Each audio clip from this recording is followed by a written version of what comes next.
Mahabharata, Book 7, Section 121.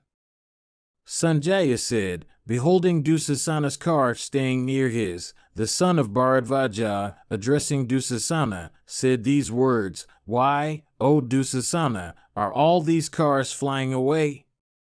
Is the king well? Is the ruler of the Sindhus yet alive? Thou art a prince. Thou art a brother of the king. Thou art a mighty car warrior. Why dost thou fly away from battle? Securing the throne to thy brother, become thou that prince regent. Thou hadst formerly said unto Draupadi, Thou art our slave, having been won by us at dice. Without being confined to thy husbands, cast aside thy chastity. Be thou a bearer of robes to the king, my eldest brother. Thy husbands are all dead. They are as worthless as grains of sesamum without kernel. Having said these words then, why, O Dusasana, dost thou fly from battle now? Having thyself provoked such fierce hostilities with the Panchalas and the Pandavas, why art thou afraid in battle in the presence of Satyaki alone? Taking up the dice on the occasion of the gambling match, couldst thou not divine that those dice then handled by thee would soon transform themselves into fierce shafts resembling snakes of virulent poison? It was thou that hadst formerly applied diverse abusive epithets towards the Pandavas. The woes of Draupadi have thee for their root. Where now is that pride, that insolence, that brag of thine? Why dost thou fly, having angered the Pandavas, those terrible snakes of virulent poison? When thou that art a brave brother of Suryodhana, are intent on flight, without doubt, O hero, thou shouldst today protect, relying on the energy of thy own arms, this routed and panic-stricken Kaurava host. Without doing this, thou, however, forsakest the battle in fear and enhancest the joy of thy foes. O slayer of foes, when thou that art the leader of thy host, fliest away thus, who else will stay in battle? When thou, its refuge, art frightened, who is there that will not be frightened? Fighting with a single warrior of the Satwata race, thy heart is inclined towards flight from battle. What, however, O Kaurava, wilt thou do when thou wilt see the wielder of Gandiva in battle, or Bhimasena, or the twins, Nakula and Sadeva? The shafts of Satyaki, frightened by which thou seekest safety in flight, are scarcely equal to those of Fulguna in battle that resemble the sun or fire in splendor. If thy heart is firmly bent on flight, let the sovereignty of the earth then, upon the conclusion of peace, be given to King Yudhishthira the just. Before the shafts of Fulguna, resembling snakes freed from their sloughs, enter thy body, make peace with the Pandavas. Before the high-souled Parthas, slaying thy 100 brothers in battle, wrest the earth by force, make peace with the Pandavas. Before King Yudhishthira is enraged, and Krishna also, that delighter in battle, makes peace with the Pandavas. Before the mighty-armed Bhima, penetrating into this vast host, seizes thy brothers, make peace with the Pandavas. Bhishma formerly told thy brother Suryodhana, the Pandavas are unconquerable in battle. O amiable one, make peace with them. Thy wicked brother Suryodhana, however, did not do it. Therefore, setting thy heart firmly on battle, fight vigorously with the Pandavas. Go quickly on thy car to the spot where Satyaki is. Without thee, O Bharata, this host will fly away. For the sake of thy own self, fight in battle with Satyaki, of prowess incapable of being baffled. Thus addressed, by Drona, thy son said not a word in reply. Feigning not to have heard the words of Bharadvaja's son, Dusasana proceeded to the place where Satyaki was. Accompanied by a large force of unretreating Mlekas, and coming upon Satyaki in battle, Dusasana fought vigorously with that hero. Drona also, that foremost of car warriors, excited with wrath, rushed against the Panchalas and the Pandavas with moderate speed. Penetrating into the midst of the Pandava host in that battle, Drona began to crush their warriors by hundreds and thousands. And Drona, O king, proclaiming his name in that battle, caused a great carnage among the Pandavas, the Panchalas, and the Matsyas. The illustrious Virakitu, the son of the ruler of the Panchalas, rushed against the son of Bharadvaja, who thus engaged in vanquishing the Pandava ranks. Piercing Drona with 5 straight shafts, that prince then pierced Drona's standard with 1 shaft, and then his charioteer with 7. The sight that I then beheld, O monarch, in that battle, was exceedingly wonderful, inasmuch as Drona, though exerting himself vigorously, could not approach the prince of the Panchalas. Then, O sire, the Panchalas, beholding Drona checked in battle, surrounded the latter on all sides, O king, from desire of King Yudhishthira's victory. And those warriors then covered Drona along with showers of fiery shafts and strong lances and various other kinds of weapons, O king. Baffling then those dense showers of weapons by means of his own numerous shafts like the wind driving away from the welkin masses of clouds, Drona looked exceedingly resplendent.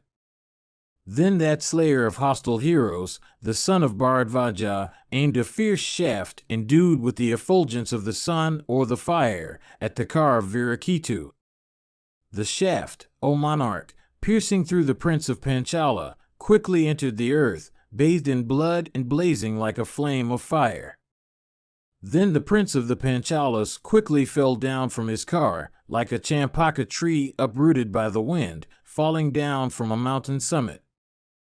Upon the fall of that great bowman, that prince endued with great might, the Panchalas speedily encompassed Drona on every side. Then Chitraketu, and Sudhanwan, and Chitravarman, O Bharata, and Kshatrartha also, all afflicted with grief on account of their slain brother, together rushed against the son of Bharadvaja, desirous of battling with him, and shooting shafts at him, like the clouds, pouring at the end of summer. Struck from all sides by those mighty car warriors of royal lineage, that bull among Brahmanas mustered all his energy and wrath for their destruction. Then Drona shot showers of shafts at them. Struck with those shafts of Drona shot from his bow to its fullest stretch those princes, O best of monarchs, became confounded and know not what to do. The angry Drona, O Bharata, beholding those princes stupefied, smilingly deprived them of their steeds and charioteers and cars in that battle. Then the illustrious son of Bharadvaja, by means of his sharp arrows and broad-headed shafts, cut off their heads, like a person plucking flowers from a tree. Deprived of life, those princes there, O king of great splendor, fell down from their cars on the earth, like the slain Daijas and Danavas in the battle between the gods and the Asuras in days of old. Having slain them in battle, O king, the valiant son of Bharadvaja shook his invincible bow, the back of whose staff was decked with gold. Beholding those mighty car warriors, resembling the very celestials among the Panchala slain, Drishtadyumna, inflamed with rage, shed tears in that battle. Excited with wrath, he rushed, in that encounter, against Drona's car. Then, O king, cries of woe suddenly arose there at the sight of Drona covered with arrows by the prince of Panchala. Completely shrouded by the high-souled son of Prashada, Drona, however, suffered no pain. On the other hand, he continued to fight, smiling the while. The prince of the Panchalas then, furious with rage, struck Drona in the chest with many straight shafts. Deeply pierced by that mighty warrior, the illustrious son of Bharadvaja sat down on the terrace of his car and fell into a swoon. Beholding him in that condition, Drishtadyumna, endued with great prowess and energy, laid aside his bow and quickly took up a sword. That mighty car warrior then, speedily jumping down from his own car, mounted that of Bharadvaja, O sire, in no time, his eyes red in wrath and impelled by the desire of cutting Drona's head from off his trunk. Meanwhile, the valiant Drona, regaining his senses, took up his bow and seeing Drishtadyumna arrived so near him from desire of slaughter, began to pierce that mighty car warrior with shafts measuring a span only in length and therefore fit to be used in close fight. Those arrows of the measure of a span and fit to be used in close fight were known to Drona, O king. And with them he succeeded in weakening Drishtadyumna. The mighty Drishtadyumna, struck with a large number of those arrows, quickly jumped down from Drona's car. Then, that hero of great prowess, his impetuosity baffled, mounted upon his own car and once more took up his large bow. And the mighty car warrior Drishtadyumna once more began to pierce Drona in that battle. And Drona also, O monarch, began to pierce the son of Prashada with his arrows. Thereupon, the battle that took place between Drona and the prince of the Panchalas was wonderful in the extreme, like that between Indra and Prahlada, both desirous of the sovereignty of the three worlds. Both conversant with the ways of battle, they careered over the field, displaying diverse motions of their cars and mingling each other with their shafts, and Drona and Prashada's son, stupefying the mind of the warriors, shot showers of shafts like two mighty clouds, pouring torrents of rain in the rainy season. And those illustrious warriors shrouded with their shafts the welkin, the points of the compass, and the earth. And all creatures, viz., the Kshatriyas, O king, and all the other combatants there, highly applauded that battle between them. And the Panchalas, O king, loudly exclaimed, without doubt, Drona, having encountered Drishtadyumna in battle, will succumb to us. Then Drona, in that battle, quickly cut off the head of Drishtadyumna's charioteer like a person plucking a ripe fruit from a tree. Then the steeds, O king, of the high-souled Drishtadyumna ran away, and after those steeds had carried away Drishtadyumna from the field, Drona, endued with great prowess, began to rout the Panchalas and the Srinjayas in that battle. Having vanquished the Pandus and the Panchalas, Bharadvaja's son of great prowess, that chastiser of foes, once more took up his station in the midst of his own array. And the Pandavas, O Lord, ventured not to vanquish him in battle. Mahabharata, Book 7, Section 122. Sanjaya said, Meanwhile, O king, Dusasana rushed against the grandson of Seni, scattering thousands of shafts like a mighty cloud pouring torrents of rain. Having pierced Satyaki with 60 arrows and once more with 16, he failed to make that hero tremble, for the latter stood at battle, immovable as the Menaka mountain. Accompanied by a large throng of cars hailing from diverse realms, that foremost one of Bharata's race shot numberless arrows, and filled all the points of the compass with roars deep as those of the clouds. Beholding the Kaurava coming to battle, Satyaki of mighty arms rushed towards him and shrouded him with his shafts. They that were at the van of Dusasana, thus covered with those arrowy showers, all fled away in fear, in the very sight of thy son. After they had fled away, O monarch, thy son Dusasana, O king, remained fearlessly in battle and began to afflict Satyaki with arrows. And piercing the 4 steeds of Satyaki with 4 arrows, his charioteer with 3, and Satyaki himself with 100 in that battle, Dusasana uttered a loud roar. Then, O monarch, Madhava, inflamed with rage, soon made Dusasana's car and driver and standard and Dusasana himself invisible by means of his straight arrows. Indeed, Satyaki entirely shrouded the brave Dusasana with arrows. Like a spider entangling a gnat within reach by means of its threads, that vanquisher of foes quickly covered Dusasana with his shafts. Then King Duryodhana, seeing Dusasana thus covered with arrows, urged a body of Trigartas towards the car of Yuyudana. Those Trigartakar warriors, of fierce deeds, accomplished in battle, and numbering 3,000, proceeded towards Yuyudana.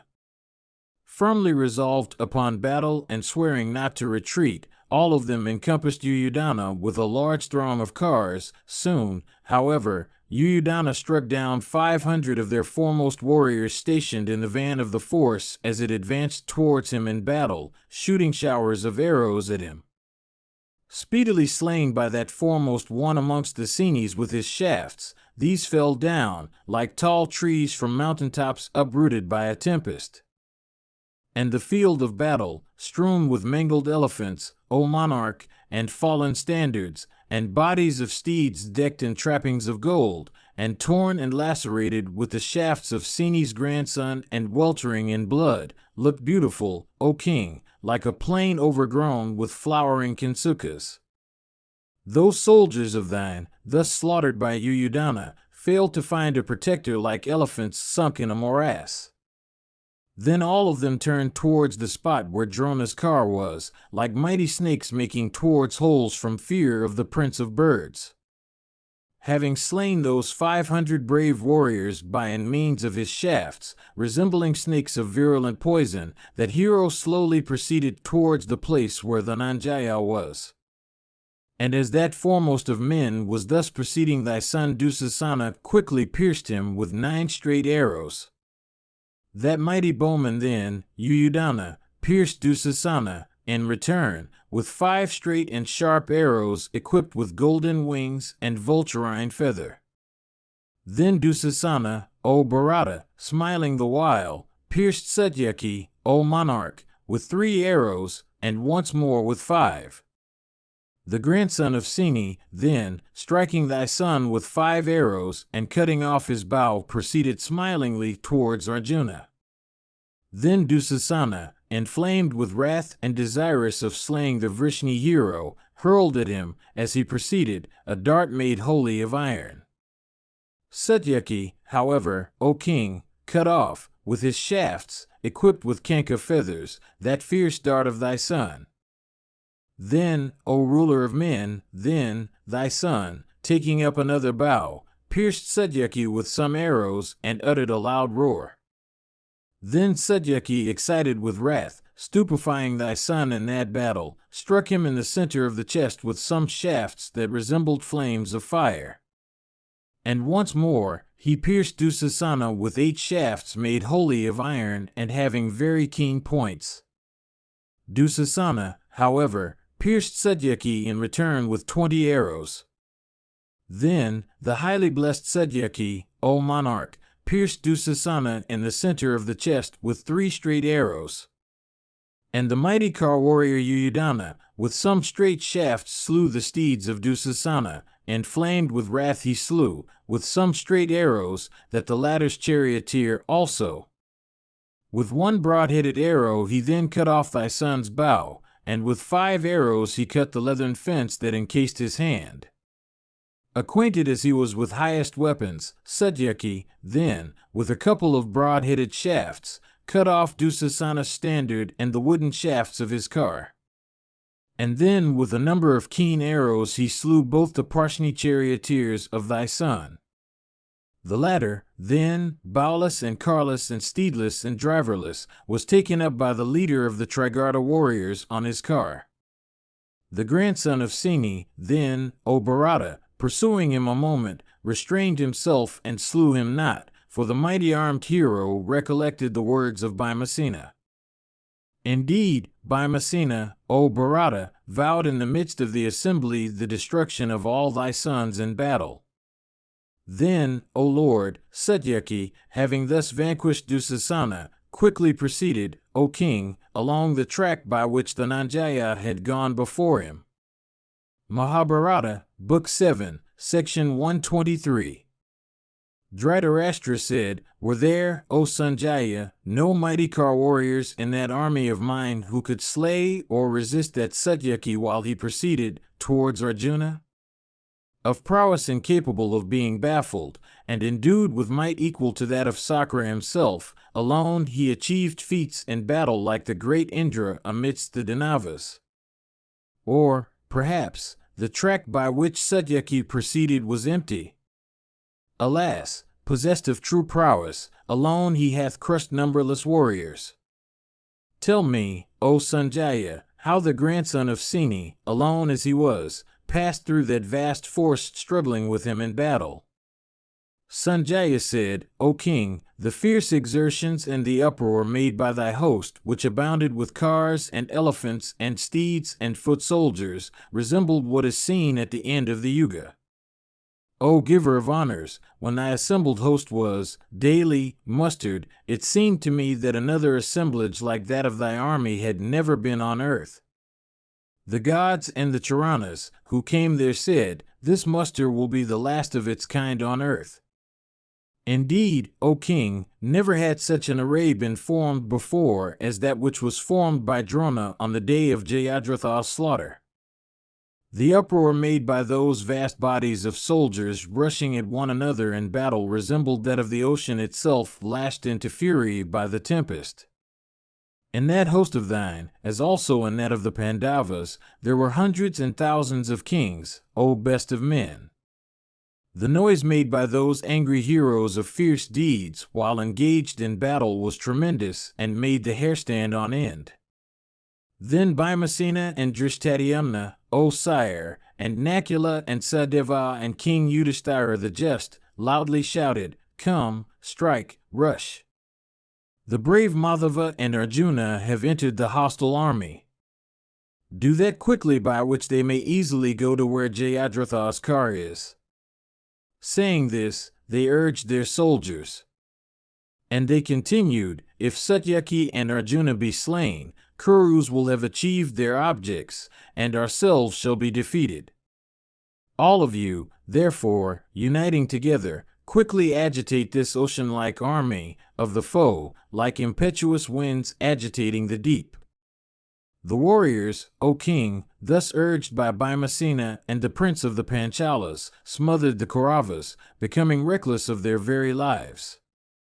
Endued with great energy, all of them, desiring death in battle, at the point or the edge of weapons in expectation of heaven, showed not the least regard for their lives in fighting for their friends. Similarly, thy warriors, O king, desirous of great renown, and nobly resolved upon battle, stood on the field, determined to fight. In that fierce and terrible battle, Satyaki, having vanquished all the combatants, proceeded towards Arjuna. The rays of the sun being reflected from the bright armor of the warriors, the combatants were obliged to withdraw their eyes from those. Duryodhana also, O king, penetrated the mighty host of the high-souled Pandavas vigorously struggling in battle. The encounter that took place between him on the one side and them on the other was exceedingly fierce, and great was the carnage that occurred there on the occasion. Dhritarashtra said, when the Pandava host was thus proceeding to battle, Duryodhana, in penetrating it, must have been placed in great distress. I hope he did not turn his back upon the field, O Sutta. That encounter between one and the many in dreadful battle, the one, again, being a king, seems to me to have been very unequal. Besides, Duryodhana hath been brought up in great luxury, in wealth and possessions. He is a king of men. Alone encountering many, I hope he did not turn back from fight. Sanjaya said, Listen to me, O king, as I describe, O Bharata, that wonderful battle fought by thy son, that encounter between one and the many. Indeed, the Pandava army was agitated by Duryodhana in that battle, like an assemblage of lotus stalks in a lake by an elephant. Seeing then that army thus smitten by thy son, O king, the Panchalas headed by Bhimasena rushed at them. Then Duryodhana pierced Bhimasena with 10 arrows, and each of the twins with 3, and King Yudhishthira with 7. And he pierced Virata and Drupada with 6 arrows, and Sikandin with 100. And piercing Drishtadyumna with 20 arrows, he struck each of the 5 sons of Draupadi with 3 arrows. With his fierce shafts he cut off hundreds of other combatants in that battle, including elephants and car warriors, like the destroyer himself in wrath exterminating creatures. in consequence of his skill cultured by practice and of the power of his weapons, he seemed, as he was engaged in striking down his foes, to bend his bow incessantly drawn to a circle whether when aiming or letting off his shafts. Indeed, that formidable bow of his, the back of whose staff was decked with gold, was seen by people to be drawn into a perpetual circle as he was employed in slaying his enemies. Then King Yudhishthira, with a couple of broad-headed shafts, cut off the bow of thy son, O thou of Kuru's race, as the latter struggled in fight.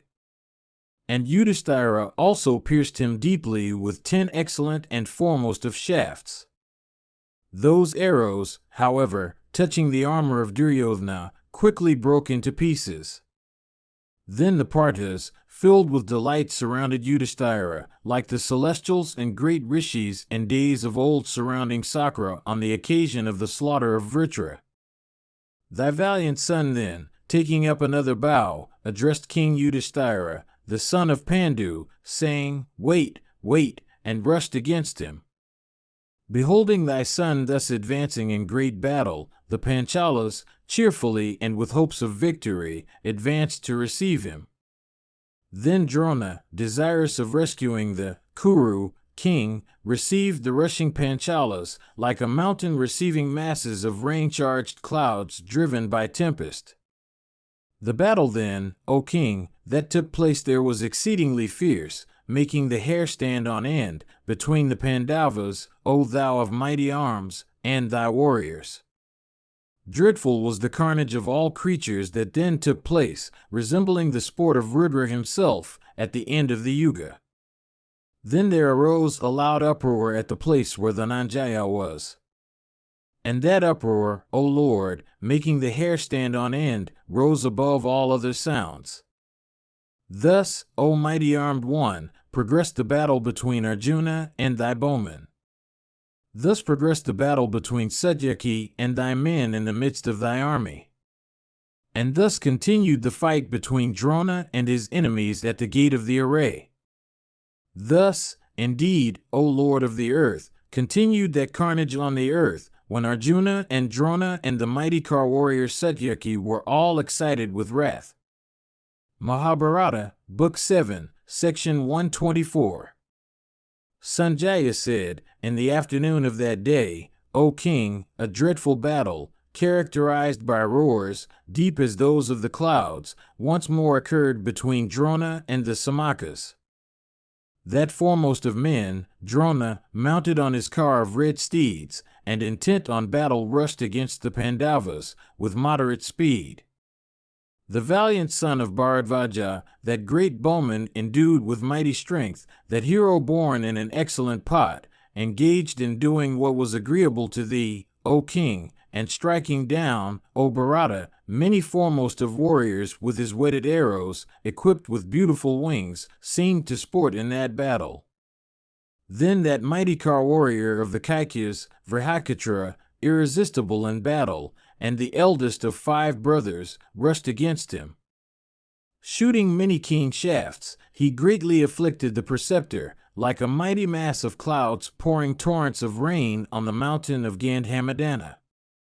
Then Drona, O king, excited with wrath sped at him 5 and 10 shafts whetted on stone and equipped with wings of gold. The prince of the Kakayas, however, cheerfully cut off every one of those shafts shot by Drona, and which resembled angry snakes of virulent poison, with 5 shafts of his own. Beholding that lightness of hand displayed by him, that bull among Brahmanas, then sped at him 8 straight shafts. Seeing those shafts shot from Drona's bow, swiftly coursing towards him, Vrihakatra in that battle resisted them with as many sharp shafts of his. Beholding that exceedingly difficult feat achieved by Vrihakatra, thy troops, O king, were filled with amazement. Then Drona, O monarch, applauding Vrihakatra, invoked into existence the irresistible and celestial weapon called Brahma in that battle. The prince of the Kakayas, seeing it shot by Drona in battle, baffled that Brahma weapon, O monarch, by a Brahma weapon of his own. After that weapon had been thus baffled, Vrihakatra, O Bharata, pierced the Brahmana with 60 shafts whetted on stone and equipped with wings of gold. Then Drona, that foremost of men, pierced the prince of the Kakayas with a powerful shaft which, penetrating through the latter's armor, passed through his body and entered the earth. As a black cobra, O best of kings, pierces through an ant-hill, even so did that shafts enter the earth, having pierced through the body of the Kakaya prince in that battle. Deeply pierced, O monarch, with the shafts of Drona, the prince of the Kakayas, filled with rage, and rolling his beautiful eyes, pierced Drona with 70 arrows whetted on stone and equipped with wings of gold. And with another arrow he greatly afflicted Drona's charioteer in this very vitals.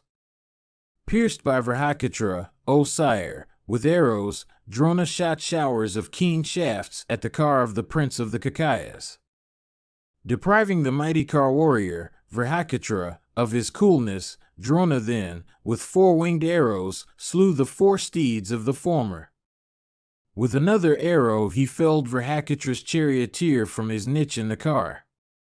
And felling on the earth, with 2 other arrows, his enemy's standard and umbrella, that bull among Brahmanas, with a 3rd shaft well shot from his bow, pierced Vrihakatra himself in the chest. Thereupon, the latter, thus struck in the chest, fell down from his car.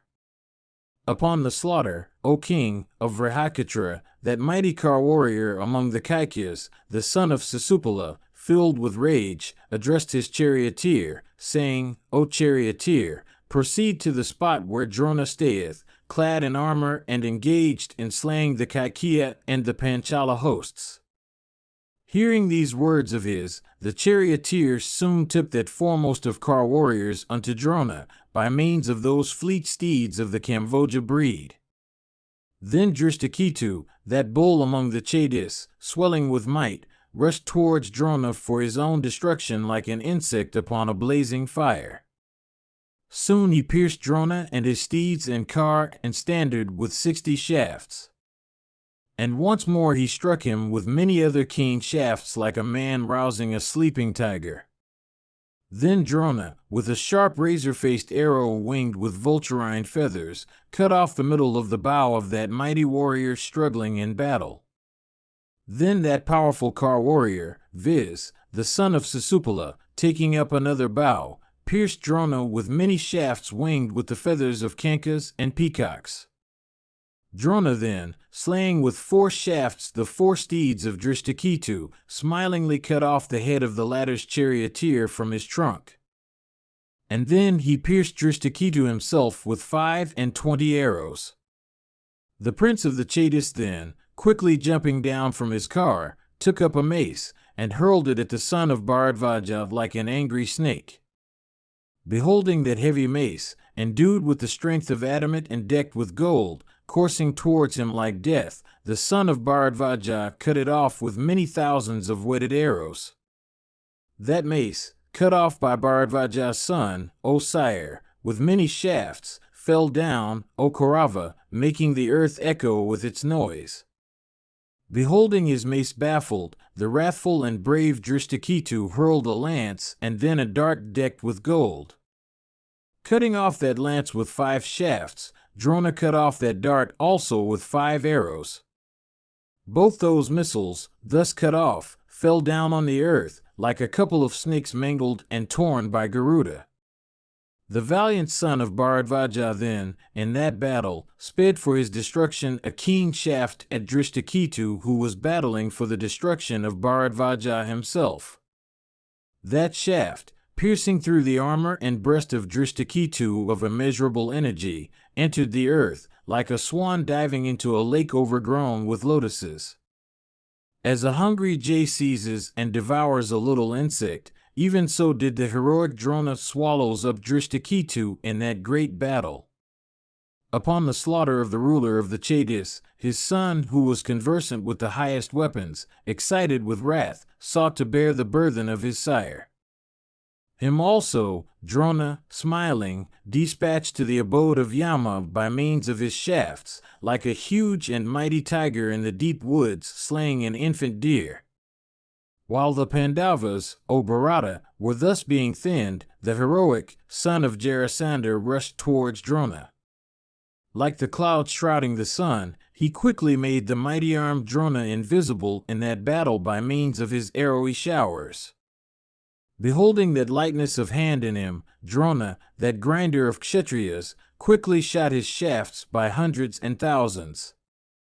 Covering, with his arrows, in that battle that foremost of car warriors stationed on his car, Drona speedily slew the son of Jarasandha in the very sight of all bowmen. Indeed, Drona, resembling the destroyer himself, swallowing up everyone who approached him then, like the destroyer himself, swallowing up creatures when their hour arrives. Then Drona, O monarch, proclaiming his name in that battle, covered the Pandavas with many thousands of shafts. Those shafts shot by Drona, whetted on stone and engraved with his name, slew in that battle men and elephants and steeds by hundreds. Thus slaughtered by Drona, like the Asuras by Sakra, the Panchalas began to tremble like a herd of kine afflicted with cold. Indeed, O bull of Bharata's race, when the Pandava army was thus being slaughtered by Drona, there arose an awful wail of woe from it. Scorched by the sun and slaughtered by means of those arrows, the Panchalas then became filled with anxiety. Stupefied by Bharadvaja's son with his arrowy showers in that battle, the mighty car warriors among the Panchalas felt like persons whose thighs had been seized by alligators. Then, O king, the Chedis, the Srinjayas, the Kasis, and the Kosalas rushed cheerfully against the son of Bharadvaja from desire of battle. And the Chedis, the Panchalas, and the Srinjayas addressed one another, saying, Drona is slain. Drona is slain. Saying these words, they rushed at that hero. Indeed, all these tigers among men fell with their utmost might upon the illustrious Drona, desirous of dispatching him to the abode of Yama. Then the son of Bharadvaja, by means of his shafts, dispatched those brave warriors struggling vigorously in battle, especially those forest ones among the Chedis, into the presence of the king of the dead. After those foremost ones among the Chedis had been exterminated, the Panchalas, afflicted with the shafts of Drona, began to tremble. Beholding, O sire, those feats of Drona, they loudly called after Bhimasena and Drishtadyumna, O Bharata, and said, This Brahmana hath, without doubt, practiced the austerest of penances and acquired great ascetic merit. Inflamed with rage in battle, he consumeth the foremost of Kshatriyas. A Kshatriya's duty is battle, a Brahmana's, the highest asceticism. A Brahmana endued with ascetic merit and learning is capable of burning everything by his glances only. Many foremost of Kshatriyas, having approached the uncrossable and fierce fire of Drona's weapons, have, O Bharata, been blasted and consumed. The illustrious Drona, to the measure of his might, courage, and perseverance, stupefies all creatures and slays our troops. Hearing these words of theirs, the mighty Kshatridharman, rightly observant of the duties of a Kshatriya, wrathfully cut off with a crescent-shaped arrow the bow of Drona with arrow fixed thereon. Then Drona, that grinder of Kshatriyas, becoming more angry still, took up another bright bow, tougher than the one he had laid aside. Fixing on it a keen arrow, destructive of hostile ranks, the preceptor, endued with great strength, sped it at the prince, drawing the bowstring to his ear. That arrow, slaying Kshatridharman, entered the earth. His breast pierced through, he fell down from his vehicle on the earth. Upon the slaughter of Drishtadyumna's son, the Pandava troops began to tremble. Then the mighty Chekatana fell upon Drona, piercing Drona with 10 arrows. He once more pierced him with a shaft in the center of his chest. And he pierced Drona's charioteer with 4 arrows and his 4 steeds also with 4. The preceptor then pierced the right arm of Chekatana with 16 arrows, and his standard with 16, and his charioteer with 7. Upon the charioteer being slain, Chekatana's steeds fled away, dragging the car after them. Beholding the steeds of Chekatana pierced with the arrows of Bharadvaja's son, and his car also deprived of driver, the Panchalas and the Pandavas were filled with great fear. Drona then, O sire, routing on all sides the Panchalas and the Srinjayas united together in battle, looked exceedingly resplendent. The venerable Drona, full 85 years of age, dark in hue and with white locks descending to his cars, careered in battle like a youth of 16. Indeed, O king, enemies regarded the foe-slaying Drona, as he fearlessly careered in battle, to be none else than Indra himself armed with the thunder. Then, O monarch, the mighty armed Drupada of great intelligence said, "This one, Drona, is slaying the Kshatriyas like a hungry tiger slaying smaller animals. The sinful Duryodhana of wicked soul will assuredly obtain the most miserable regions in the next world. It is through his covetousness that many foremost of the Kshatriyas, slain in battle, lay prostrate on the field, like mangled bulls, weltering in blood and becoming the food of dogs and jackals." Saying these words, O monarch, Drupada, that master of an Akshahini of troops, placing the Parthas at his head, rushed with speed towards Drona. Mahabharata, Book 7, Section 125. Sanjaya said, when the army of the Pandavas was thus agitated on all sides, the Parthas and the Panchalas and the Samakas retreated to a great distance. During the progress of that fierce battle, making the hair stand on end, and that universal carnage like to what happens, O Bharata, at that end of the Yuga, when, indeed, Drona of great prowess was repeatedly uttering leonine shouts, and when the Panchalas were being weakened and the Pandavas slaughtered, King Yudhishthira the Just, failing in that battle to find any refuge in that distress, began, O king, to think how the matter would end. Casting his eyes around in expectation of seeing Savyasakan, Yudhishthira, however, saw neither that son of Pritha nor Madhava. Not seeing that tiger among men, viz., the ape-banded Arjuna, and not hearing also the twang of Gandiva, the monarch became filled with anxiety, not seeing Satyaki also, that foremost of car warriors among the Vrishnis, King Yudhishthira the Just became equally anxious. Indeed, not seeing those two foremost of men, Yudhishthira knew no peace. The high-souled King Yudhishthira the Just, of mighty arms, fearing the evil opinion of the world, began to think of Satyaki's car. Sini's grandson Satyaki, of true prowess, that dispeller of the fears of friends, hath been sent by me in the track of Fulguna. I had only one source of anxiety before, but now I have two. I should have tidings of both Satyaki and Dhananjaya, the son of Pandu. Having dispatched Satyaki to follow in the track of Arjuna, whom shall I now send in the track of Satyaki? If by every means I endeavor to obtain intelligence of my brother only, without inquiring after Yuyudhana, the world will reproach me. They will say that Yudhishthira, the son of Dharma, having inquired after his brother, leaves Satyaki of Vrishni's race, that hero of unfailing prowess, to his fate. Fearing, as I do, the reproach of the world, I should therefore send Vrikotara, the son of Pritha, in the track of the high-souled Madhava. The love I bear to the Vrishni hero, to that invincible warrior of the Satwata race, viz., Satyaki, is not less than the love I bear to Arjuna, that slayer of foes. The delighter of the Sinis hath again been set by me to a very heavy task. That mighty warrior, however, hath, either for the sake of a friend's request or for that of honor, penetrated into the Bharata army like a Makara into the ocean. Loud is the noise I hear of unretreating heroes fighting together against that Vrishni hero of great intelligence. Without doubt, they are too many for him. The time, therefore, is come when I should think of his rescue. It seems to me that armed with the bow, Bhimasena, the son of Pandu, should go there where those two mighty car warriors are. There is nothing on earth that Bhima cannot bear. If he struggles with resolution, he is a match in battle for all the bowmen in the world. Depending on the might of his own arms, he can stand against all foes. Relying on the strength of arms of that high-souled warrior, we have been able to come back from our exile in the woods, and we have never been vanquished in battle.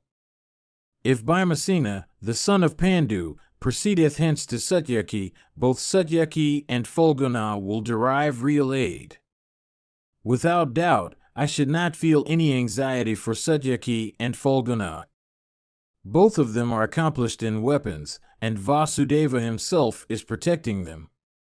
For all that, I feel anxious on their account, I should certainly seek to remove my anxiety. I shall, therefore, set Bhima to follow in the wake of Satyaki. Having done this, I should regard my arrangements complete for the rescue of Satyaki. Yudhishthira, the son of Dharma, having settled this in his mind, addressed his charioteer and said, "Take me to Bhima." Hearing the command of King Yudhishthira the Just, the charioteer, who was versed in horse lore, took that car decked with gold to where Bhima was. Arrived at the presence of Bhima, the king, remembering the occasion, became unmanned by grief, and pressed Bhima with diverse solicitations. Indeed, overwhelmed with grief, the monarch addressed Bhima. And these were the words, "O king," that Yudhishthira the son of Kunti then said unto him, "O Bhima, I do not behold the standard of that Arjuna, who on a single car had vanquished all the gods, the Gandharvas and Asuras." Then Bhimasena, addressing King Yudhishthira the Just, who was in that plight, said, "Never before did I see or hear thy words afflicted with such cheerlessness. Indeed, formerly, when we were smitten with grief, it was thou who hadst been our comforter.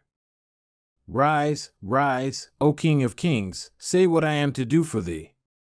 O Giver of honors, there is nothing that I cannot do.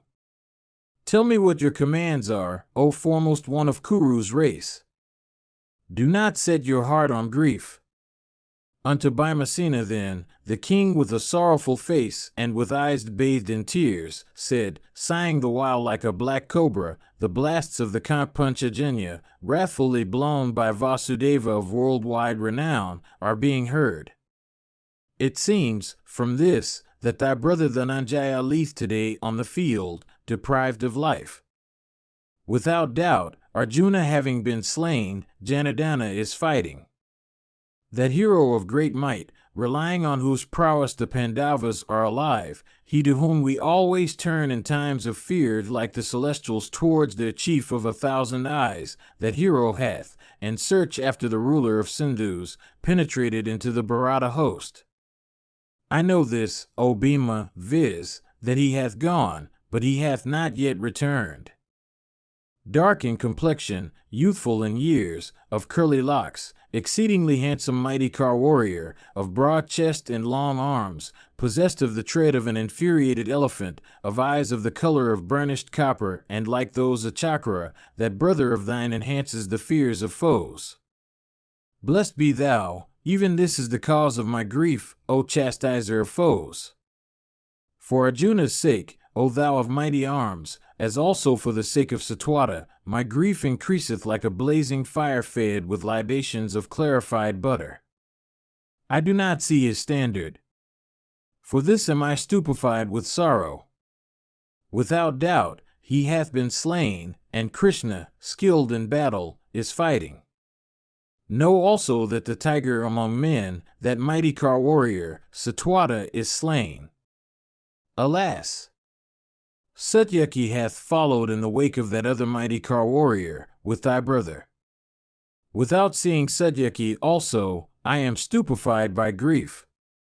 Therefore, O son of Kunti, go thither, where Dhananjaya is, and Satyaki also of mighty energy, if, of course, thou thinkest it thy duty to obey my words, O thou that art acquainted with duty. Remember that I am thy eldest brother. Thou shouldst think Satyaki to be dearer to thee than Arjuna himself. O son of Pritha, Satyaki hath gone, from desire of doing good to me, in the track of Arjuna, a track that is incapable of being trod by persons of vile souls. Beholding the two Krishnas and Satyaki, also of the Satwata race sound and whole, send me a message, O son of Pandu, by uttering a leonine roar. Mahabharata, Book 7, Section 126. Bhima said, that car which formerly bore Brahma and Isana and Indra and Varuna to battle, mounting upon that car, have two Krishnas gone. They can have no fear of danger, taking, however, thy command on my head. Lo, I am going. Do not grieve. Meeting with those tigers among men, I shall send the intelligence. Sanjaya said, having said those words, the mighty Bhima began to prepare for setting out, repeatedly making over Yudhishthira to Drishtadyumna and the other friends of the Pandava cause.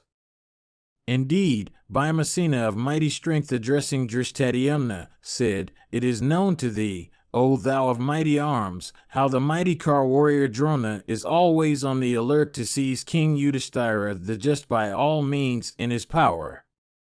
Indeed, O son of Prashada, I should never place my going to Arjuna and Satyaki above my duty of protecting the king. King Yudhishthira, however, hath commanded me to go. I dare not contradict him. I shall go thither where the ruler of the Sindhus stayeth, at the point of death. I should, in complete truthfulness, act according to the words of my brother, Arjuna, and of Satyaki endued with great intelligence. Thou shouldst, therefore, vigorously resolved on fight, protect Yudhishthira the son of Pritha today. Of all tasks, this is thy highest duty in battle. Thus addressed by Vrikotara, O monarch, Drishtadyumna replied, I shall do what thou wishest. Go, O son of Pritha, without any anxiety of the kind. Without slaying Drishtadyumna in battle, Drona will never be able to humiliate King Yudhishthira in the fight. Thus making the royal son of Pandu over to Drishtadyumna, and saluting his elder brother, Bhimasena, proceeded towards the spot where Fulguna was. Before dismissing him, however, King Yudhishthira the just, O Bharata, embraced Bhimasena and smelt his head and pronounced auspicious blessings upon him. After circumambulating a number of Brahmanas, gratified with worship and presents, and touching the 8 kinds of auspicious articles, and quaffing Karataka honey, that hero, the corners of whose eyes had become red in intoxication, felt his might to be doubled. The Brahmanas performed propitiatory ceremonies for him. Various omens, indicative of success, greeted him. Beholding them, he felt the delight of anticipated victory. Favorable winds began to blow and indicate his success. Then the mighty armed Bhimasena, the foremost of car warriors, clad in mail, decked with earrings and ingathas, and his hands cased in leathern fences, mounted on his own excellent car. His costly coat of mail, made of black steel and decked with gold, looked like a cloud charged with lightning. His body was beautifully covered with yellow and red and black and white robes. Wearing a colored cuirass that protected also his neck, Bhimasena looked resplendent like a cloud decked with a rainbow. While Bhimasena was on the point of setting out against thy troops from desire of battle, the fierce blasts of Panchajanya were once more heard. Hearing those loud and terrible blasts, capable of filling the 3 worlds with fear, the son of Dharma once more addressed Bhimasena, saying, There, the Vrishni hero is fiercely blowing his conch. Indeed, that prince of conchs is filling the earth and the welkin with its sound. Without doubt, Savyasakan having fallen into great distress, the bearer of the discus and the mace is battling with all the Kurus. Without doubt, the venerable Kunti, and Draupadi, and Subhadra are all, with their relatives and friends, beholding today exceedingly inauspicious omens. Therefore, O Bhima, go thither with speed where Dhananjaya is. All the points of the compass, O Partha, seem empty to my eyes in consequence of my unsatisfied desire to see the Nanjaya, and owing also to Satwata, repeatedly urged by his superior to go, the valiant son of Pandu, viz., Bhimasena, O king, casing his hands in leathern fence, took up his bow. Urged by his eldest brother, that brother, Bhimasena, who was devoted to his brother's good, caused drums to be beat. And Bhima forcibly blew his conch also, and uttering leonine roars, began to twang his bow. Damping the hearts of hostile heroes by those leonine roars, and assuming a dreadful form, he rushed against his foes.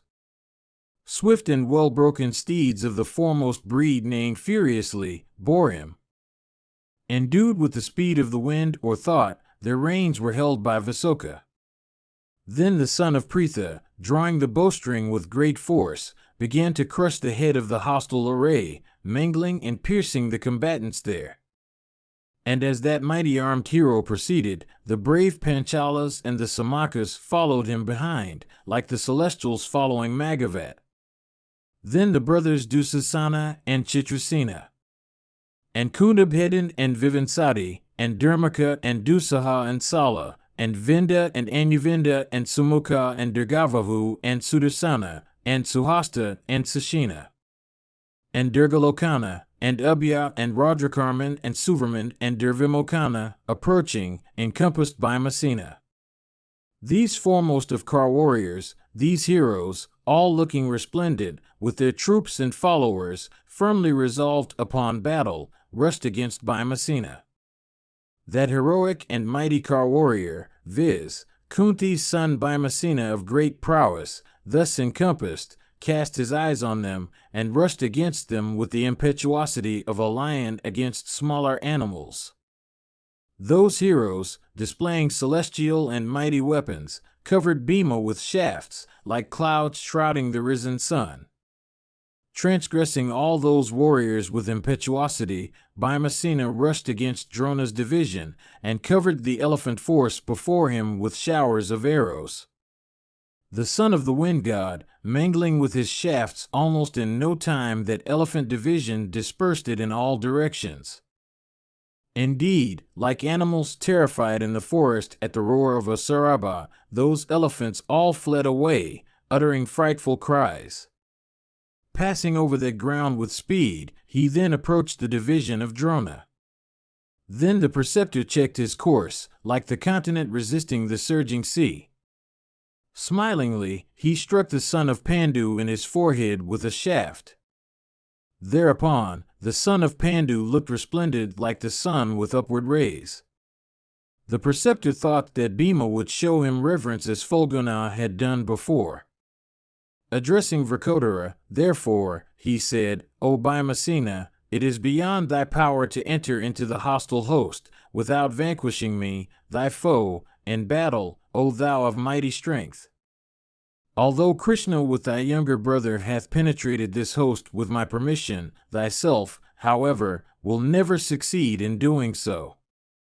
Hearing these words of the preceptor, the dauntless Bhima, excited with wrath, and his eyes red as blood or burnished copper, quickly replied unto Drona, saying, O wretch of a Brahmana, it cannot be that Arjuna hath entered this host with thy permission. He is invisible. He would penetrate into the host commanded by Sakra himself. If he offered thee reverential worship, it was only for honoring thee. But know, O Drona, that myself, I am not compassionate like Arjuna. On the other hand, I am Bhimasena, thy foe. We regard thee as our father, preceptor, and friend. Ourselves we look upon as thy sons. Thinking so, we always humble ourselves to thee. When, however, thou usest such words towards us today, it seems that all that is altered. If thou regardest thyself as our foe, let it be as thou thinkest. Being none else than Bhima, I will presently act towards thee as I should towards a foe. Saying this, Bhima, whirling a mace, like the destroyer himself whirling his fatal rod, hurled it, O king, at Drona. Drona, however, had quickly jumped down from his car, and that proved his safety. For that mace pressed down into the earth the car of Drona, with its steeds, driver, and standard. Then Bhima crushed numerous warriors like the tempest crushing trees with its force. Then those sons of thine once more encompassed that foremost of car warriors. Meanwhile, Drona, that foremost of smiters mounting another chariot, proceeded to the gate of the array and stayed there for battle. Then, O king, the angry Bhima of great prowess covered the car division in his front with showers of shafts. Then those mighty car warriors, viz., thy sons, thus struck in battle, endued as they were with great strength fought with Bhima from desire of victory. Then Dussasana, excited with wrath, hurled at Bhimasena a keen dart made entirely of iron, wishing to slay the son of Pandu. Bhima, however, cut in twain that fierce dart hurled by thy son, as it coursed towards him. This feat seemed exceedingly wonderful.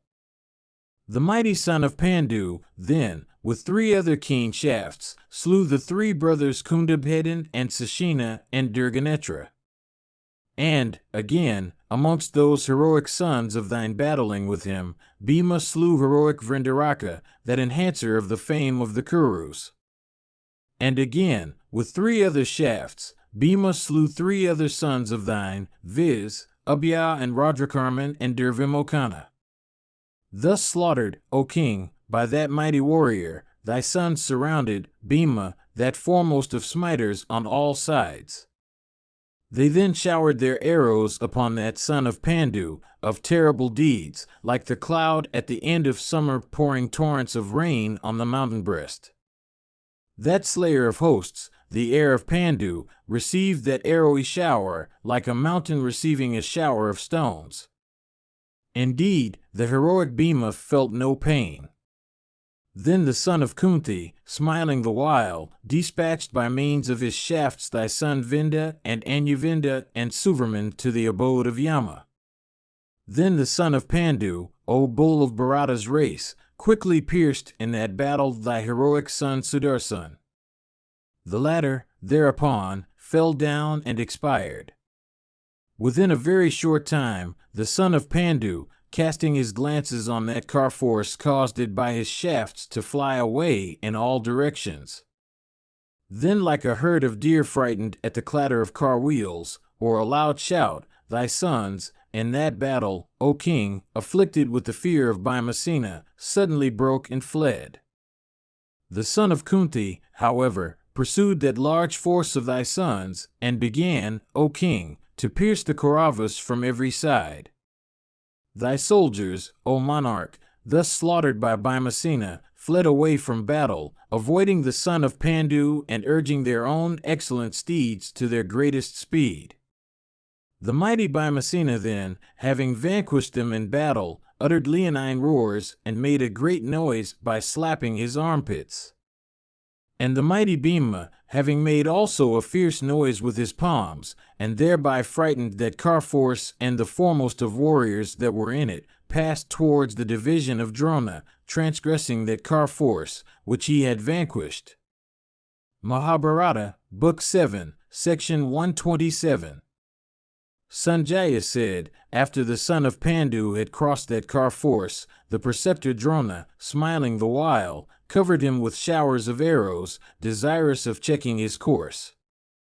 Stupefying thy force then with his powers of illusion, and drinking, as it were, those shafts shot from the bow of Drona, Bhimasena rushed against those brothers, viz., thy sons.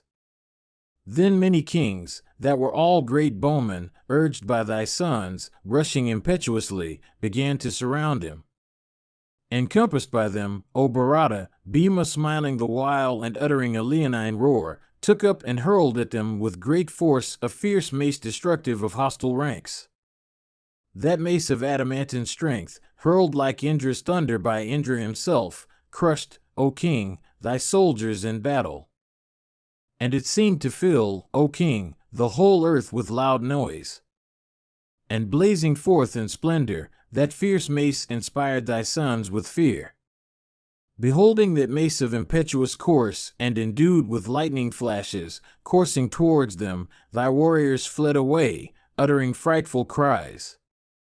And at the unbearable sound, O sire, of that fierce mace, many men fell down where they stood, and many car warriors also fell down from their cars. Slaughtered by Bhimacena, armed with the mace, thy warriors fled away in fear from battle, like the deer attacked by a tiger. The son of Kunti, routing in battle those valorous foes of his, impetuously crossed that force like Garuda of beautiful feathers. While Bhimacena, that leader of leaders of car divisions, was engaged in such carnage, Bharadvaja's son, O king, rushed at him. And Drona, checking Bhima by means of his arrowy showers, suddenly uttered a leonine roar that inspired the Pandavas with fear. The battle that took place between Drona and the high-souled Bhima was, O king, furious and terrible, and resembled the encounter between the gods and the Asuras of old. Heroic warriors by hundreds and thousands in that battle slain by the keen shafts shot from the bow of Drona. The son of Pandu then, jumping down from his car, shut his eyes, O king, and rushed on foot with great speed towards the car of Drona. Indeed, as a bovine bull easily bears a heavy shower of rain, even so that tiger among men, viz. Bhima, bore that arrowy downpour from Drona's bow. Struck in that battle, O sire, by Drona, the mighty Bhima, seizing Drona's car by the shaft, threw it down with great force. Thus thrown down in battle, O king, Drona, however, quickly mounting another car, proceeded towards the gate of the array, his driver urging his steeds at that time with great speed. That feat, O thou of Kuru's race, achieved by Bhimacena, seemed exceedingly wonderful. The mighty Bhima, then, mounting upon his own car, rushed impetuously towards the army of thy son. And he crushed the Kshatriyas in battle, like a tempest-crushing rows of trees. Indeed, Bhima proceeded, resisting the hostile warriors like the mountain resisting the surging sea. Coming then upon the Bhoja troops that were protected by the son of Hritika, Bhimacena, O king, ground it greatly, and passed through it. Frightening the hostile soldiers with the sound of his palms, O sire, Bhima vanquished them all like a tiger vanquishing a herd of bovine bulls.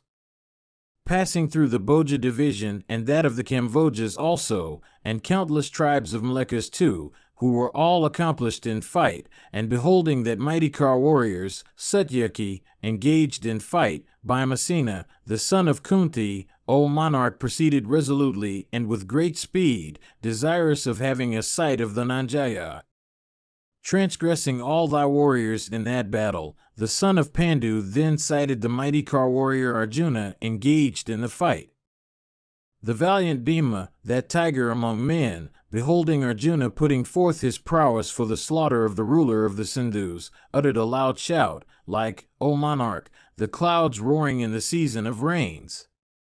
Those terrible shouts of the roaring Bhimacena were, O thou of Kuru's race, heard by both Arjuna and Vasudeva in the midst of the battle. Both those heroes, simultaneously hearing that shout of the mighty Bhima, repeatedly shouted from desire of beholding Vrikotara, then Arjuna uttering loud roar, and Madhava also doing the same, careered in battle like a couple of roaring bulls. Hearing then that roar of Bhimacena, as also that of Fulgana armed with the bow, Yudhishthira, the son of Dharma, O king, became highly gratified. And King Yudhishthira, hearing those sounds of Bhima and Arjuna, had his grief dispelled. And the Lord Yudhishthira repeatedly wished success to the Nanjaya in battle. While the fierce Bhima was thus roaring, the mighty armed Yudhishthira, the son of Dharma, that foremost of virtuous men, smilingly reflected a while and thus worded the thoughts that inspired his heart, O Bhima, thou hast truly sent me the message. Thou hast truly obeyed the commands of thy superior. They, O son of Pandu, can never have victory that have thee for their foe. By good luck it is that Dhananjaya, capable of shooting the bow with, even, his left hand, still liveth. By good luck, the heroic Satyaki also, of prowess and capable of being baffled, is safe and sound. By good luck, it is that I hear both Vasudeva and Dhananjaya uttering these roars. He who, having vanquished Sakra himself in battle, had gratified the bearer of sacrificial libations, that slayer of foes, viz., Fulguna, by good luck, still liveth in this battle. He, relying upon the might of whose arms all of us are alive, that slayer of hostile armies, Fulguna, by good luck, liveth still. He by whom with the aid of a single bow the Nivedakavachas were vanquished, those Danavas, that is, that were incapable of being defeated by the very gods, he, viz., Partha, by good luck, liveth still. He who had vanquished in Matsya's city all the Kauravas assembled together for seizing Virata's kine, that Partha, by good luck, liveth still. He who, by the might of his arms, slew 14,000 of Kalakiyas, that Partha, by good luck, liveth still. He who, for Duryodhana's sake, had vanquished, by the energy of his weapons, the mighty king of the Gandharvas, that Partha, by good luck, liveth still. Decked with diadem and garlands of gold, endued with great strength, having white steeds, yoked to his car, and Krishna himself for his charioteer, that Fulguna, always dear to me, by good luck, liveth still.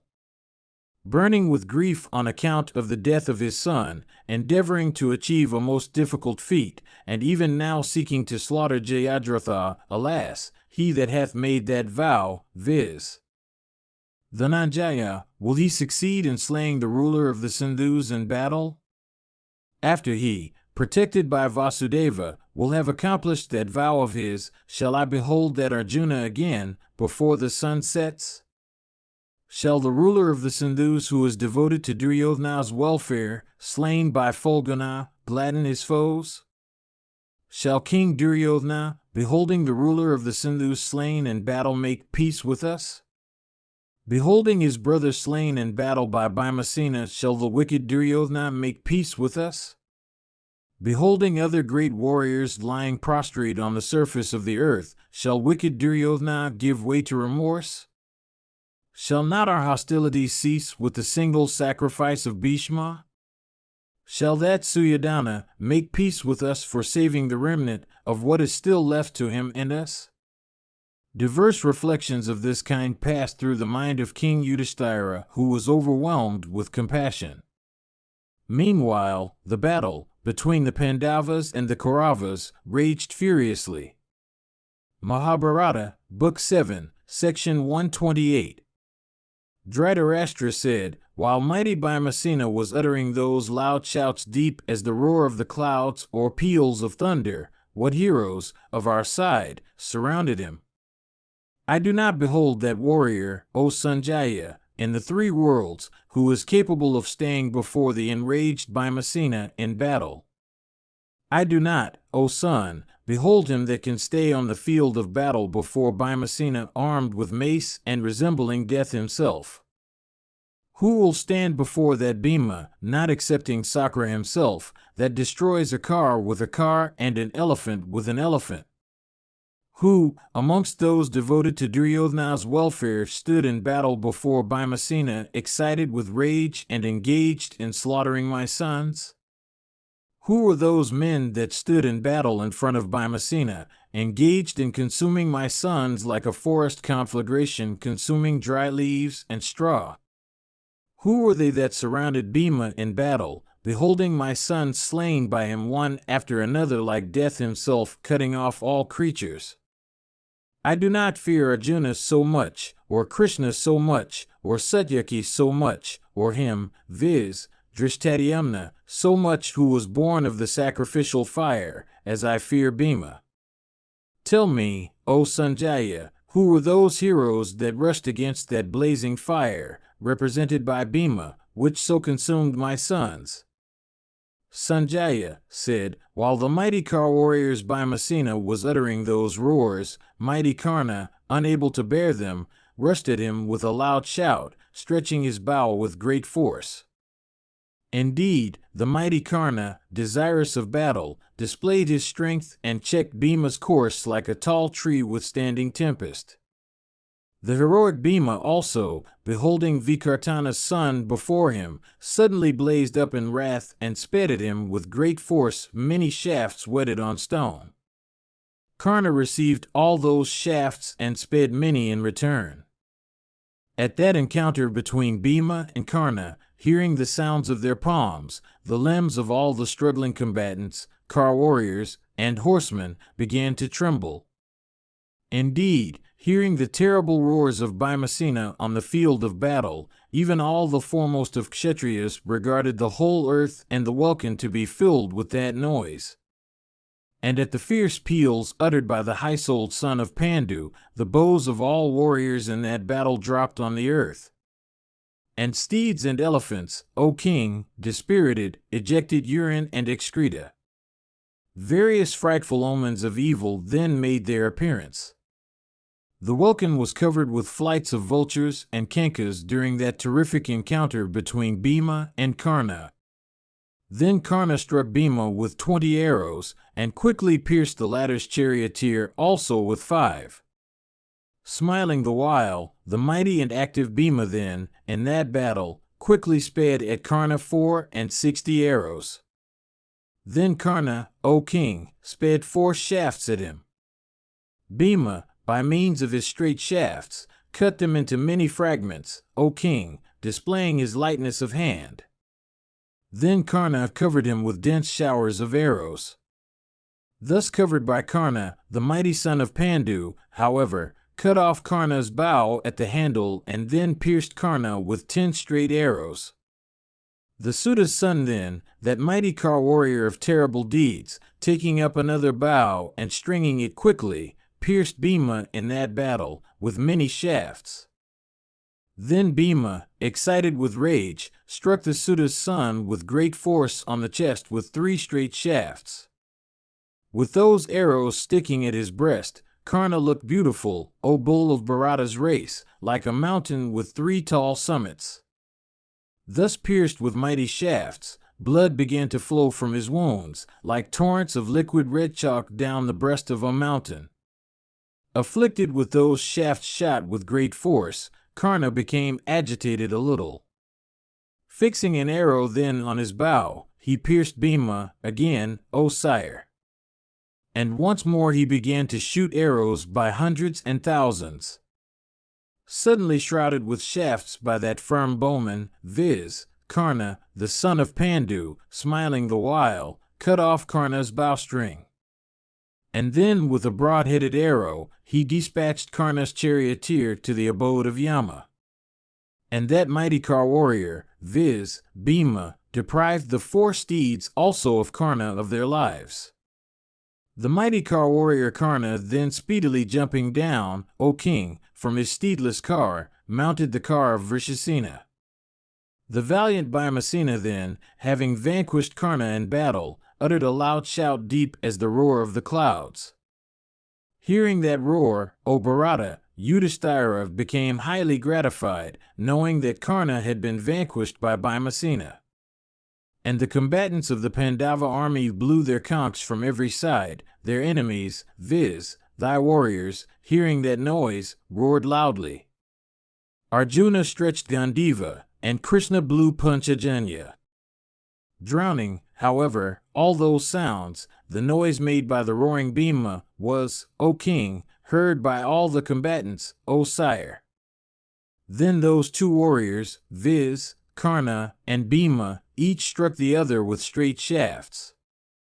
The son of Radha, however, shot shafts mildly, but the son of Pandu shot his with great force. Footnotes 274:1 IE, using cars and elephants as weapons for destroying cars and elephants. Mahabharata, Book 7, Section 129.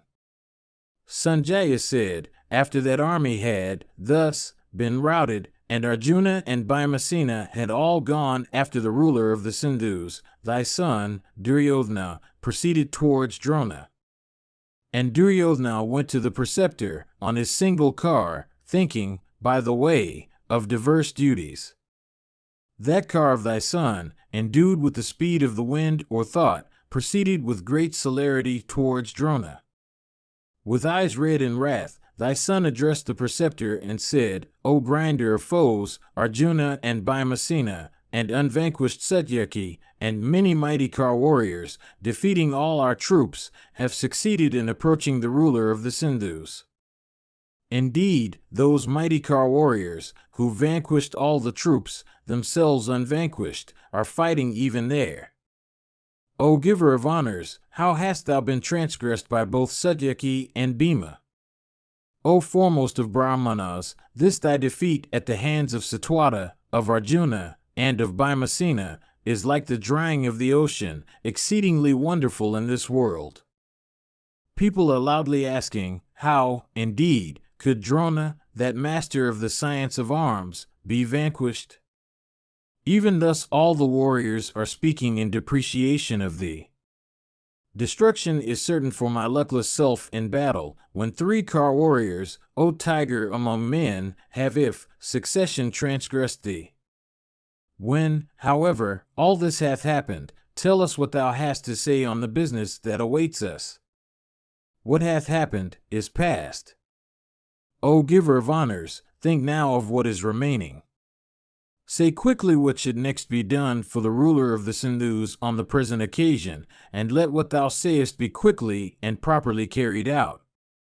Drona said, Listen, O great king, to what I, having reflected much, say unto thee about what should now be done. As yet only 3 great car warriors among the Pandavas have transgressed us. We have as much to fear behind those 3 as we have to dread before them. There, however, where Krishna and Dhananjaya are, our fear must be greater. The Bharata army hath been attacked both on the front and from behind. In this pass, I think, the protection of the ruler of the Sindhus is our first duty. Jayadratha, afraid of Dhananjaya, deserves of everything else to be protected by us. The heroic Yuyudhana and Vrkodara have both gone against the ruler of the Sindhus.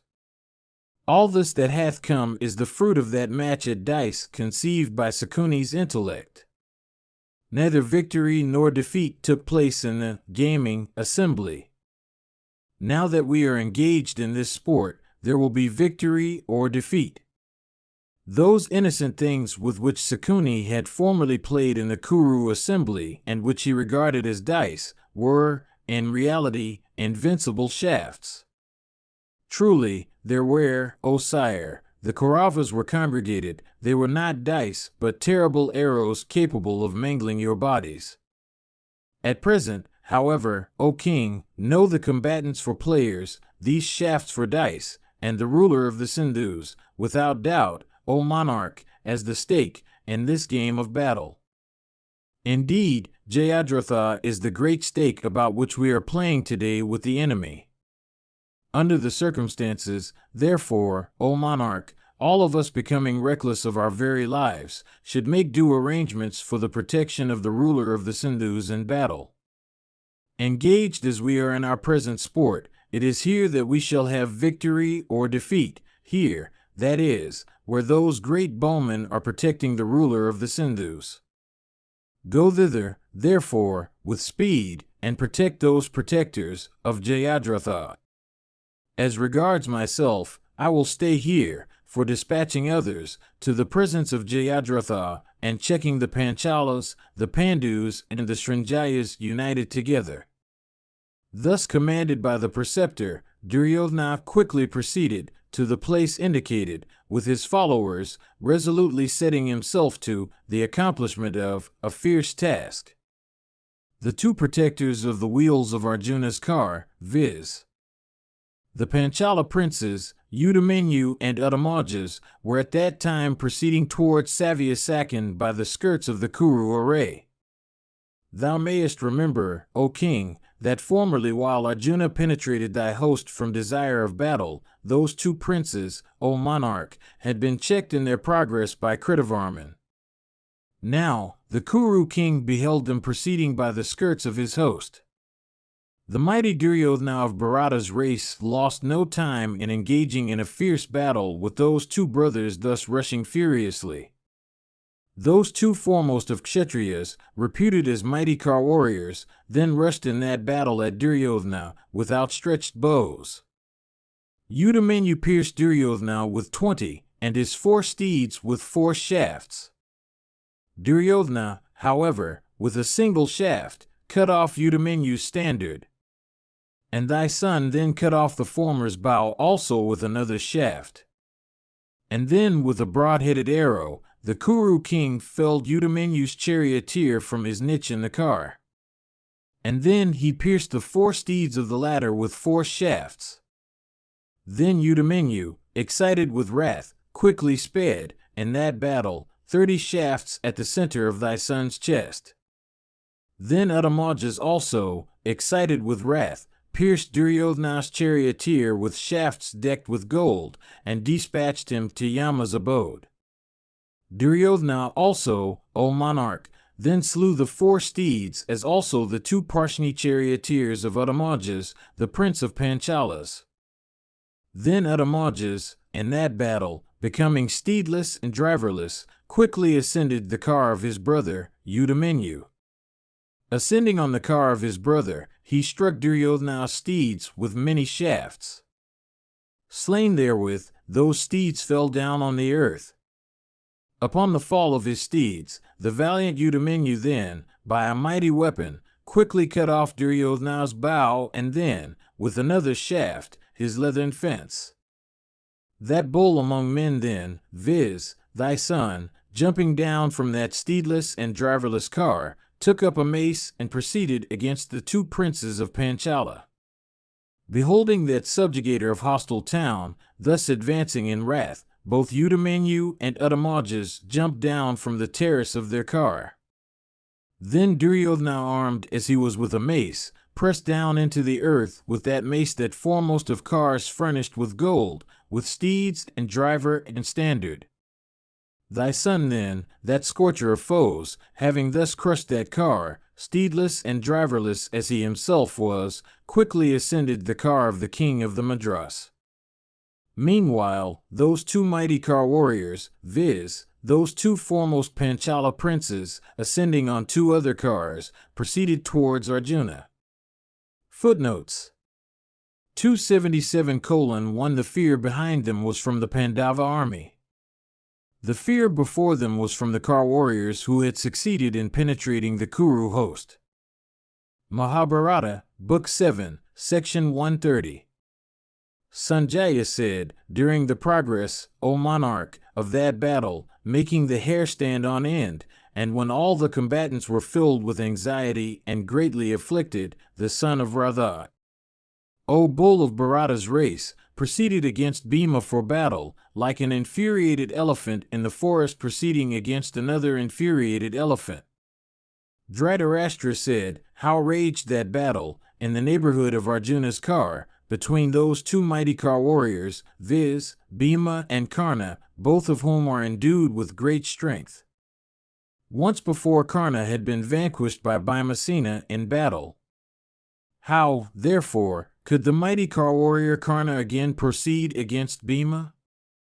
How also could Bhima proceed against the Suta's son, that mighty warrior who is reckoned as the greatest of car warriors on earth? Yudhishthira, the son of Dharma, having prevailed over Bhishma and Drona, did not fear anybody else so much as the bowman Karna. Indeed, thinking of the mighty car warrior Karna, he passeth his nights sleeplessly from fear. How, then, could Bhima encounter that Suta's son in battle? Indeed, O Sanjaya, how could Bhima fight with Karna, that foremost of warriors, that hero devoted to the Brahmanas, endued with energy and never retreating from battle? How, indeed, did those 2 heroes, viz., the Suta's son and Vrikodara, fight with each other in that encounter which took place in the vicinity of Arjuna's car? Informed before of his brotherhood with the Pandavas, the Suta's son is again compassionate. Remembering also his words to Kunti, how could he fight with Bhima? As regards Bhima also, remembering all the wrongs formerly inflicted on him by the Suta's son, how did that hero fight with Karna in battle? My son Duryodhana, O Suta, hopeth that Karna will vanquish all the Pandavas in battle. Upon whom my wretched son resteth his hope of victory in battle, how did he fight with Bhimasena of terrible deeds? That Suta's son, relying upon whom my sons chose hostilities with those mighty car warriors, viz., the sons of Pandu, how did Bhima fight with him? Indeed, remembering the diverse wrongs and injuries done by him, how did Bhima fight with that son of Suta? How indeed could Bhima fight with that son of a Suta, who, endued with great valor, had formerly subjugated the whole earth on a single car? How did Bhima fight with that son of a Suta, who was born with a natural pair of earrings? Thou art skilled in narration, O Sanjaya. Tell me, therefore, in detail how the battle took place between those two, and who amongst them obtained the victory. Sanjaya said, leaving Radha's son, that foremost of car warriors Bhimasena, desired to proceed to the place where those two heroes, viz., Krishna and Dhananjaya were. The son of Radha, however, rushing towards him as he proceeded, covered him, O king, with dense showers of arrows, like a cloud pouring, torrents of rain on a mountain. The mighty son of Adhiratha, his face beautiful as a full-blown lotus, lighted up with a smile, challenged Bhimasena to battle as the latter was proceeding. And Karna said, O Bhima, I dreamt not that thou knowest how to fight. Why then dost thou show me thy back from desire of meeting with Arjuna? O delighter of the Pandavas, this is scarcely fit for a son of Kunti. Staying, therefore, where thou art, cover me with thy arrows. Bhimasena, hearing that challenge of Karna, brooked it not, but wheeling his car a little, began to fight with the Suta's son. The illustrious Bhimasena showered clouds of straight shafts. Desiring also to arrive at the end of those hostilities by slaying Karna, Bhima began to weaken that hero conversant with every weapon and clad in mail, and staying before him for engaging in a single combat. Then mighty Bhima, that scorcher of foes, that wrathful son of Pandu, having slain numerous Kauravas, shot diverse showers of fierce shafts at Karna, O sire. The Suta's son, endued with great strength, swallowed, by means of the power of his own weapons, all those showers of arrows shot by that hero, possessed of the tread of an infuriated elephant. Duly favored by knowledge, that great bowman, viz., Karna, began in that battle, O monarch, to career like a preceptor of military science. The wrathful son of Radha, smiling the while, seemed to mock Bhimasena as the latter was battling with great fury. The son of Kunti brooked not that smile of Karna in the midst of many brave warriors witnessing from all sides that fight of theirs. Like a driver striking a huge elephant with a hook, the mighty Bhima, excited with rage, pierced Karna whom he had obtained within reach, with many calf-toothed shafts in the center of the chest. And once more, Bhimasena pierced the Suta's son of variegated armor with 73 well-shot and keen arrows equipped with beautiful wings and eased in golden armor, each with 5 shafts. And soon, within the twinkling of the eye, was seen a network of shafts about Bhima's car caused by Karna.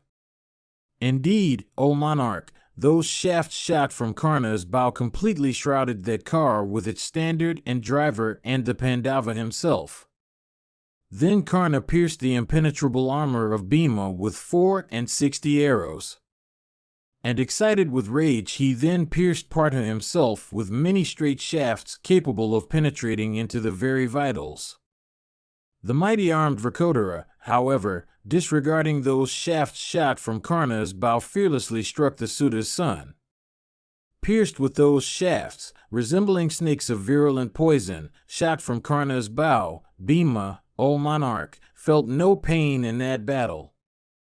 The valiant Bhima then, in that encounter, pierced Karna with 32 broad-headed shafts of keen points and fierce energy. Karna, however, with the greatest indifference, covered, in return, with his arrows, the mighty armed Bhimasena, who was desirous of Jayadratha's slaughter. Indeed, the son of Ratha, in that encounter, fought mildly with Bhima, while Bhima, remembering his former wrongs, fought with him furiously. The wrathful Bhimasena could not brook that disregard by Karna. Indeed, that slayer of foes quickly shot showers of arrows at Ratha's son. Those arrows, sped in that encounter by Bhimasena, fell on every limb of Karna like cooing birds. Those arrows, equipped with golden wings and keen points, shot from Bhimasena's bow, covered the son of Ratha like a flight of insects covering a blazing fire. Karna, however, O king, shot showers of fierce shafts in return, O Bharata. Then Vrkodara cut off, with many broad-headed arrows, those shafts resembling thunderbolts, shot by that ornament of battle, before they could come at him. That chastiser of foes, viz., Karna, the son of Vikartana, once more, O Bharata, covered Bhimasena with his arrowy showers. We then, O Bharata, beheld Bhima so pierced in that encounter with arrows as to resemble a porcupine with its quilts erect on its body. Like the sun holding his own rays, the heroic Bhima held in that battle all those shafts, whetted on stone and equipped with wings of gold, that were shot from Karna's bow. All his limbs bathed in blood, Bhimasena looked resplendent like an asoka tree in spring adorned with its flowery burthen. The mighty armed Bhima could not brook that conduct, in battle, of the mighty armed Karna. Rolling his eyes ill wrath, he pierced Karna with 25 long shafts. Thereupon, Karna looked like a white mountain with many snakes of virulent poison hanging from its sides. And once more, Bhimasena, endued with the prowess of a celestial, pierced the Suta's son who was prepared to lay down his life in battle, with 6 and then with 8 arrows. And, again, with another arrow, the valiant Bhimasena quickly cut off Karna's bow, smiling the while. And he slew also with his shafts the 4 steeds of Karna and then his charioteer, and then pierced Karna himself in the chest with a number of long shafts endued with the effulgence of the sun. Those winged shafts, piercing through Karna's body, entered the earth, like the rays of the sun piercing through the clouds. Afflicted with arrows and his bow cut off, Karna, though proud of his manliness, felt great pain and proceeded to another car. Footnotes 280:1 Many of the Bengal texts have Kalabhairaiva. This is a mistake, the word being Kalada, and not Kalaba, which would be unmeaning here. Mahabharata, Book 7, Section 131. Dhritarashtra said, "What, indeed, O Sanjaya, did Duryodhana say when he saw that Karna turning away from the field upon whom my sons had reposed all their hopes of victory? How, indeed, did the mighty Bhima, proud of his energy, fight? What also, O son, did Karna do after this, beholding Bhimasena in that battle resemble a blazing fire?"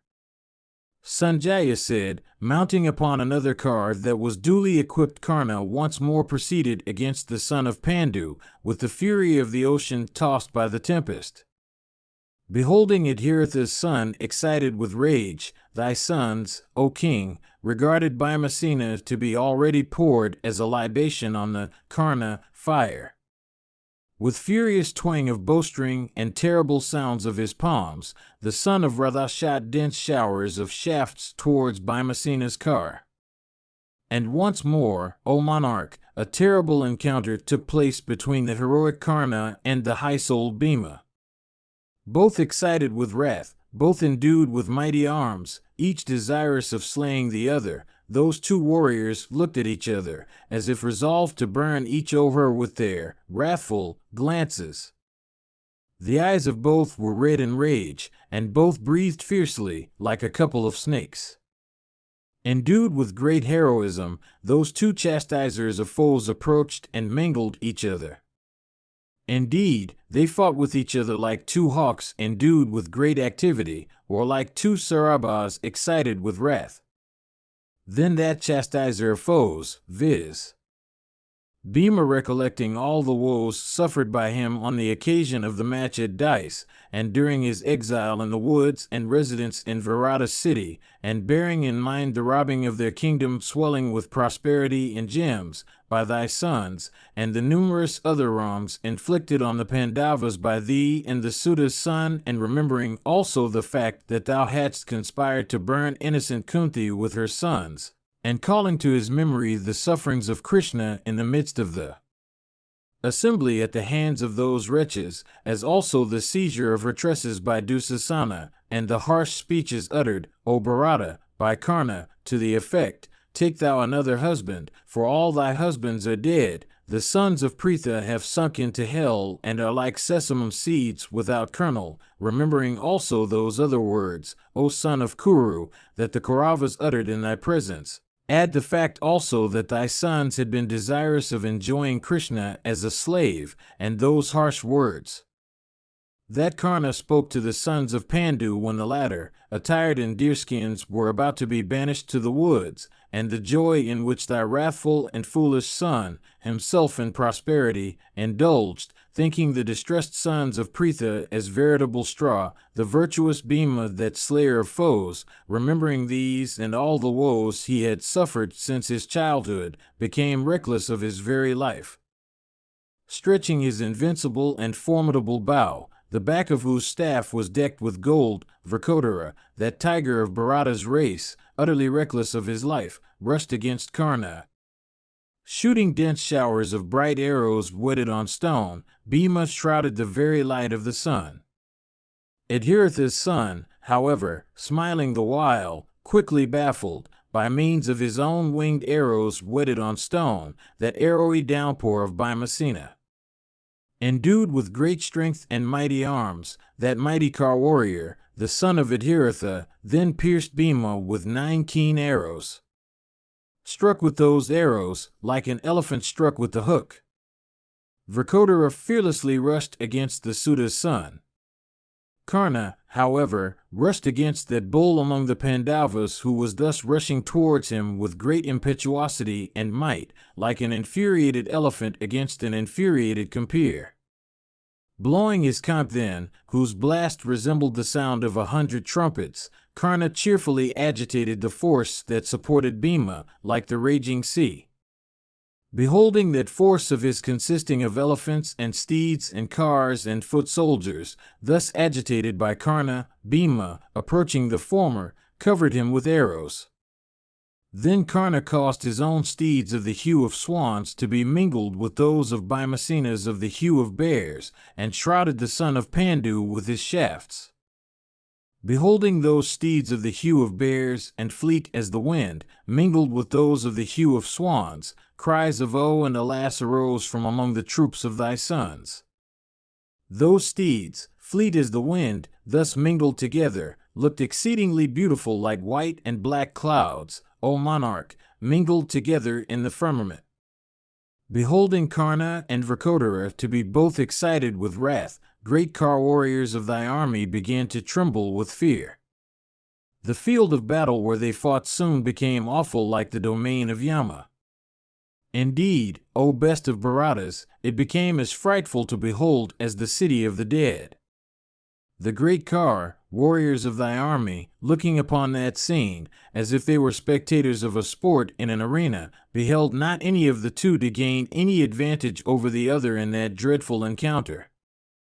They only beheld, O king, that mingling and clash of the mighty weapons of those two warriors, as a result, O monarch, of the evil policy of thyself and thy son.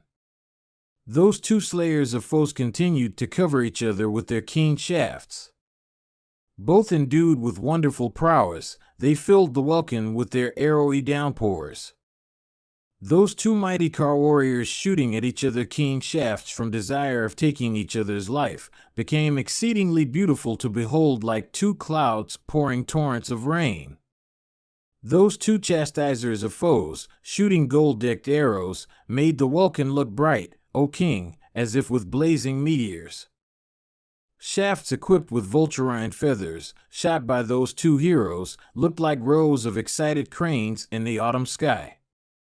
Meanwhile, Krishna and Dhananjaya, those chastisers of foes, engaged in battle with the Suta's son, thought the burden too great for Bhima to bear.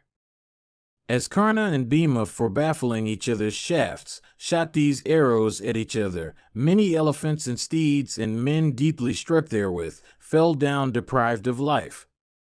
And in consequence of those falling and fallen creatures deprived of life counting by thousands, a great carnage, O king, took place in the army of thy sons. And soon, O bull of Bharata's race, the field of battle became covered with the bodies of men and steeds and elephants deprived of life. Mahabharata, Book 7, Section 132. Dhritarashtra said, I regard Bhimasena's prowess to be exceedingly wonderful, inasmuch as he succeeded in battling with Karna of singular activity and energy. Indeed, O Sanjaya, tell me why that Karna, who is capable of resisting in battle the very celestials with the Ikshas and Asuras and men, armed with all kinds of weapons, could not vanquish in battle Pandu's son Bhima blazing with resplendence. O tell me, how that battle took place between them in which each staked his very life. I think that in an encounter between the two, success is within reach of both as, indeed, both are liable to defeat.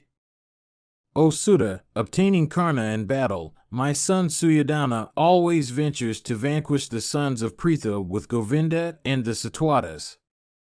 Hearing, however, of the repeated defeat in battle of Karna by Bhimasena of terrible deeds, a swoon seems to come upon me. I think the Kauravas to be already slain, in consequence of evil policy of my son. Karna will never succeed, O Sanjaya, in vanquishing those mighty bowmen, viz., the sons of Pritha. In all the battles that Karna has fought with the sons of Pandu, the latter have invariably defeated him on the field. Indeed, O son, the Pandavas are incapable of being vanquished by the very gods with Vyasa at their head. Alas, my wicked son Duryodhana knoweth it not. Having robbed Pritha's son, who was like the lord of the treasures himself, of his wealth, my son of little intelligence seeth not the fall like a searcher of honey in the mountains. Conversant with deceit, he regardeth it to be irrevocably his, and always insulteth the Pandavas. Myself also, of unrefined soul, overcome with affection for my children, scrupled not to despise the high-souled sons of Pandu that are observant of morality. Yudhishthira, the son of Pritha, of great foresight, always showed himself desirous of peace.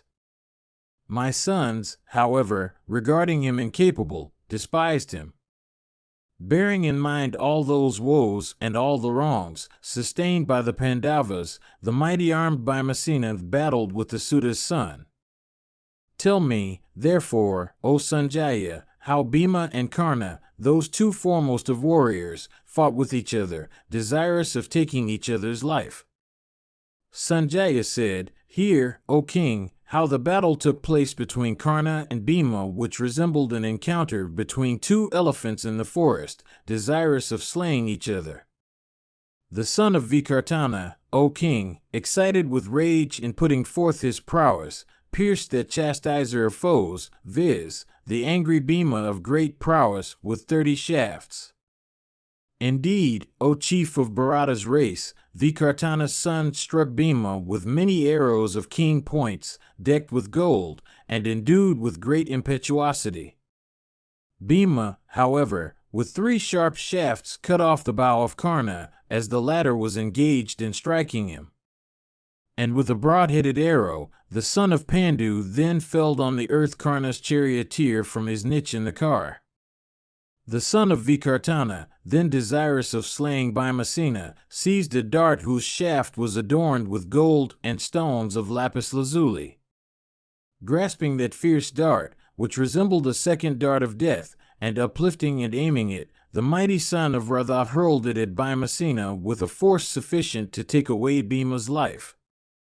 Hurling that dart, like Purandara hurling the thunderbolt, Radha, son of great strength, uttered a loud roar. Hearing that roar, thy sons became filled with delight.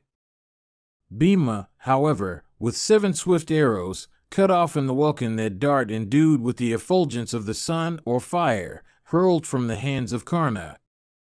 Cutting off that dart, resembling a snake just freed from its slough, Bhima, O sire, as if on the lookout for taking the life-breath of the Suta's son, sped, in great wrath, many shafts in that battle that were equipped with peacock feathers and golden wings, and each of which, whetted of stone, resembled the rod of Yama.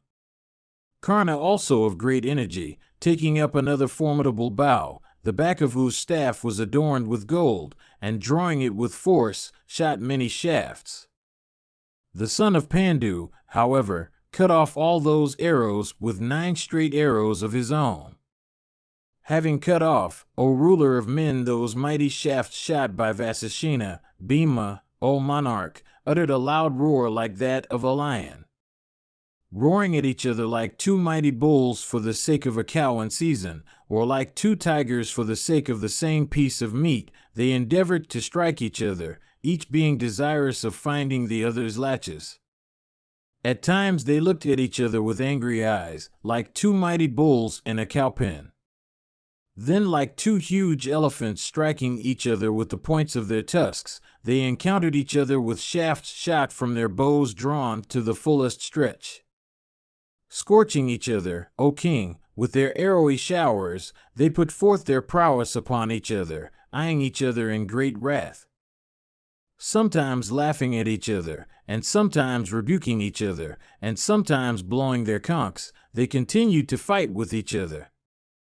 Then Bhima once more cut Karna's bow at the handle, O sire, and dispatched by means of his shafts the latter's steeds, white as conchs, to the abode of Yama, and the son of Pandu also felled his enemy's charioteer from his niche in the car. Then Karna, the son of Vikartana, made steedless and driverless, and covered in that battle with shafts, became plunged into great anxiety. Stupefied by Bhima with his arrowy showers, he knew not what to do. Beholding Karna placed in a distressful plight, King Duryodhana, trembling with wrath, commended his brother, Durjaya, saying, Go, O Durjaya! The son of Pandu is about to devour the son of Radha. Slay that beardless Bhima soon, and infuse strength into Karna. Thus addressed, the son Durjaya, saying unto Duryodhana, So be it, rushed towards Bhimasena engaged with Karna, and covered him with arrows. And Durjaya struck Bhima with 9 shafts, his steeds with 8, his driver with 6, his standard with 3, and once more Bhima himself with 7. Then Bhimasena, excited with wrath, piercing with his shafts the very vitals of Durjaya, and his steeds and driver, dispatched them of Yama's abode. Then Karna, weeping in grief, circumambulated that son of thine, who, adorned with ornaments, lay on the earth, writhing like a snake. Bhima then, having made that deadly foe of his, viz., Karna, carless, smiling by covered him with shafts, and made him look like a satagni with numberless spikes on it.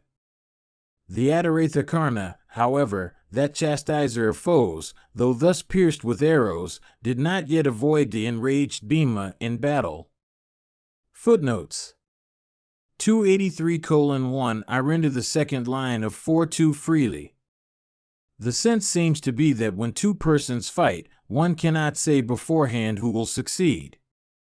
Both have chances of success, as, indeed, both have chances of defeat. Mahabharata, Book 7, Section 133. Sanjaya said, Then the carless Karna, thus once more completely defeated by Bhima, mounted another car and speedily began to pierce the son of Pandu. Like 2 huge elephants encountering each other with the points of their tusks, they struck each other with shafts, shot from their bows drawn to the fullest stretch. Then Karna, striking Bhimasena with showers of shafts, uttered a loud roar, and once more pierced him in the chest. Bhima, however, in return, pierced Karna with 10 straight arrows and once more with 20 straight arrows. Then Karna, piercing Bhima, O king, with 9 arrows in the center of the chest, struck the latter's standard with a sharp shaft.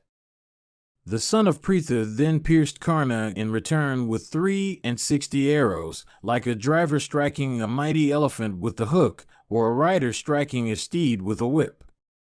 Deeply pierced, O king, by the illustrious son of Pandu, the heroic Karna began to lick with his tongue the corners of his mouth, and his eyes became red in rage. Then, O monarch, Karna sped at Bhimasena, for his destruction, a shaft capable of piercing everybody, like Indra hurling his thunderbolt. That shaft equipped with beautiful feathers sped from the bow of the Suta's son, piercing Partha in that battle, sank deep into the earth. Then the mighty-armed Bhima, with eyes red in wrath, hurled without a moment's reflection at the Suta's son a heavy 6-sided mace, adorned with gold measuring full 4 cubits in length, and resembling the bolt of Indra in force. Indeed, like Indra slaying the Asuras with his thunderbolt, that hero of Bharata's race, excited with wrath, slew with that mace the well-trained steeds of the foremost breed of Adhiratha's son. Then, O bull of Bharata's race, the mighty-armed Bhima, with a couple of razor-faced arrows, cut off the standard of Karna. And then he slew, with a number of shafts, his enemy's charioteer. Abandoning that steedless and driverless and standardless car, Karna, O Bharata, cheerlessly stood on the earth, drawing his bow. The prowess that we then beheld of Radha's son was extremely wonderful, inasmuch as that foremost of Kar warriors, though deprived of Kar, continued to resist his foe. Beholding that foremost of men, viz. the son of Adhiratha, deprived of his Kar, Duryodhana, O monarch, said unto his brother, Dharmaka, there, O Dharmaka, the son of Radha hath been deprived of his Kar by Bhimasena. Furnish that foremost of men, that mighty Kar warrior with a Kar. Hearing these words of Duryodhana, thy son Dharmaka, O Bharata, quickly proceeded towards Karna and covered Bhima with his shafts.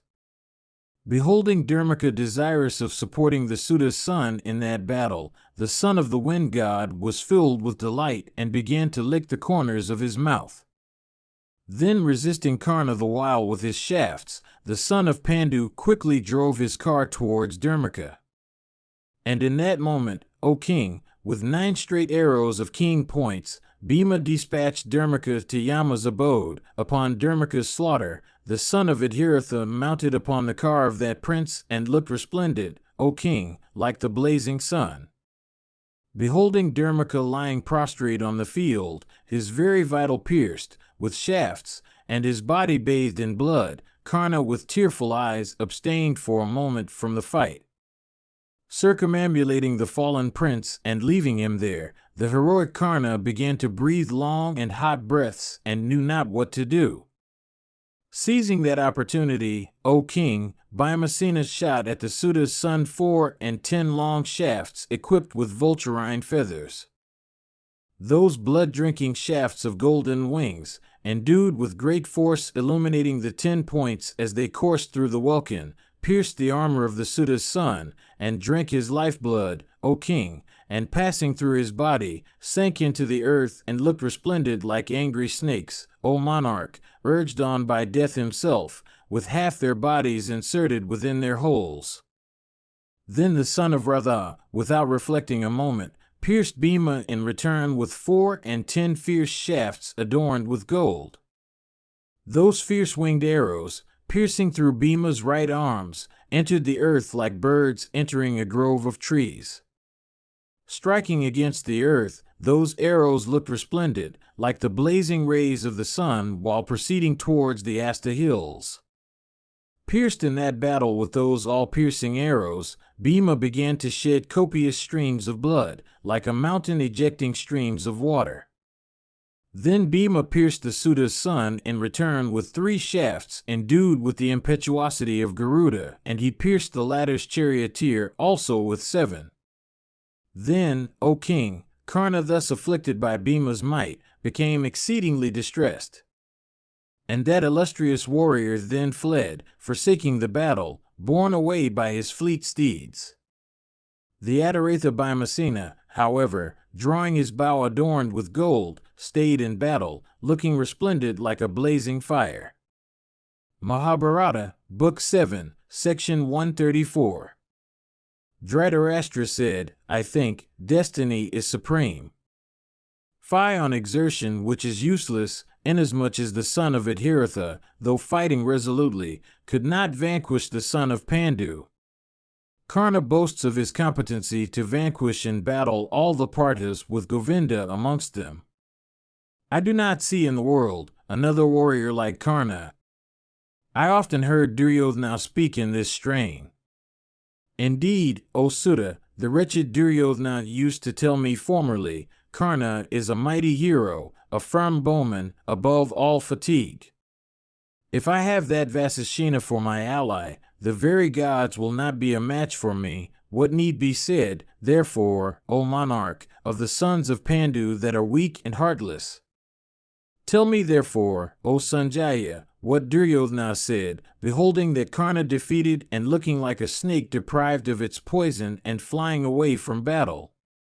Alas, deprived of his senses, Duryodhana dispatched the unsupported Dharmaka, unacquainted though he was with battle, into that fiery encounter, like an insect into the blazing fire. O Sanjaya, even Aswathaman and the ruler of the Madras and Kripa, united together, could not stand before Bhimasena. Even these know the terrible might, equal to that of 10,000 elephants, of Bhima, endued with the energy of Marat himself, as also his cruel intents. Why did they provoke the fire in battle, of that hero of cruel deeds, that warrior resembling Yama himself as the latter becomes at the end of the Yuga?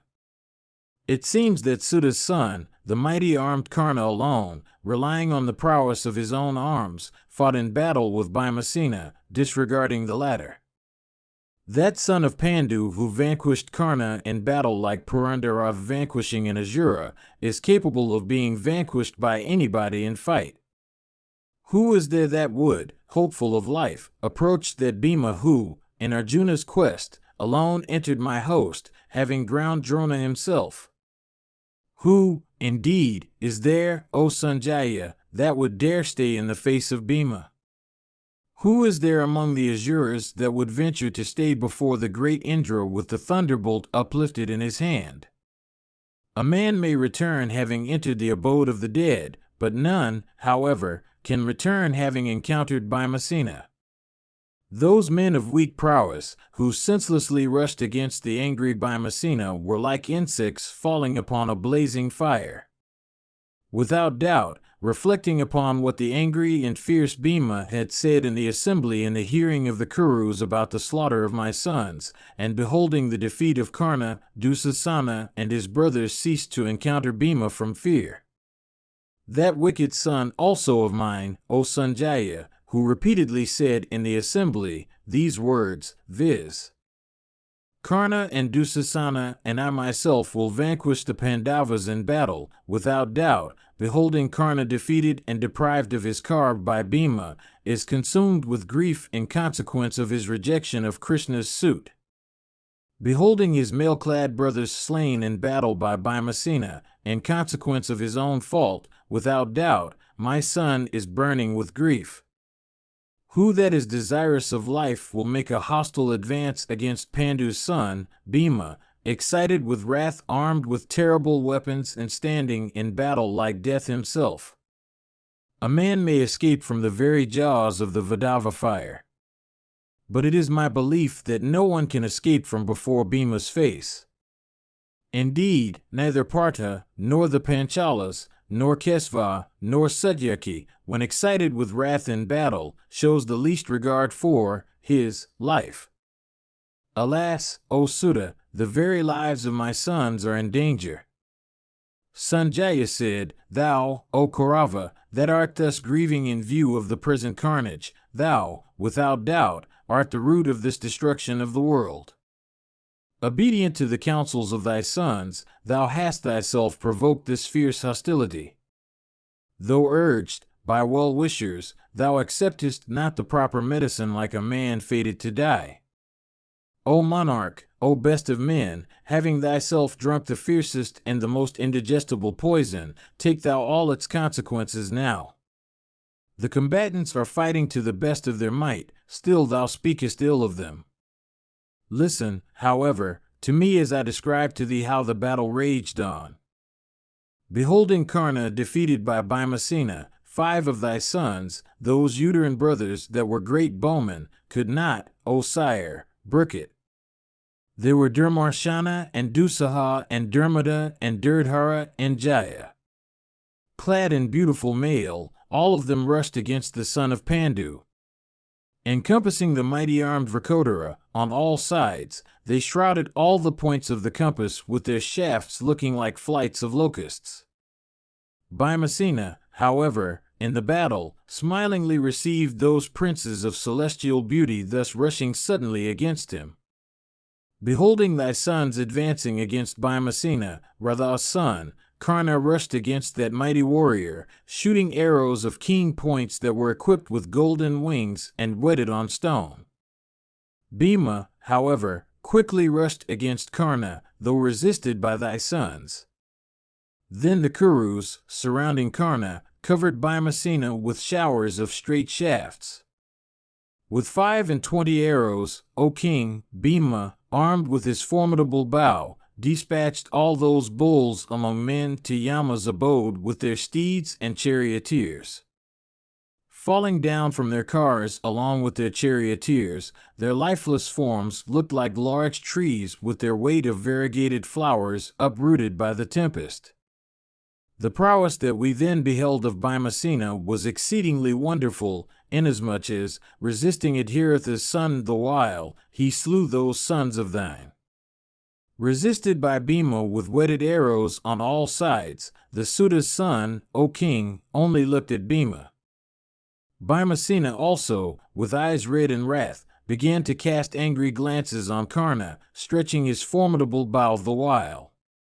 Footnotes 288:1 The genius of the two languages being entirely different, I give the sense of the first line of 14 separately, without seeking to connect it, in the assertive form, with the second half of 13. 288:2 Literally, disregard of Krishna. Mahabharata, Book 7, Section 135. Sanjaya said, Beholding thy sons lying on the field, Karna of great prowess filled with great wrath, became hopeless about his life. And Adhiratha's son regarded himself guilty, seeing thy sons slain before his eyes in battle by Bhima. Then Bhimasena, recollecting the wrongs formerly inflicted by Karna, became filled with rage and began with deliberate care to pierce Karna with many keen arrows. Then Karna, piercing Bhima with 5 arrows, smiling the while, once more pierced him with 70 arrows, equipped with golden wings and whetted on stone. Disregarding these shafts shot by Karna, Vrkodara pierced the son of Radha in that battle with 100 straight shafts. And once more, piercing him in his vitals with 5 keen arrows, Bhima, O sire, cut off with a broad-headed arrow the bow of the Suta's son. The cheerless Karna then, O Bharata, taking up another bow shrouded Bhimasena on all sides with his arrows. Then Bhima, slaying Karna's steeds and charioteer, laughed a laugh, having thus counteracted Karna's feats. Then that bull amongst men, viz. Bhima, cut off with his arrows the bow of Karna. That bow, O king, of loud twang, and the back of whose staff was decked with gold, fell down from his hand. Then the mighty car warrior Karna alighted from his car, and taking up a mace in that battle wrathfully hurled it at Bhima. Beholding that mace, O king, impetuously coursing towards him, Vrkodara resisted it with his arrows in the sight of all thy troops. Then the son of Pandu, gifted with great prowess and exerting himself with great activity, shot 1,000 arrows at the Suta's son, desirous of taking the latter's life. Karna, however, in the dreadful battle, resisting all those shafts with his own, cut off Bhima's armor also with his arrows. And then he pierced Bhima with 25 small shafts in the sight of all the troops. All this seemed exceedingly wonderful. Then, O monarch, Bhima, excited with rage, sped 9 straight shafts at the Suta's son. Those keen shafts, piercing through Karna's coat of mail and right arm, entered the earth like snakes into an ant-hill. Shrouded with showers of shafts shot from Bhimasena's bow, Karna once more turned his back upon Bhimasena. Beholding the Suta's son turn back and flying away on foot, covered all over with the arrows of Kunti's son, Duryodhana said, "Go ye quickly from all sides towards the car of Radha's son." Then, O king, thy sons, hearing these words of their brothers that were to them a surprise, rushed towards the son of Pandu for battle, shooting showers of shafts. They were Chitra, and Upakitra, and Karakitra, and Sarasan, and Chitrayuta, and Chitravarman. All of them were well versed in every mode of warfare. The mighty car warrior, Bhimasena, however, felled each of those sons of thine thus rushing against him with a single arrow. Deprived of life, they fell down on the earth like trees uprooted by a tempest. Beholding those sons of thine, almighty car warriors, O king, thus slain, Karna, with tearful face, recollected the word of Vidura. Mounting upon another car that was duly equipped, Karna, endued with great prowess, quickly proceeded against the son of Pandu in battle. Piercing each other with whetted arrows, equipped with wings of gold, the two warriors looked resplendent like two masses of clouds penetrated by the rays of the sun. Then the son of Pandu, excited with rage, cut off the armor of Suta's son with 36 broad-headed arrows of great sharpness and fierce energy. The mighty armed Suta's son also, O bull of Bharata's race, pierced the son of Kunti with 50 straight arrows. The two warriors then, smeared with red sandal paste with many a wound caused by each other's arrows, and covered also with gore, looked resplendent like the risen sun and the moon. Their coats of mail cut off by means of arrows, and their bodies covered with blood, Karna and Bhima then looked like a couple of snakes just freed from their sloughs. Indeed, those two tigers among men mingled each other with their arrows, like two tigers mingling each other with their teeth. The two heroes incessantly showered their shafts, like two masses of clouds pouring torrents of rain. Those two chastisers of foes tore each other's body with their arrows, like two elephants tearing each other with the points of their tusks. Roaring at each other and showering their arrows upon each other, causing their cars to trace beautiful circles. They resembled a couple of mighty bulls roaring at each other in the presence of a cow in her season. Indeed, those two lions among men then looked like a couple of mighty lions endued with eyes red in wrath. These two warriors, endued with great energy, fought on like Sakra and Virakana's son, Prahlada. Then, O king, the mighty armed Bhima, as he stretched his bow with his two hands, looked like a cloud charged with lightning.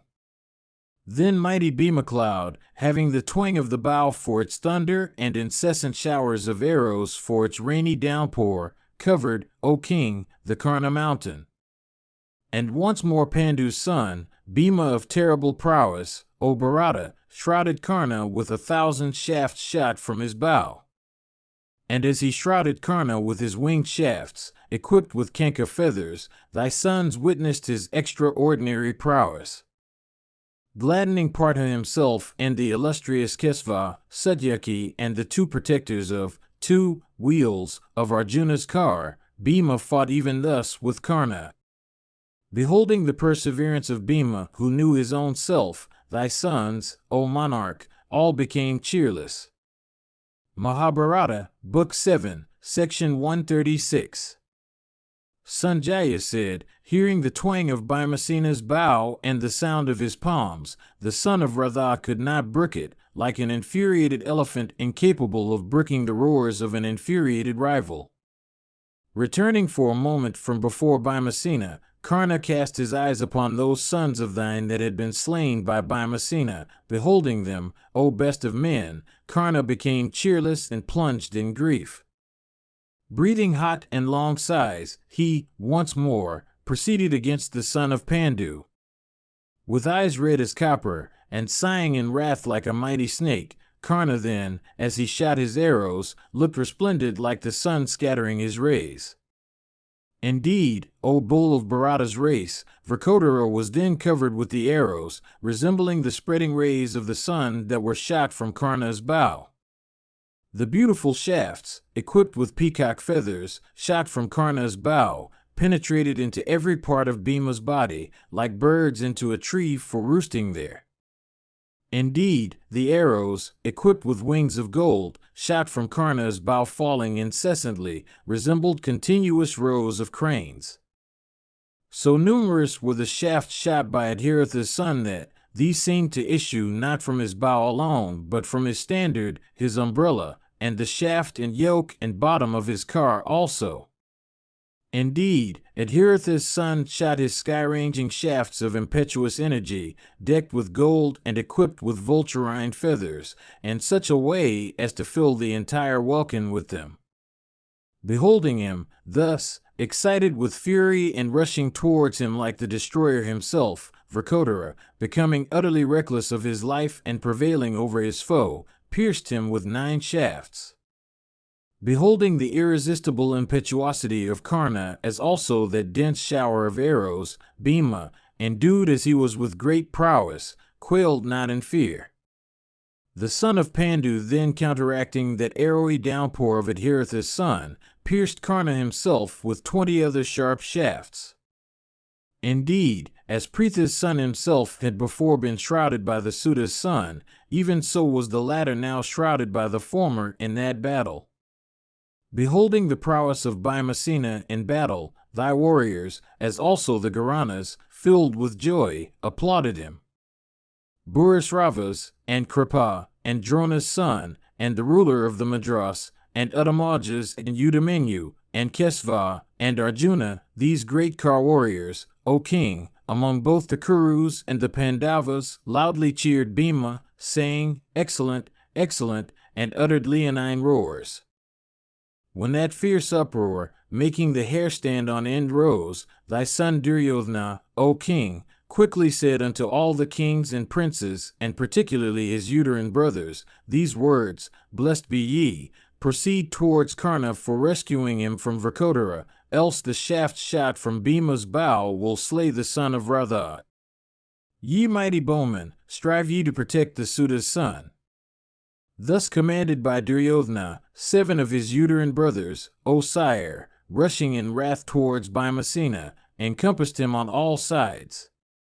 Approaching the son of Kunti, they covered him with showers of arrows, like clouds pouring torrents of rain on the mountain breast in the season of rains. Excited with wrath, those 7 great car warriors began to afflict Bhimasena, O king, like the 7 planets afflicting the moon at the hour of the universal dissolution. The son of Kunti, then, O monarch, drawing his beautiful bow with great force and firm grasp, and knowing that his foes were but men, aimed 7 shafts. And Lord Bhima in great rage sped at them those shafts, effulgent as solar rays. Indeed, Bhimasena, recollecting his former wrongs, shot those shafts as if for extracting the life from out of the bodies of those sons of thine. Those arrows, O Bharata, whetted on stone and equipped with wings of gold, shot by Bhimasena, piercing through the bodies of those Bharata princes, flew into the sky. Indeed, those arrows winged with gold, piercing through the hearts of thy sons, looked beautiful, O monarch, as they passed into the sky, like birds of excellent plumage. Decked with gold and covered all over with blood, those arrows, O king, drinking the blood of thy sons, passed out of their body. Pierced in their vital limbs by means of those arrows, they fell down on the earth from their cars, like tall trees growing on mountain precipices, broken by an elephant. The 7 sons of thine that were thus slain were Satranjaya, and Satrusaha, and Chitra, and Chitrayuta, and Drita, and Chitrasena, and Vikarna. Amongst all thy sons thus slain, Vrkodara, the son of Pandu, grieved bitterly from sorrow for Vikarna, who was dear to him. And Bhima said, Even thus was the vow made by me, viz., that all of you should be slain by me in battle. It is for that, O Vikarna, that thou hast been slain. My vow hath been accomplished. O hero, thou camest to battle, bearing in mind the duties of a Kshatriya. Thou wert ever engaged in our good, and especially in that of the king, our eldest brother. It is scarcely proper, therefore, for me to grieve for thy illustrious self. Having slain those princes, O king, in the very sight of Radha's son, the son of Pandu uttered a terrible leonine roar. That loud shout of the heroic Bhima, O Bharata, informed King Yudhishthira that the victory in that battle was his. Indeed, hearing that tremendous shout of Bhima armed with the bow, King Yudhishthira felt great joy in the midst of that battle. The gladdened son of Pandu, then, O king, received that leonine shout of his brother with sounds and other musical instruments. And after Vrkodara had sent him that message by the sign agreed upon, Yudhishthira, that foremost of persons acquainted with weapons, filled with joy, rushed against Drona in battle. On the other hand, O king, beholding 31 of thy sons slain, Duryodhana recollected the words of Vidura. Those beneficial words spoken by Vidura are now realized. Thinking even so, King Duryodhana was unable to do what he should. All that, during the match at dice, thy foolish and wicked son, with Karna on his side, said unto the princes of Panchala, causing her to be brought into the assembly, all the harsh words, again, that Karna said unto Krishna, in the same place, before thyself, O king, and the sons of Pandu, in thy hearing and that of all the Kurus, viz., O Krishna, the Pandavas are lost and have sunk into eternal hell, therefore, choose thou other husbands, alas, the fruit of all that is now manifesting itself. Then, again, O thou of Kuru's race, diverse harsh speeches, such as sesamum seeds without kernel, etc., were applied by the wrathful sons to those high-souled ones, viz., the sons of Pandu. Bhimasena, vomiting forth the fire of wrath, which these enraged, and which he had restrained for 13 years, is now compassing the destruction of thy sons. Indulging in copious lamentations, Vidura failed to persuade thee towards peace. O chief of the Bharatas, suffer the fruit of all that with thy sons. Thou art old, patient, and capable of foreseeing the consequences of all acts. Being so, when thou didst yet refuse to follow the counsels of thy well-wishers, it seems that all this is the result of destiny. Do not grieve, O tiger among men. All this is thy great fault. In my opinion, thou art thyself the cause of the destruction of thy sons. O monarch, Vikarna hath fallen, and Chitrasena also of great prowess. Many other mighty car warriors and foremost ones among thy sons have also fallen. Others, again, among thy sons whom Bhima saw come within the range of his vision, O mighty armed one, he slew in a trice. It is for thee only that I had to see our rays scorched in thousands by means of the arrows shot by Pandu's son, Bhima and Vrisha, Karna. Footnotes 291:1 The Bombay reading, which I adopt, seems to be better than the Bengal one. 292:1 I think that both Vrikodaram and Nisitais in this verse as given in the Bombay text are incorrect. I read Vrikadaras and Navavis following the Bengal texts. Mahabharata, Book 7, Section 137. Dhritarashtra said, O Sutta, O Sanjaya, This grievous result that has now overtaken us is, I think, certainly due to my evil policy. I had hitherto thought that what is past. But, O Sanjaya, what measures should I now adopt?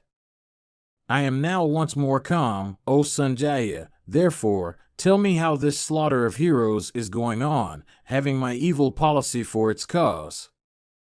Sanjaya said, Indeed, O king, Karna and Bhima, both endued with great prowess, continued in that battle to pour their arrowy showers like two rain-charged clouds. The arrows, winged with gold and whetted on stone and marked with Bhima's name, approaching Karna, penetrated into his body, as if piercing into his very life. Similarly, Bhima also, in that battle, was shrouded with the shafts of Karna in hundreds and thousands, resembling snakes of virulent poison. With their arrows, O king, failing on all sides, an agitation was produced among the troops resembling that of the very ocean. Many were the combatants, O chastiser of foes, and thy host that were deprived of life by arrows, resembling snakes of virulent poison shot from Bhima's bow. Strewn with fallen elephants and steeds mixed with the bodies of men, the field of battle looked like one covered with trees broken by a tempest. Slaughtered in battle with the arrows from Bhima's bow, thy warriors fled away, saying, What is this? Indeed, that host of the Sindhus, the Sauviras, and the Kauravas, afflicted with the impetuous shafts of both Karna and Bhima, was removed to a great distance. The remnant of those brave soldiers, with their steeds and elephants killed, leaving the vicinity of both Karna and Bhima, fled away in all directions. And they cried out, Verily, for the sake of the Parthas, the gods are stupefying us, since those arrows shot by both Bhima and Karna are slaying our forces. Saying those words, these troops of thine, afflicted with fear avoiding the range of Karna's and Bhima's arrows, stood at a distance for witnessing that combat. Then, on the field of battle there began to flow a terrible river, enhancing the joy of the heroes and the fears of the timid. And it was caused by the blood of elephants and steeds and men. And covered with the lifeless forms of men and elephants and steeds, with flagstaffs and the bottoms of cars, with the adornments of cars and elephants and steeds, with broken cars and wheels and akshas and kuvaras, with loud-twanged bows decked with gold, and gold-winged arrows and shafts in thousands, shot by Karna and Bhima, resembling snakes just freed from their sloughs, with countless lances and spears and scimitars and battle-axes, with maces and clubs and axes, all adorned with gold, with standards of diverse shapes, and darts and spiked clubs, and with beautiful satagnis, the earth, O Bharata, looked resplendent. And strewn all over with earrings and necklaces of gold and bracelets loosened from wrists and rings, and precious gems worn on diadems and crowns, and headgears, and golden ornaments of diverse kinds, O sire, and coats of mail, and leathern fences, and elephants' ropes, and umbrellas displaced from their places, and yak-tails, and fans with the pierced bodies of elephants and steeds and men, with blood-dyed arrows, and with diverse other objects, lying about and loosened from their places. The field of battle looked resplendent like the firmament bespangled with stars. Beholding the wonderful, inconceivable, and superhuman feats of those two warriors, the Charanas and the Siddhas were exceedingly amazed. As a blazing conflagration, having the wind for its ally, courses through an extended heap of dry grass, even so, Adhiratha's son, engaged with Bhima, coursed fiercely in that battle. Both of them felled countless standards and cars, and slew steeds and men and elephants, like a pair of elephants crushing a forest of reeds while engaged in battle with other. Thy host looked like a mass of clouds, O king of men, and great was the carnage caused in that battle by Karna and Bhima. Footnotes 295:1 The sense seems to be that Karna and Bhima were like fire and wind.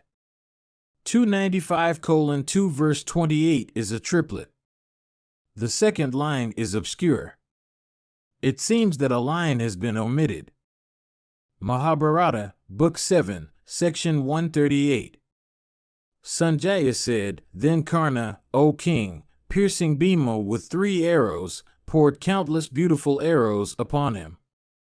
The mighty-armed Bhimasena, the son of Pandu, though thus struck by the Suta's son, showed no signs of pain but stood immovable like a hill pierced with arrows. In return, O sire, in that battle, he deeply pierced Karna in the ear with a barbed arrow, rubbed with oil, of great keenness, and of excellent temper. With that arrow, he felled on the earth the large and beautiful earring of Karna. And it fell down, O monarch, like a blazing luminary of great effulgence from the firmament. Excited with wrath, Vrkodara, then, smiling the while, deeply pierced the Suta's son in the center of the chest with another broad-headed arrow. And once again, O Bharata, the mighty-armed Bhima quickly shot in that battle 10 long shafts that looked like snakes of virulent poison just freed from their sloughs. Shot by Bhima, those shafts, O sire, striking Karna's forehead, entered it like snakes entering an anthill. With those shafts sticking to his forehead, the Suta's son looked beautiful, as he did before, while his brow had been encircled with a chaplet of blue lotuses.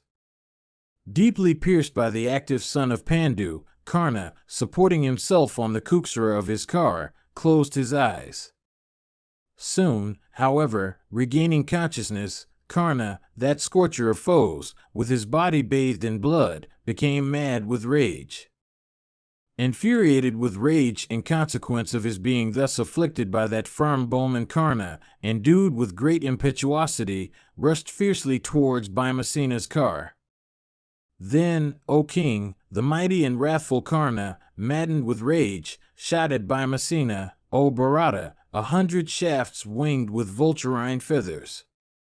The son of Pandu, however, disregarding his foe and setting at naught his energy, began to shoot showers of fierce arrows at him. Then Karna, O king, excited with rage, O scorcher of foes, struck the son of Pandu, that embodiment of wrath, with 9 arrows in the chest.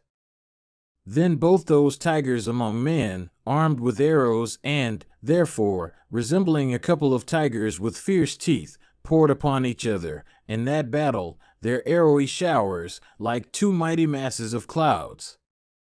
They sought to frighten each other in that battle, with sounds of their palms, and with showers of arrows of diverse kinds.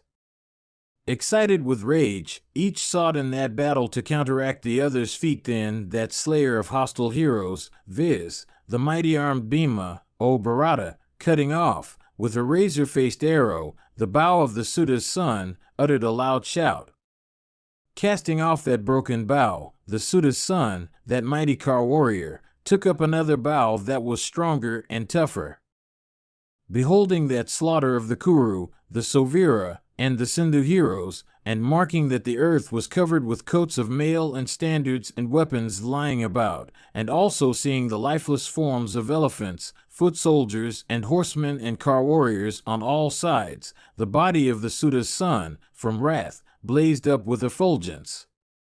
Stretching his formidable bow, decked with gold, Radha's son, O king, eyed Bhima with wrathful glances.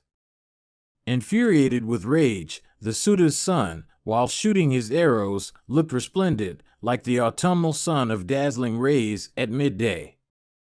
While employed with his hands in taking up an arrow, fixing it on the bowstring, stretching the string and letting it off, none could notice any interval between those acts. And while Karna was thus engaged in shooting his arrows right and left, his bow incessantly drawn to a circle, like a terrible circle of fire. The keen-pointed arrows, equipped with wings of gold, shot from Karna's bow, covered, O king, all the points of the compass, darkening the very light of the sun. Countless flights were seen, in the welkin, of those shafts equipped with wings of gold, shot from Karna's bow. Indeed, the shaft shot from the bow of Adhiratha's son looked like rows of cranes in the sky. The arrows that Adhiratha's son shot were all equipped with vulturine feathers, whetted on stone, decked with gold, endued with great impetuosity, and furnished with blazing points. Impelled by the force of his bow, those arrows urged by Karna, while coursing in thousands through the welkin, looked beautiful like successive flights of locusts. The arrows shot from the bow of Adhiratha's son, as they coursed through the welkin, looked like one long continuously drawn arrow in the sky. Like a cloud covering a mountain with torrents of rain, Karna in rage covered Bhima with showers of arrows. Then thy sons, O Bharata, with their troops, beheld the might, energy, prowess, and perseverance of Bhima, for the latter, disregarding that arrowy downpour, resembling the raging sea, rushed in wrath against Karna. Bhima, O monarch, was armed with a formidable bow, the back of whose staff was decked with gold. He stretched it so quickly that it seemed, like a second bow of Indra, incessantly drawn to a circle. Shafts issued continuously from it, seemed to fill the welkin. With those straight arrows, equipped with wings of gold, shot by Bhima, a continuous line was made in the sky that looked effulgent like a garland of gold. Then those showers of Karna's arrows spread in the welkin, struck by Bhimasena with his shafts, were scattered in portions and fell down on the earth. Then the sky was covered with those showers of gold-winged and swiftly coursing arrows of both Karna and Bhimasena that produced sparks of fire as they clashed against each other. The very sun was then shrouded, and the very wind ceased to blow.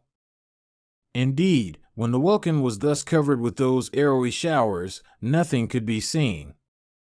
Then the Suta's son, disregarding the energy of the high-souled Bhima, completely shrouded Bhima with other arrows and endeavored to prevail over him. Then, O sire, those arrowy showers shot by both of them seemed to clash against each other like two opposite currents of wind. And in consequence of that clash of the arrowy showers of those two lions among men, a conflagration, O chief of the Bharatas, seemed to be generated in the sky. Then Karna, desirous of slaying Bhima, shot at him in rage many whetted arrows equipped with wings of gold and polished by the hands of the smith. Bhima, however, cut off with his own shafts every one of those arrows into 3 fragments, and prevailing over the Suta's son, he cried out, "Wait, wait!" And the wrathful and mighty son of Pandu, like an all-consuming conflagration, once more shot in rage showers of fierce shafts. And then, in consequence of their leathern fences striking against their bowstrings, loud sounds were generated. And loud also became the sound of their palms, and terrible their leonine shouts, and fierce the rattle of their car wheels and the twang of their bowstrings. And all the combatants, O king, ceased to fight, desirous of beholding the prowess of Karna and of the son of Pandu, each of whom was desirous of slaying the other. And the celestial rishis and siddhas and gandharvas applauded them, saying, "Excellent, excellent." And the tribes of Vidyadharas rained flowery showers upon them. Then the wrathful and mighty-armed Bhima of fierce prowess, baffling with his own weapons the weapons of his foe, pierced the Suta's son with many shafts. Karna also, endued with great might, baffling the shafts of Bhimasena, sped at him 9 long shafts in that battle. Bhima, however, with his many arrows, cut off those shafts of Suta's son in the welkin and addressed him, saying, "Wait, wait."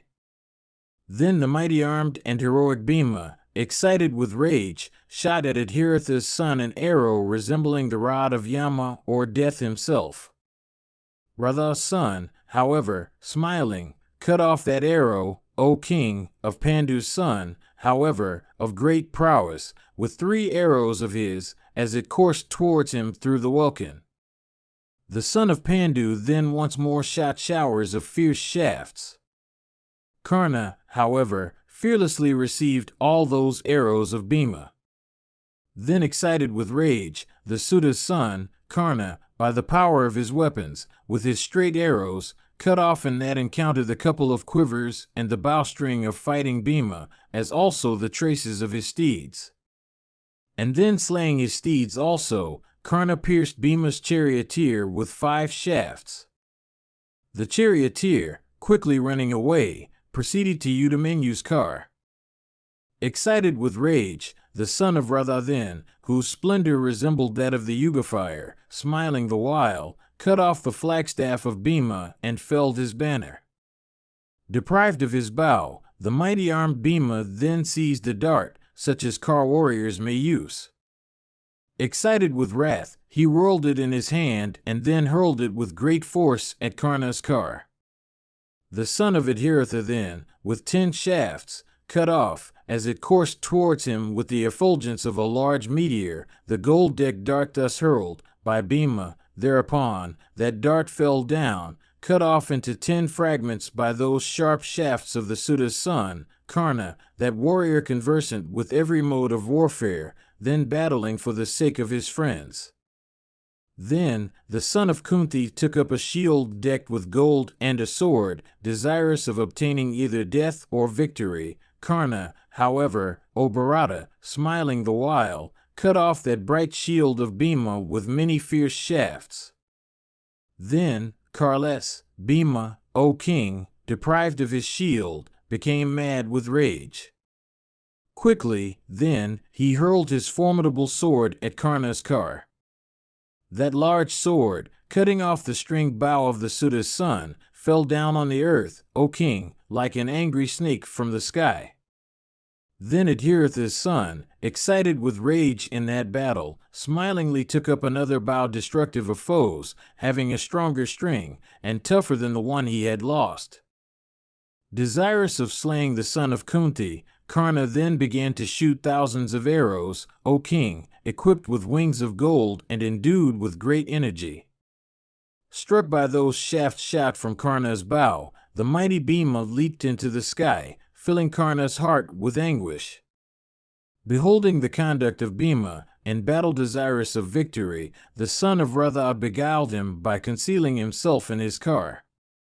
Seeing Karna concealing himself with an agitated heart on the terrace of his car, Bhima, catching hold of Karna's flagstaff, waited on the earth. All the Kurus and the Charanas highly applauded that attempt of Bhima of snatching Karna away from his car, like Garuda snatching away a snake. His bow cut off, himself deprived of his car, Bhima, observant of the duties of his order, stood still for battle, keeping his broken car behind him. The son of Radha, then, from rage, in that encounter, proceeded against the son of Pandu who was waiting for battle. Then those 2 mighty warriors, O king, challenging as they approached each other, those 2 bulls among men, roared at each other, like clouds at the close of summer. And the passage at arms that then took place between those 2 engaged lions among men that could not brook each other in battle resembled that of old between the gods and the Dandavas. The son of Kunti, however, whose stock of weapons was exhausted, was obliged to turn back, pursued by Karna. Beholding the elephants, huge as hills that had been slain by Arjuna, lying near, unarmed Bhimasena entered into their midst, for impeding the progress of Karna's car. Approaching that multitude of elephants and getting into the midst of that fastness which was inaccessible to a car, the son of Pandu, desirous of saving his life, refrained from striking the son of Radha. Desirous of shelter, that subjugator of hostile cities, viz., the son of Pritha, uplifting an elephant that had been slain by the Nanjaya with his shafts, waited there, like Hanumat uplifting the peak of Gandhamadana. Karna, however, with his shafts, cut off that elephant held by Bhima. The son of Pandu, thereupon, hurled at Karna the fragments of that elephant's body as also car wheels and steeds. In fact, all objects that he saw lying there on the field, the son of Pandu, excited with rage, took up and hurled at Karna. Karna, however, with his sharp arrows, cut off every one of those objects thus thrown at him. Bhima also, raising his fierce fists that were endued with the force of the thunder, desired to slay the Suta's son. Soon, however, he recollected Arjuna's vow. The son of Pandu, therefore, though competent, spared the life of Karna from desire of not falsifying the vow that Savyasakan had made. The Suta's son, however, with his sharp shafts, repeatedly caused the distressed Bhima to lose the sense. But Karna, recollecting the words of Kunti, took not the life of the unarmed Bhima. Approaching quickly, Karna touched him with the horn of his bow. As soon, however, as Bhimasena was touched with the bow, excited with rage and sighing like a snake, he snatched the bow from Karna and struck him with it on the head. Struck by Bhimasena, the son of Radha, with eyes red in wrath, smiling the while, said unto him repeatedly these words, viz., beardless eunuch, ignorant fool, and glutton. And Karna said, without skin and weapons, do not fight with me. Thou art but a child, a laggard in battle. There, son of Pandu, where occurs a profusion of eatables and drink, there, O wretch, shouldst thou be, but never in battle. Subsisting on roots, flowers, and observant of vows and austerities, thou, O Bhima, shouldst pass thy days in the woods, for thou art unskilled in battle. Great is the difference between battle and the austere mode of a muni's life. Therefore, O Vrikotara, retire into the woods. O child, thou art not fit for being engaged in battle. Thou hast an aptitude for a life in the woods. Urging cooks and servants and slaves in the house to speed, thou art fit only for reproving them in wrath for the sake of thy dinner, O Vrikotara. O Bhima, O thou of a foolish understanding, betaking thyself to a muni's mode of life, gather thou fruits for thy food. Go to the woods, O son of Kunti, for thou art not skilled in battle. Employed in cutting fruits and roots or in waiting upon guests, thou art unfit, I think, to take a part, O Vrikotara, in any passage at arms. And, O monarch, all the wrongs done to him in his younger years were also reminded by Karna in harsh words. And as he stood there in weakness, Karna once more touched him with the bow. And laughing loudly, Vrisha once more told Bhima those words, thou shouldst fight with others, O sire, but never with one like me. They that fight with persons like us have to undergo this and else. Go thither where the two Krishnas are. They will protect thee in battle. Or, O son of Kunti, go home, for, a child as thou art, what business hast thou with battle? Hearing those harsh words of Karna, Bhimasena laughed aloud and addressing Karna said unto him these words in the hearing of all, O wicked wight, repeatedly hast thou been vanquished by me. How canst thou indulge, then, in such idle boast? In this world the ancients witnessed the victory and defeat of the great Indra himself. O thou of ignoble parentage, engage thyself with me in an athletic encounter with bare arms. Even as I slew the mighty Kichaka of gigantic frame, I would then slay thee in the very sight of all kings. Understanding the motives of Bhima, Karna, that foremost of intelligent men, abstained from that combat in the very sight of all the bowmen. Indeed, having made Bhima careless, Karna, O king, reproved him in such boastful language in the sight of that lion among the Vrishnis, viz., Krishna, and of the high-souled Partha. Then the eight-bannered Arjuna, urged by Kesava, shot at the Suta's son, O king, many shafts whetted on stone. Those arrows adorned with gold, shot by Partha's arms and issuing out of Gandiva, entered Karna's body, like cranes into the Krauncha mountains. With those arrows shot from Gandiva which entered Karna's body like so many snakes, Dhananjaya drove the Suta's son from Bhimasena's vicinity. His bow cut off by Bhima, and himself afflicted with the arrows of Dhananjaya, Karna quickly fled away from Bhima on his great car. Bhimasena also, O bull among men, mounting upon Sadyaki's car, proceeded in that battle in the wake of his brother Savyasakan, the son of Pandu. Then Dhananjaya, with eyes red in wrath, aiming at Karna, quickly sped a shaft like the destroyer urging forward death's self. That shaft shot from Gandiva, like Garuda in the Vulcan in quest of a mighty snake, quickly coursed towards Karna. The son of Drona, however, that mighty car warrior, with a winged arrow of his, cut it off in mid-air, desirous of rescuing Karna from fear of Dhananjaya. Then Arjuna, excited with wrath, pierced the son of Drona with 64 arrows, O king, and addressing him, said, "Do not fly away, O Aswathaman, but wait a moment."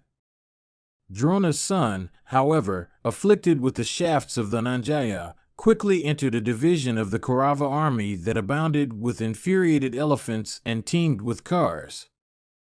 The mighty son of Kunti, then, with the twang of Gandiva, drowned the noise made in that battle by all other twangings of bows, of shafts decked with gold. Then the mighty Dhananjaya followed from behind the son of Drona, who had not retreated to a great distance, frightening him all the way with his shafts. Piercing with his shafts, winged with the feathers of kankas and peacocks, the bodies of men and elephants and steeds, Arjuna began to grind that force. Indeed, O chief of the Bharatas, Partha, the son of Indra, began to exterminate that host teeming with steeds and elephants and men. Footnotes 295:3 literally, mustered all his rage. 298:1 in the first line of the 62 the Bengal reading Iastam is better than the Bombay reading Iastas. 299:1 literally, a mountain overgrown with medicinal herbs of great efficacy. Of course, the allusion is to Hanumat's removal of Gandhamadana for the cure of Lakshmana. Mahabharata, Book 7, Section 139. Dhritarashtra said, "Day by day, O Sanjaya, my blazing fame is being darkened. A great many warriors of mine have fallen. I think all this is due to the reverse brought about by time. Dhananjaya, excited with rage, hath penetrated into my host, which is protected by Drona's son, and Karna, and which, therefore, is incapable of being penetrated by the very gods. United with those two of blazing energy viz., Krishna and Bhima, as also with that bull among the Senis, his prowess hath been increased.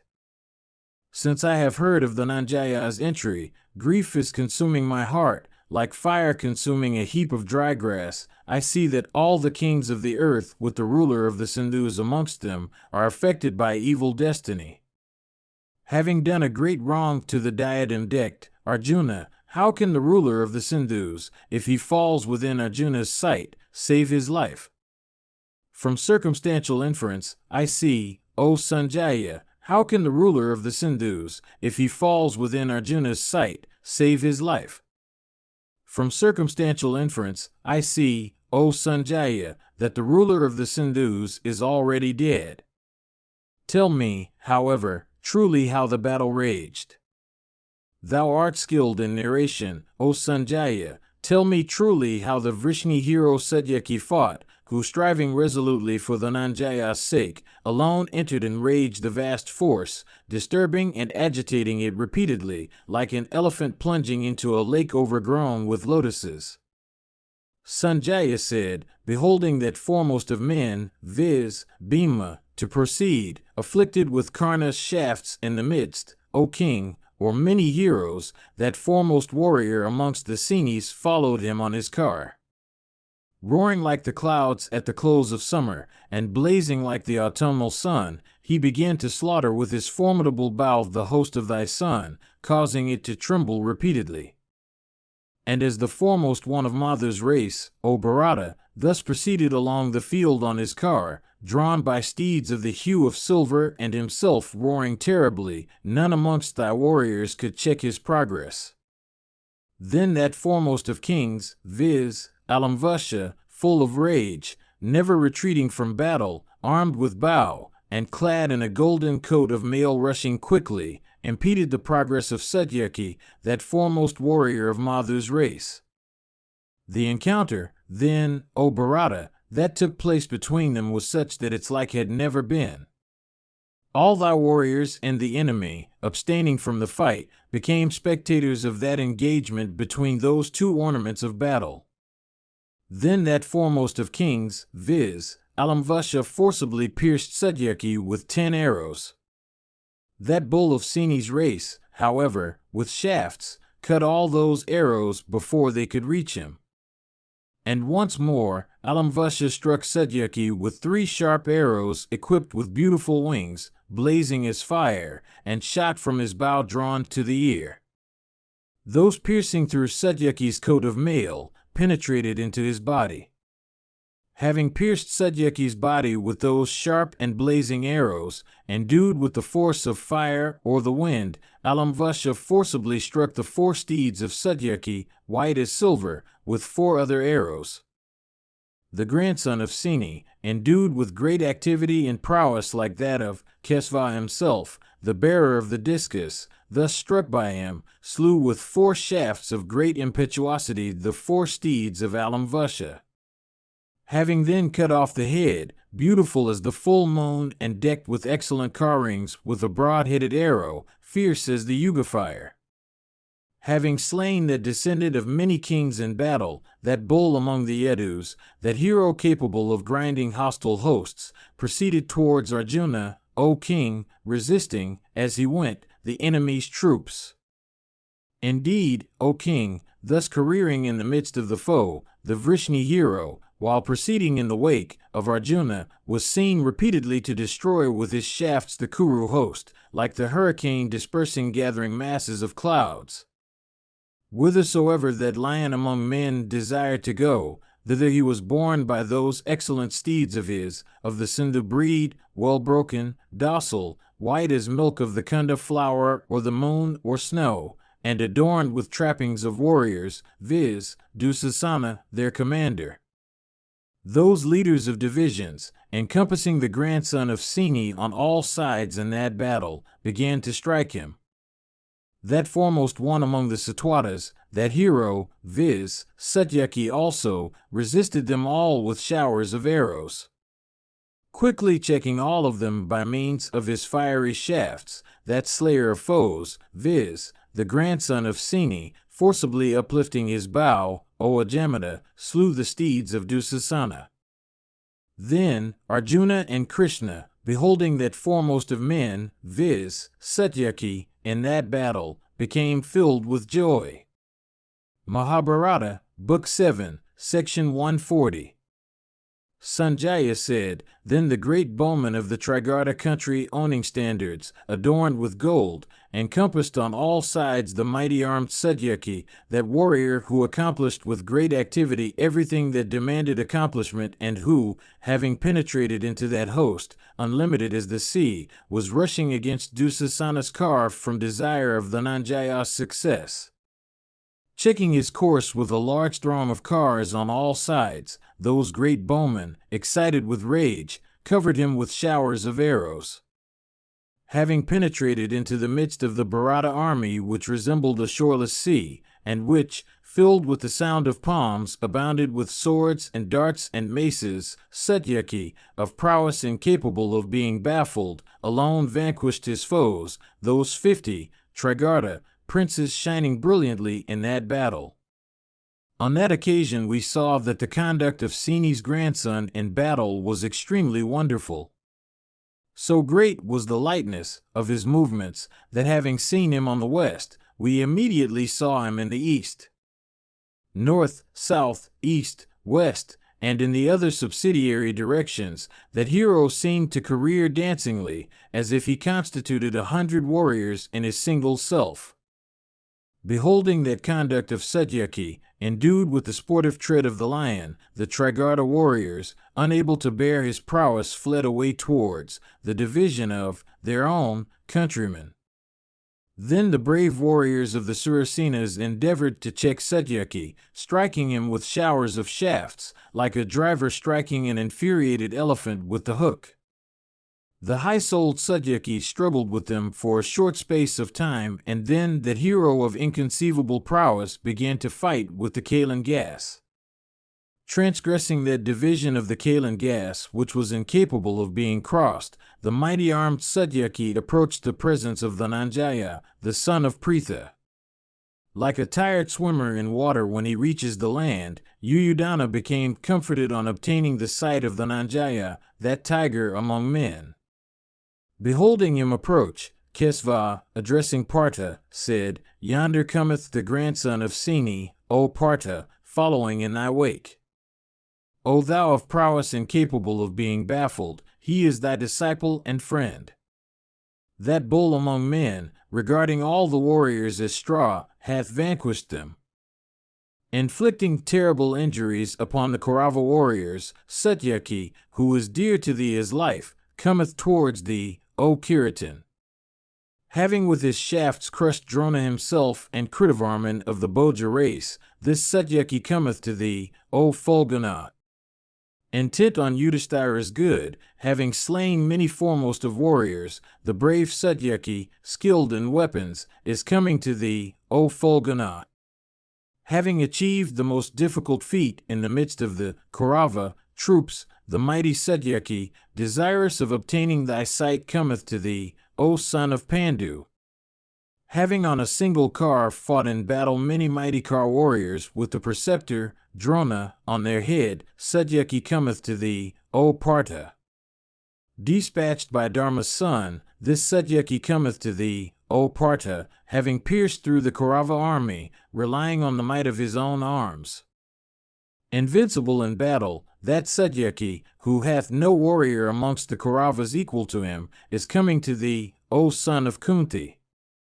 Having slain countless warriors, this Satyaki cometh to thee, O Partha, freed from amid the Kaurava troops, like a lion from amid a herd of kine.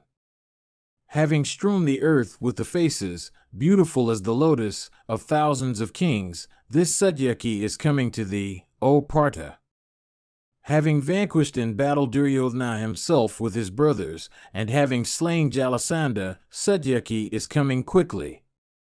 Having caused a river of blood for its mire, and regarding the Kauravas as straw, Satyaki cometh towards thee.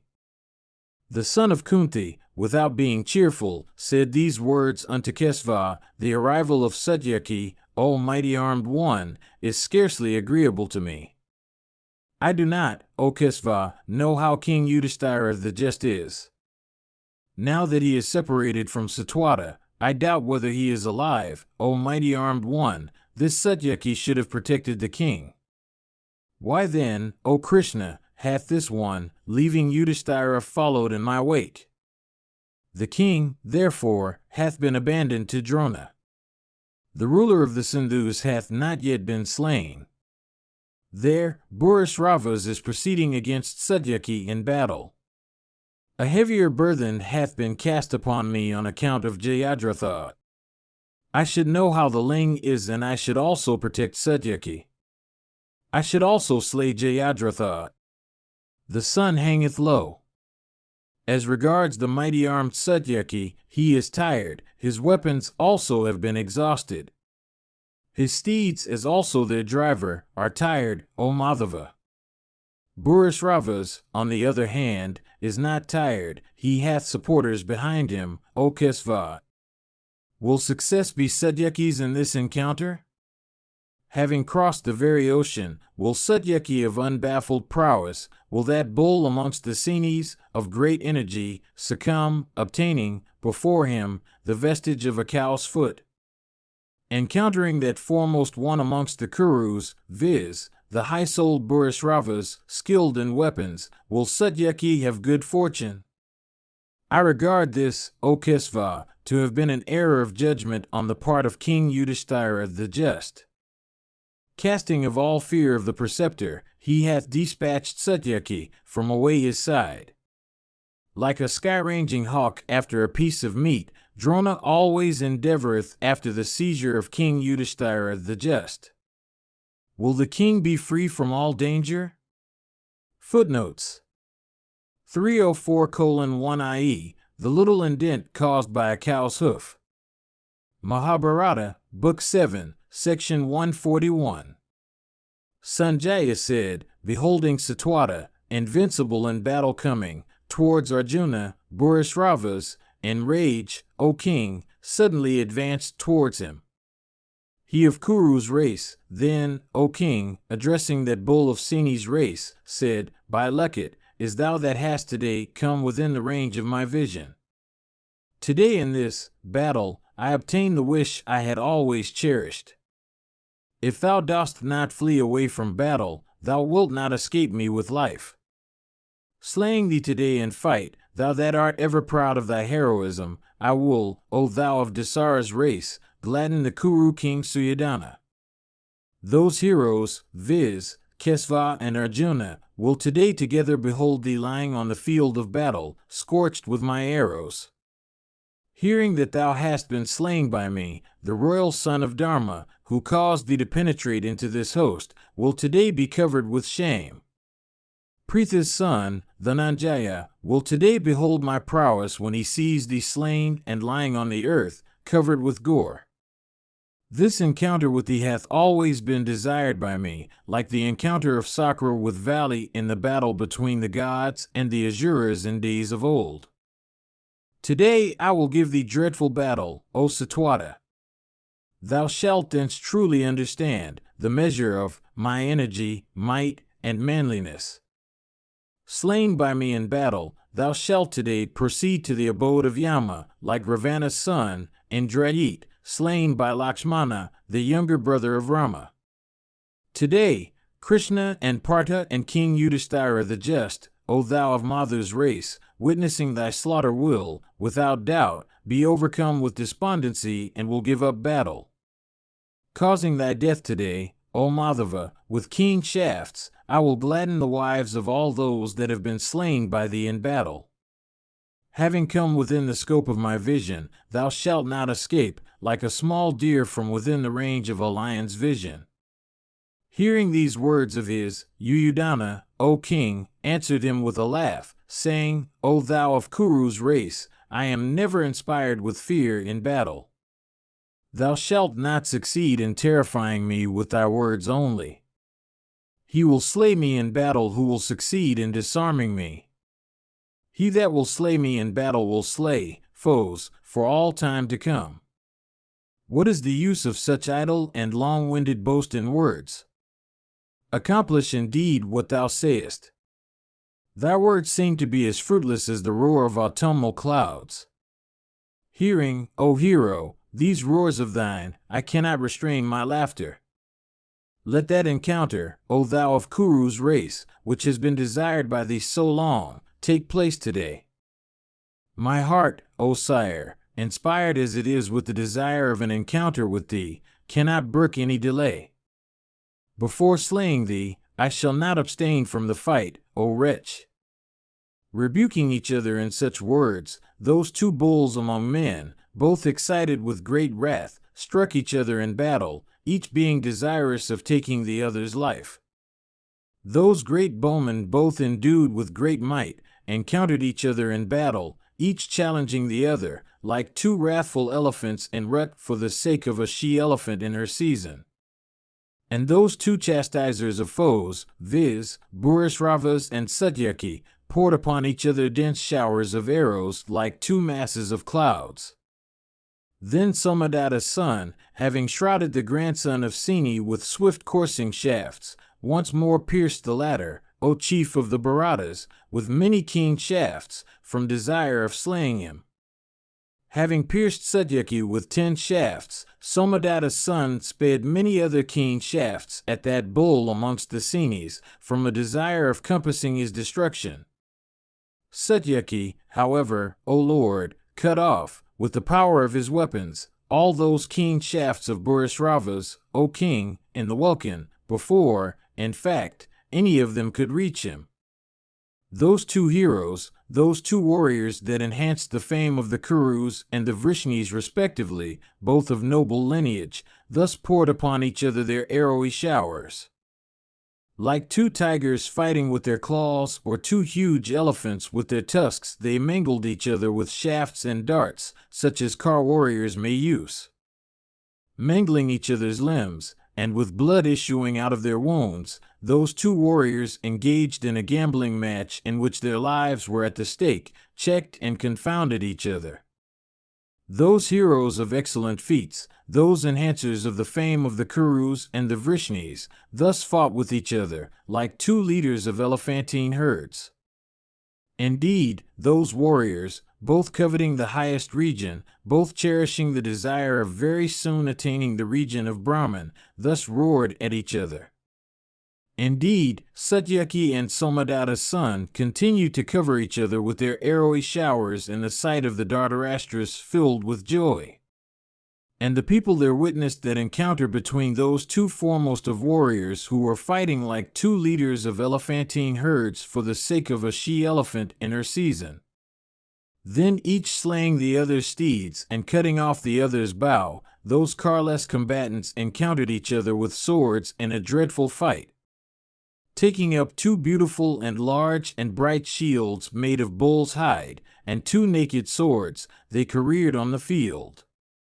Stalking in circles and in divers other kinds of courses duly, those grinders of foes, excited with rage, frequently struck each other. Armed with swords, clad in bright armor, decked with cuirass and ingathas, those two famous warriors showed divers kinds of motion. They wheeled about on high and made side thrusts, and ran about, and rushed forward and rushed upwards. And those chastisers of foes began to strike each other with their swords. And each of them looked eagerly for the dereliction of the other. And both of those heroes leapt beautifully, and both showed their skill in that battle, began also to make skillful passes at each other, and having struck each other, O king, those heroes took rest for a moment in the sight of all the troops. Having with their swords cut in pieces each other's beautiful shield, O king, decked with 100 moons, those tigers among men, engaged themselves in a wrestling encounter. Both having broad chests, both having long arms, both well skilled in wrestling, they encountered each other with their arms of iron that resembled spiked maces. And they struck each other with their arms, and seized each other's arms, and each seized with his arms the other's neck.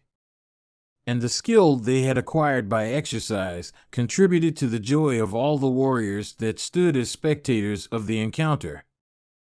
And as those heroes fought with each other, O king, in that battle, loud and terrible were the sounds produced by them, resembling the fall of the thunder upon the mountain breast. Like two elephants encountering each other with the end of their tusks, or like two bulls with their horns, those two illustrious and foremost warriors of the Kuru and the Satwata races fought with each other, sometimes binding each other with their arms, sometimes striking each other with their heads, sometimes intertwining each other's legs, sometimes slapping their armpits, sometimes pinching each other with their nails, sometimes clasping each other tightly, sometimes twining their legs round each other's loins, sometimes rolling on the ground, sometimes advancing, sometimes receding, sometimes rising up, and sometimes leaping up. Indeed, those 32 kinds of separate maneuvers that characterize encounters of that kind. When Satwata's weapons were exhausted during his engagement with Purusharthas, Vasudeva said unto Arjuna, Behold that foremost of all bowmen, viz., Satyaki, engaged in battle, deprived of car. He hath entered the Bharata host, having pierced through it, following in thy wake, O son of Pandu. He hath fought with all the Bharata warriors of great energy. The giver of large sacrificial presents, viz., Purusharthas, hath encountered that foremost of warriors while tired with fatigue. Desirous of battle, Purusharthas is about to encounter. Then that warrior invincible in battle, viz., Purusharthas, excited with wrath, vigorously struck Satyaki, O king, like an infuriated elephant striking an infuriated compeer. Those two foremost of warriors, both upon their cars, and both excited with wrath, fought on, King Kesava and Arjuna witnessing their encounter. Then the mighty armed Krishna, addressing Arjuna, said, "Behold, that tiger among the Vrishnis and the Andhakas has succumbed to Somadatta's son. Having achieved the most difficult feats, exhausted with exertion, he hath been deprived of his car. O Arjuna, protect Satyaki, thy heroic disciple. See that foremost of men may not, for thy sake, O tiger among men, succumb to Purusharthas, devoted to sacrifices. O puissant one, speedily do what is needed." Dhananjaya, with a cheerful heart addressing Vasudeva, said, "Behold, that bull amongst the Ruras and that foremost one among the Vrishnis are sporting with each other, like a huge elephant mad with rage sporting with a mighty lion in the forest." While Dhananjaya the son of Pandu was thus speaking, loud cries of "Oh" and "Alas" arose among the troops, "O bull of Bharata's race," since the mighty armed Purusharthas, exerting vigorously, struck Satyaki and brought him down upon the ground. And like a lion dragging an elephant, that foremost one of Kuru's race, viz., Purusharthas, that giver of profuse presents at sacrifices, dragging that foremost one amongst the Satwatas, looked resplendent in that battle. Then Purusharthas in that encounter, drawing his sword from the scabbard, seized Satyaki by the hair of his head and struck him at the chest with his feet. Purusharthas then was about to cut off from Satyaki's trunk his head decked with earrings. For some time, the Satwata hero rapidly whirled his head with the arm of Purusharthas that held it by the hair, like a potter's wheel whirled round with the staff. Beholding Satwata thus dragged in battle by Purusharthas, Vasudeva once more, "O king," addressed Arjuna and said, "Behold, that tiger among the Vrishnis and the Andhakas, that disciple of thine, O mighty armed one, not inferior to thee in bowmanship, hath succumbed to Somadatta's son. O Partha, since Purusharthas is thus prevailing over the Vrishni hero, Satyaki, of prowess incapable of being baffled, the very name of the latter is about to be falsified." Thus addressed by Vasudeva, the mighty armed son of Pandu mentally worshipped Purusharthas in that battle, saying, "I am glad that Purusharthas, that enhancer of the fame of the Kurus, is dragging Satyaki in battle, as if in sport. Without slaying Satyaki, that foremost one among the heroes of the Vrishni race, the Kuru warrior is only dragging him like a mighty lion in the forest dragging a huge elephant."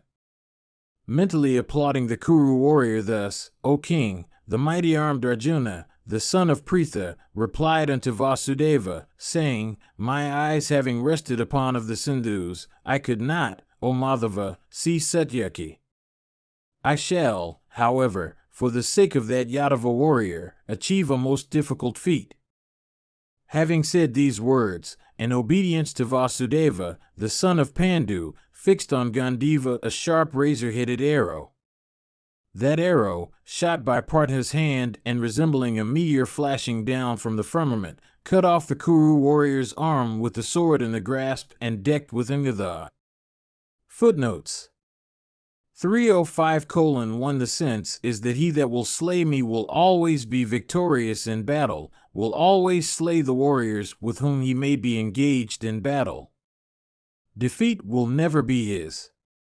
307:1 Do not render 55 literally. Satyaki is called Satya Vikrama, i.e., of true prowess or of prowess incapable of being baffled. If he sustains a defeat today at Purusharthas' hand, that title of his will be falsified. This is all that Krishna means. Mahabharata, Book 7, Section 142. Sanjaya said, "That arm of Purusharthas, decked with Ingatha and the sword in its grasp, thus cut off, fell down on the earth to the great grief of all living creatures. Indeed, that arm, which was to have cut off Satyaki's head itself, cut off by the unseen Arjuna, quickly dropped down on the earth, like a snake of 5 heads. The Kuru warrior, beholding himself incapacitated by Partha, abandoned his hold on Satyaki and wrathfully reproved the son of Pandu.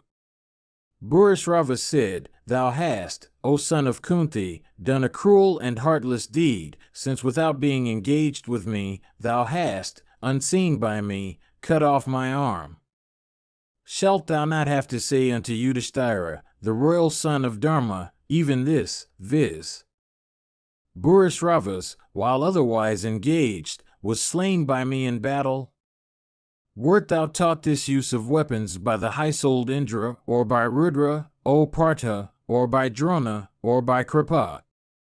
Thou art, in this world, better acquainted with the rules about the use of weapons than all others. Why then hast thou cut off in battle the arm of a warrior who was not engaged with thee? The righteous never strike him that is heedless, or him that is terrified, or him that is made careless, or him that beggeth for life or protection, of him that hath fallen into distress. Why, then, O Partha, hast thou perpetrated such an extremely unworthy deed that is sinful, that is worthy only of a low wretch, and that is practiced by only a wicked bloke? A respectable person, O Dhananjaya, can easily accomplish a deed that is respectable. A deed, however, that is disrespectable becomes difficult of accomplishment by a person that is respectable. A man quickly catches the behavior of those with whom and amongst whom he moves. This is seen in thee, O Partha.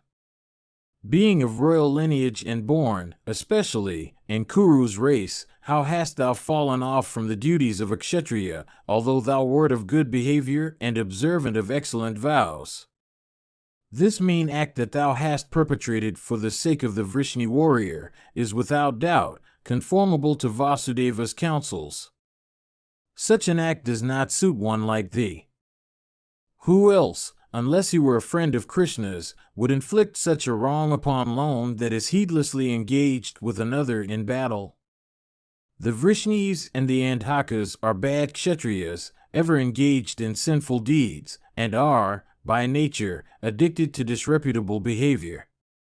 Why, O Partha, hast thou taken them as model?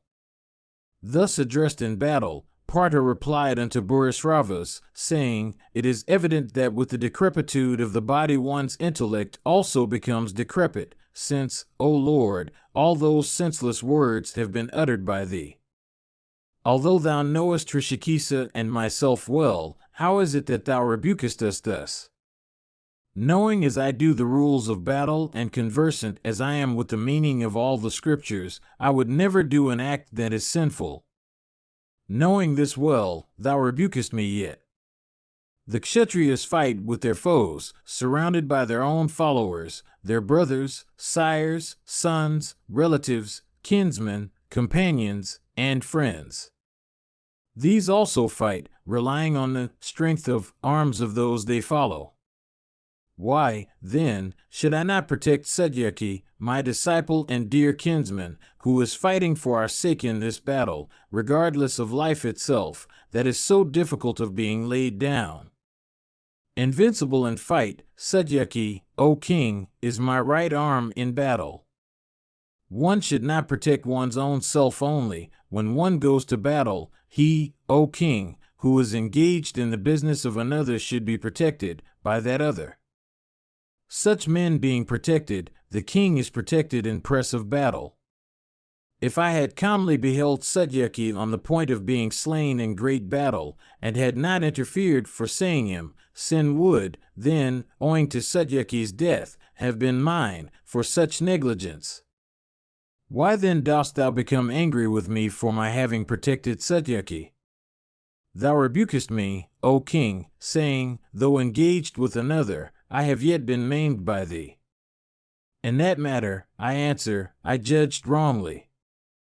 Sometimes shaking my armor, sometimes riding on my car, sometimes drawing the bowstring, I was fighting with my enemies in the midst of a host resembling the vast deep, teeming with cars and elephants and abounding with steeds and foot soldiers and echoing with fierce leonine shouts. Amongst friends and foes engaged with one another, how could it be possible that the Satwata warrior was engaged with only one person in battle? Having fought with many and vanquished many mighty Kar warriors, Satyaki had been tired. He himself, afflicted with weapons, had become cheerless.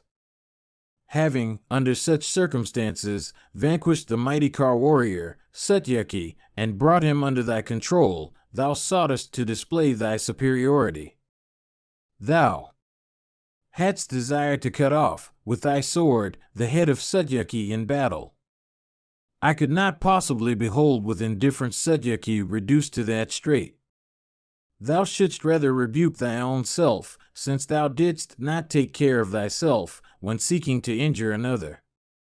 Indeed, O hero, how wouldst thou have behaved towards one who is thy dependent? Sanjaya continued, thus addressed, by Arjuna, the mighty armed and illustrious Purusharthas, bearing the device of the sacrificial stake on his banner, abandoning Yuyudhana, desired to die according to the vow of Priya. Distinguished by many righteous deeds, he spread with his left hand a bed of arrows, and desirous of proceeding to the region of Brahman, committed his senses to the care of the deities presiding over them. Fixing his gaze on the sun, and setting his cleansed heart on the moon, and thinking of the mantras in the great Upanishad, Purusharthas, betaking himself to yoga, ceased to speak. Then all the persons in the entire army began to speak ill of Krishna and Dhananjaya and applauded Purusharthas, that bull among men. Though censured, the two Krishnas, however, spoke not a word disagreeable to the dying hero. The stake-bannered Purusharthas also, though thus applauded, felt no joy.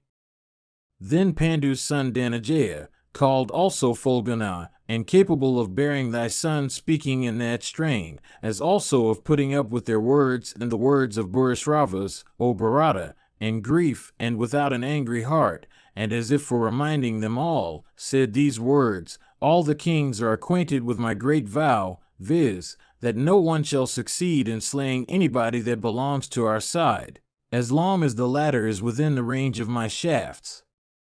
Remembering this, O stake-bannered one, it behoveth thee not to censure me.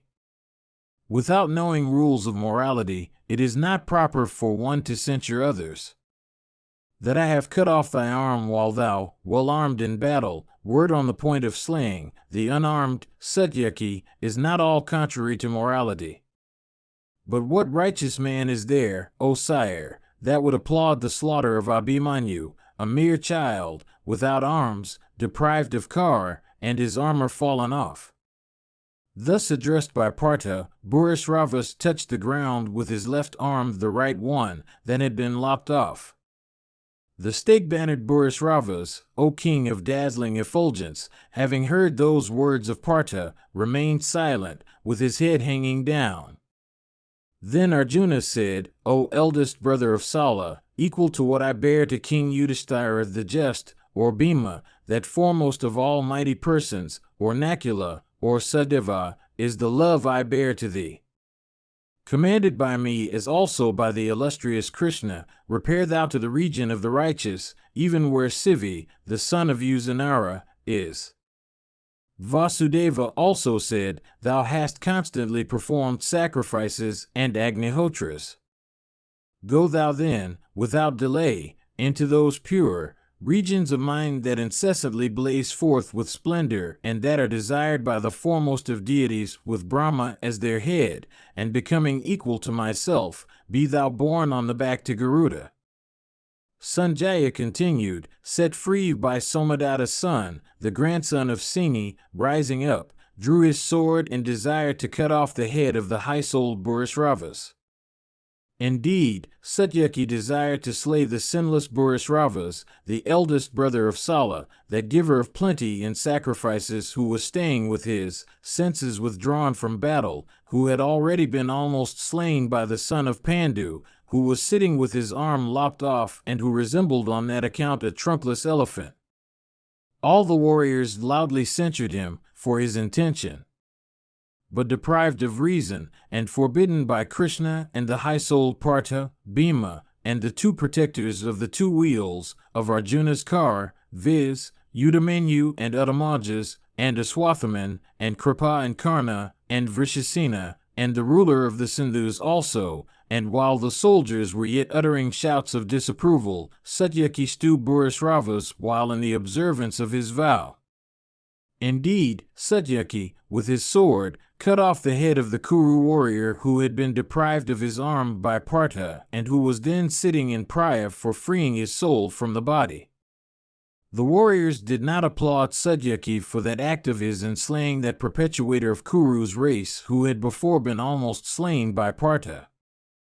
The Siddhas, the Charanas, and the men there present, as also the gods, beholding the Sakra-like Purusharthas slain in that battle, through sitting in the observance of that prior vow, began to applaud him, amazed at the acts accomplished by him.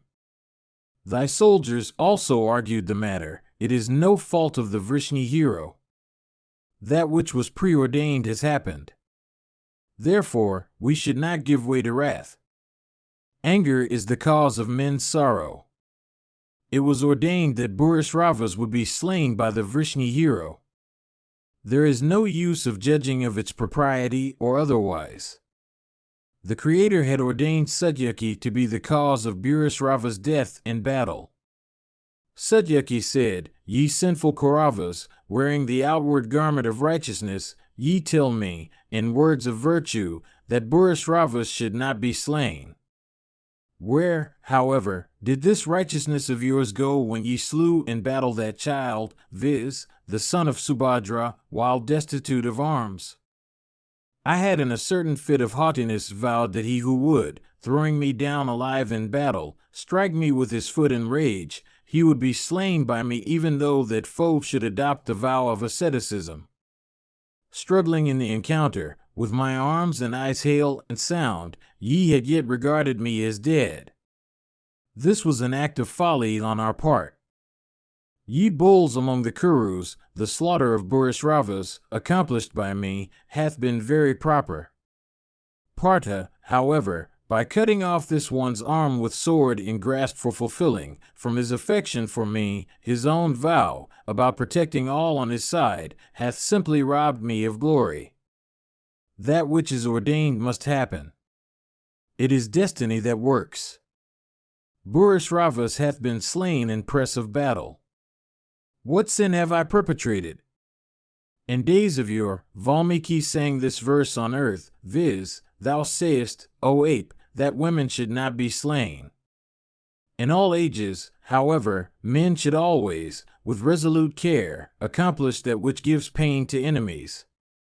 Sanjaya continued, after Satyaki had said these words, none amongst the Pandavas and the Kauravas, O king, said anything.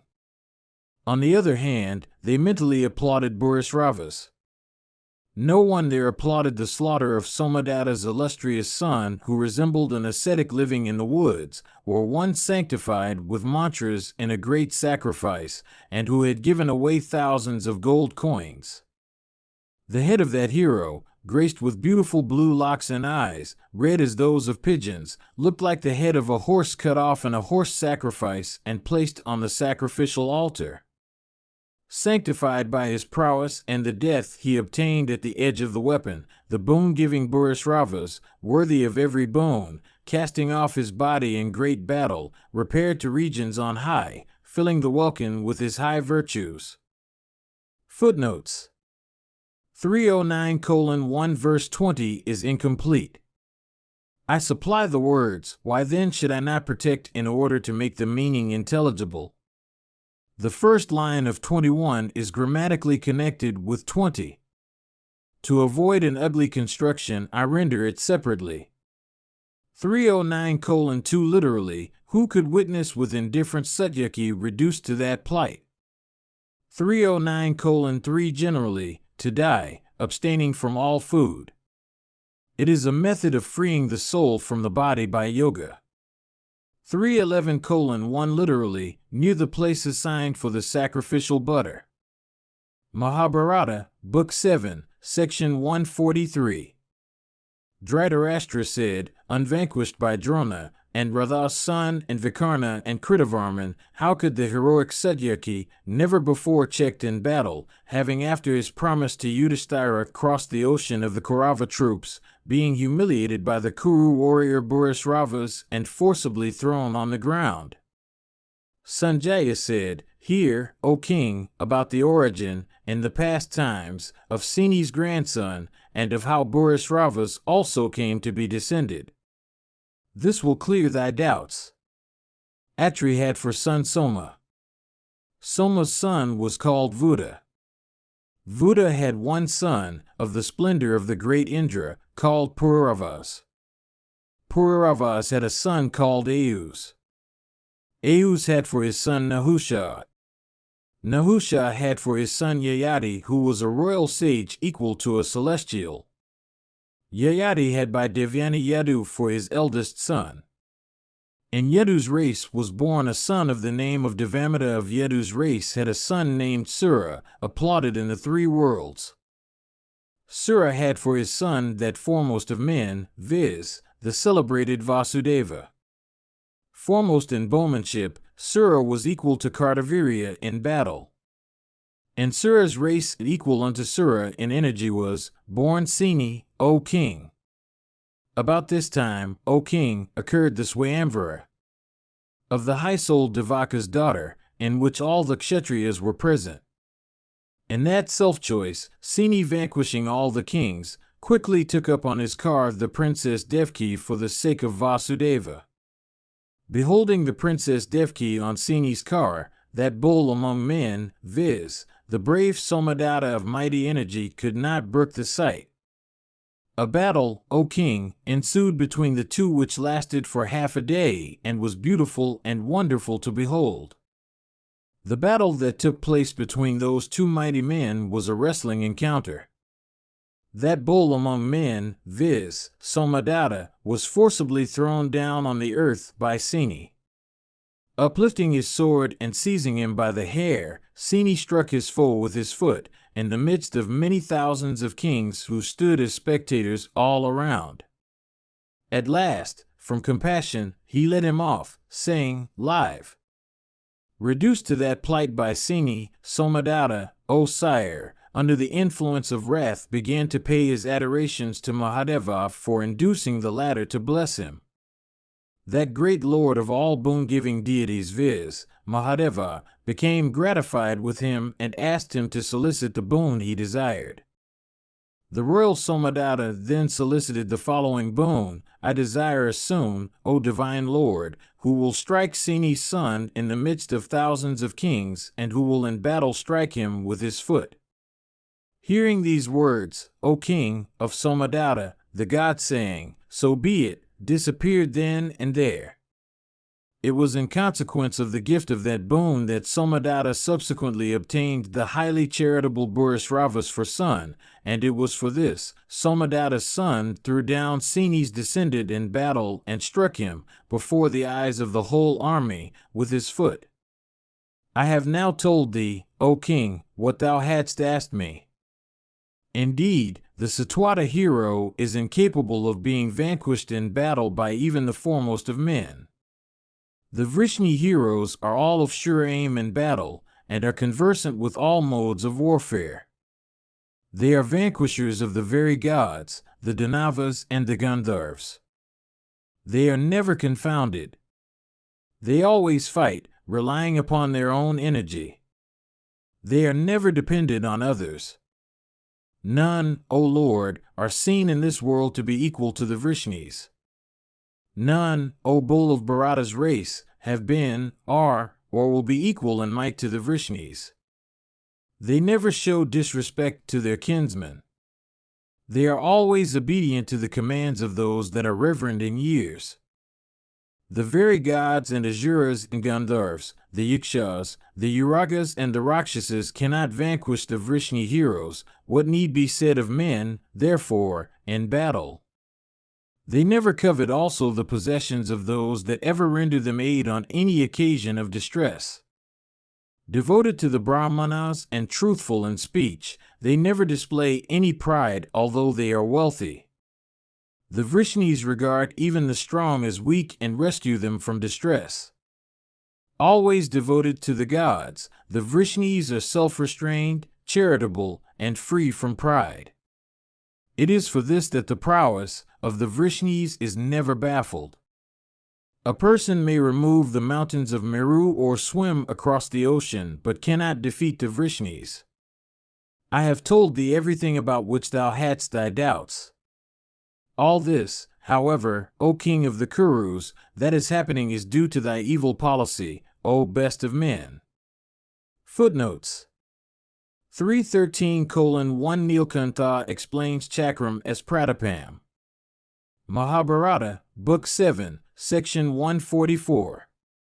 Dhritarashtra said, after the Kuru warrior Purusharthas had been slain under those circumstances, tell me, O Sanjaya, how proceeded the battle? Sanjaya said, after Purusharthas had proceeded to the other world, O Bharata, the mighty armed Arjuna urged Vasudeva, saying, urge the steeds, O Krishna, to greater speed for taking me to the spot where King Jayadratha is. O sinless one, the sun is quickly proceeding towards the Asta hills. O tiger among men, this great task should be achieved by me. The ruler of the Sindhus is, again, protected by many mighty Kar warriors among the Kuru army. Urge thou the steeds, therefore, O Krishna, in such a way that I may, by slaying Jayadratha before the sun sets, make my vow true. Then the mighty armed Krishna, conversant with horse lore, urged those steeds of silvery hue towards the car of Jayadratha. Then, O king, many leaders of the Kuru army, such as Duryodhana and Karna and Vrishasena and the ruler of the Sindhus himself, rushed with speed, O king, against Arjuna, whose shafts were never baffled and who was proceeding on his car drawn by steeds of great fleetness. Vibhatsu, however, getting at the ruler of the Sindhus who was staying before him, and casting his glances upon him, seemed to scorch him with his eyes blazing with wrath. Then King Duryodhana quickly addressed the son of Radha. Indeed, O monarch, thy son Suryodhana said unto Karna, O son of Vikartana, that time of battle hath come at last. O high-souled one, exhibit now thy might. O Karna, act in such a way that Jayadratha may not be slain by Arjuna. O foremost of men, the day is about to expire, strike now the foe with clouds of shafts. If the day expire, O foremost of men, victory, O Karna, will certainly be ours. If the ruler of the Sindhus can be protected till the setting of the sun, then Partha, his vow being falsified, will enter into blazing fire. O giver of honors, the brothers, then, of Arjuna, with all their followers, will not be able to live for even a moment in a world that is destitute of Arjuna. Upon the death of the sons of Pandu, the whole of the earth, O Karna, with her mountains and waters and forests, we will enjoy without a thorn on our side. O giver of honors, it seems that Partha, who without ascertaining what is practicable and what is impracticable, made this vow in battle, was afflicted by destiny itself, his judgment having taken a misdirected course. Without doubt, O Karna, the diadem-decked son of Pandu must have made this vow about the slaughter of Jayadratha for his own destruction. How, O son of Radha, when thou art alive will Fulgana succeed in slaying the ruler of the Sindhus before the sun goes to the Asta hills? How will Dhananjaya slay Jayadratha in battle when the latter is protected by the king of the Madras and by the illustrious Kripa? How will Vibhatsu, who seems to have been urged on by fate, get at the ruler of the Sindhus when the latter, if protected by Drona's son, by myself, and Dusasana? Many are the heroes engaged in fight. The sun is hanging low in the sky. Partha will not even get at Jayadratha in battle, O giver of honors. Do thou therefore, O Karna, with myself and other brave and mighty Kar warriors, with Drona's son and the ruler of the Madras and Kripa fight with Partha in battle, exerting thyself with the greatest firmness and resolution. Thus addressed by thy son, O sire, the son of Radha replied unto Duryodhana, that foremost one among the Kurus, in these words, deeply hath my body been pierced in battle by the brave bowman Bhimasena, capable of striking vigorously with repeated showers of arrows. O giver of honors, that I am yet present in battle is because that one like me should be present here. Scorched with the powerful shafts of Bhimacena, every limb of mine is suffering from torturing pain. I shall, however, for all that, fight to the best of my powers. My life itself is for thee. I shall strive my best so that this foremost one of the sons of Pandu may not succeed in slaying the ruler of the Sindhus. As long as I shall fight, shooting my whetted shafts, the heroic Dhananjaya, capable of drawing the bow with even his left hand, will not succeed in getting at the ruler of the Sindhus. All that a person, bearing love and affection to thee, and always solicitous of thy good, may do, shall be done by me, O thou of Kuru's race. As regards victory, that depends on destiny.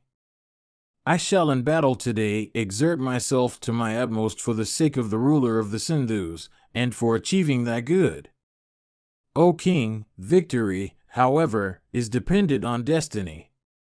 Relying on my manliness, I shall fight with Arjuna today for thy sake, O tiger among men. Victory, however, is dependent on destiny. O chief of the Kurus, let all the troops behold today the fierce battle, making the very hair stand on end, that takes place between myself and Arjuna.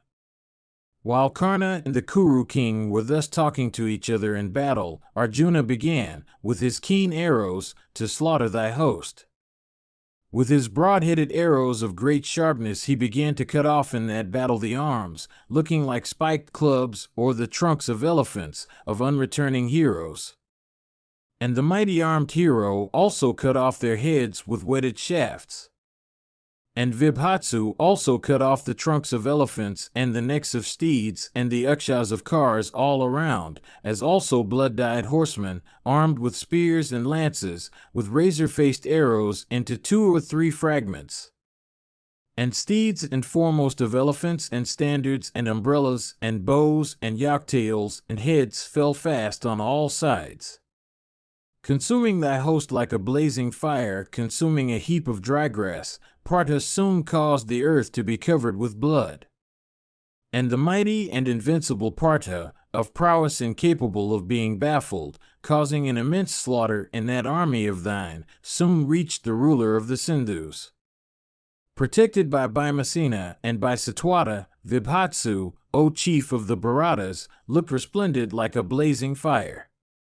Beholding Fulguna in that state, the mighty bowmen of thy army, those bulls among men, endued with wealth of energy, could not brook him.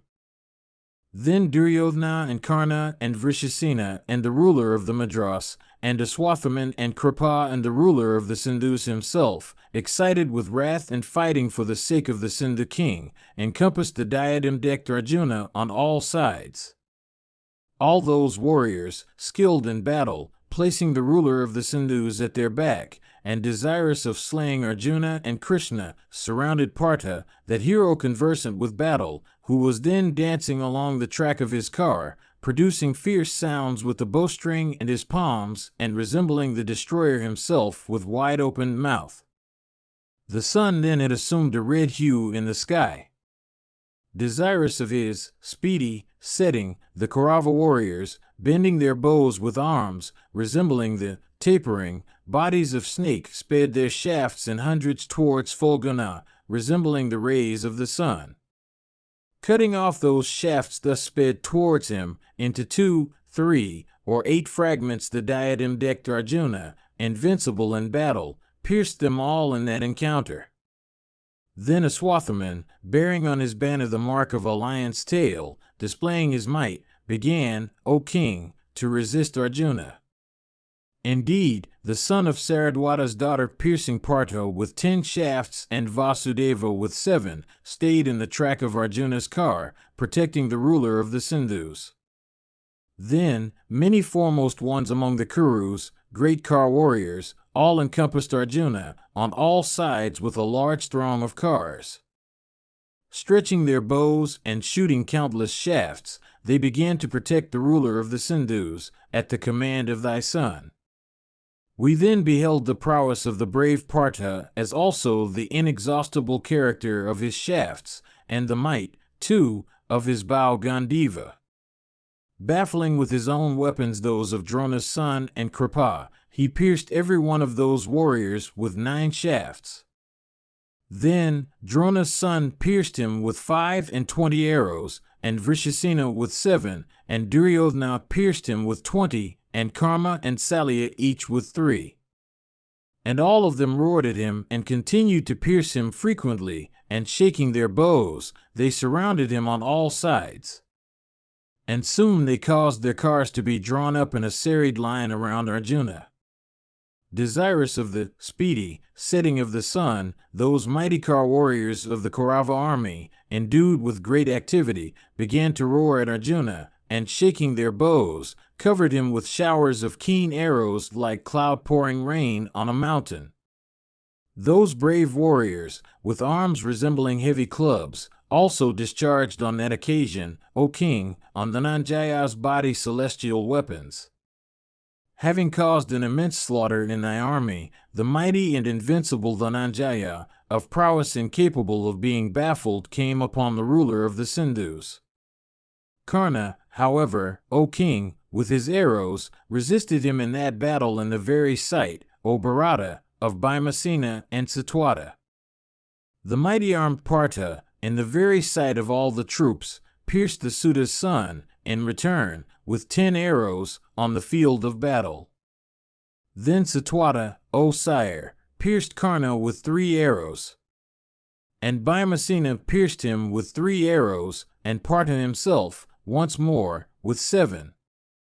The mighty car warrior, Karna, then pierced each of those 3 warriors with 60 arrows. And thus, O king, raged that battle between Karna alone, on one side, and the many, on the other. The prowess, O sire, that we then beheld of the Suta's son was wonderful in the extreme, since, excited with wrath in battle, he singly resisted those 3 great car warriors. Then the mighty armed Fulguna, in that battle, pierced Karna, the son of Vikartana, in all his limbs with 100 arrows. All his limbs bathed in blood, the Suta's son of great prowess and bravery, pierced Fulguna in return with 50 arrows. Beholding that lightness of hand displayed by him in battle, Arjuna brooked it not.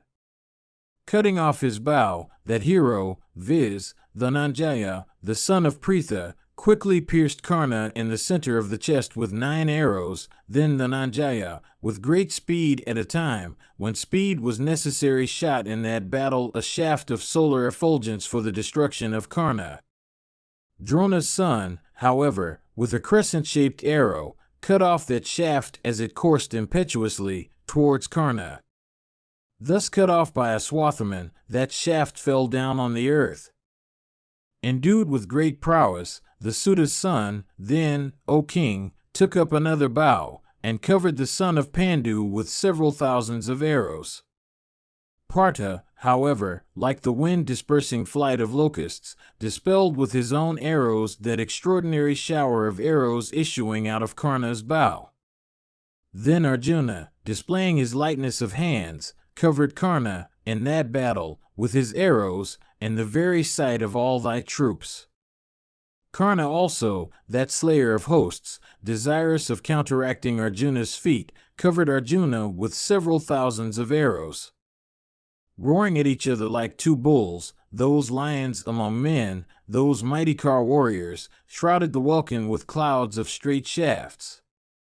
Each rendered invisible by the other's arrowy showers, they continued to strike each other. And they roared at each other and pierced each other with their wordy darts, saying, I am Partha, wait, or I am Karna, wait, O Fulguna. Indeed, these 2 heroes fought with each other wonderfully, displaying great activity and skill. And the sight they presented was such that other warriors became witnesses of that battle. And applauded by Siddhas, Charnas, and Panagas, they fought with each other, O king, each desirous of slaying the other. Then Duryodhana, O king, addressing thy warriors, said, Carefully protect the son of Radha. Without slaying Arjuna, he would not abstain from battle. Even this is what Vrisha told me. Meanwhile, O monarch, beholding the prowess of Karna, Arjuna, of white steeds, with 4 shafts shot from the bowstring drawn to the ear, dispatched the 4 steeds of Karna to Yama's domain. And he also felled with a broad-headed arrow Karna's charioteer from his niche in the car. And he covered Karna himself with clouds of shafts in the very sight of thy son. Thus shrouded with arrows the steedless and driverless Karna, stupefied by that arrowy shower, knew not what to do. Beholding him made carless, a Swathaman, O king, caused him to ride on his car, and continued to fight with Arjuna. Then the ruler of the Madras pierced the son of Kunti with 30 arrows. Saradwata's son pierced Vasudeva with 20 arrows. And he struck the Dhananjaya also with 12 shafts. And the ruler of the Sindhus pierced each with 4 arrows, and Vrishasena also pierced each of them, O king, with 7 arrows. Kunti's son, the Dhananjaya, pierced all of them in return. Indeed, piercing Drona's son with 64 shafts, and the ruler of the Madras with 100, and the Sindhu king with 10 broad-headed arrows, and Vrishasena with 3 arrows, and Saradwata's son with 20, Partha uttered a loud shout. Desirous of baffling the vow of Savyasakan, thy warriors, excited with wrath, quickly rushed at the Dhananjaya from all sides. Then Arjuna, frightening the Dhartarashtras, invoked into existence the Varuna weapon on all sides. The Kauravas, however, on their costly cars, pouring showers of arrows, advanced against the son of Pandu.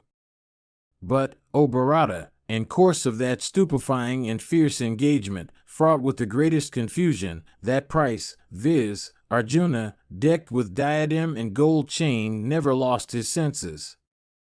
On the other hand, he continued to pour showers of arrows. Desirous of recovering the kingdom and recollecting all the wrongs he had suffered for 12 years in consequence of the Kurus, the high-souled and immeasurable Arjuna darkened all the points of the compass with shafts from Gandiva. The welkin seemed ablaze with meteors. Innumerable crows, alighting from the sky, perched on the bodies of dead combatants. Meanwhile, Arjuna continued to slay the foe with his Gandiva, like Mahadeva slaying the Asuras with his Pinaka equipped with tawny string.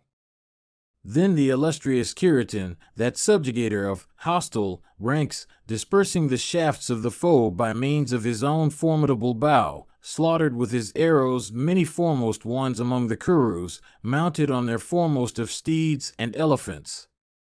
Then many kings, taking up heavy maces and clubs of iron and swords and darts and diverse other kinds of powerful weapons, assuming terrible forms, rushed suddenly against Partha in that battle. Then Arjuna, bending with his arms his formidable bow Gandiva, which resembled the bow of Indra himself, and whose twang was as loud as the roar of the clouds congregating at the end of the Yuga, and laughing the while, went on consuming thy troops and increasing the population of Yama's kingdom. Indeed, that hero caused those enraged warriors with their cars and elephants and with the foot soldiers and bowmen supporting them to be deprived of their arms and lives, and thus to swell the population of Yama's domain. Mahabharata, Book 7, Section 145.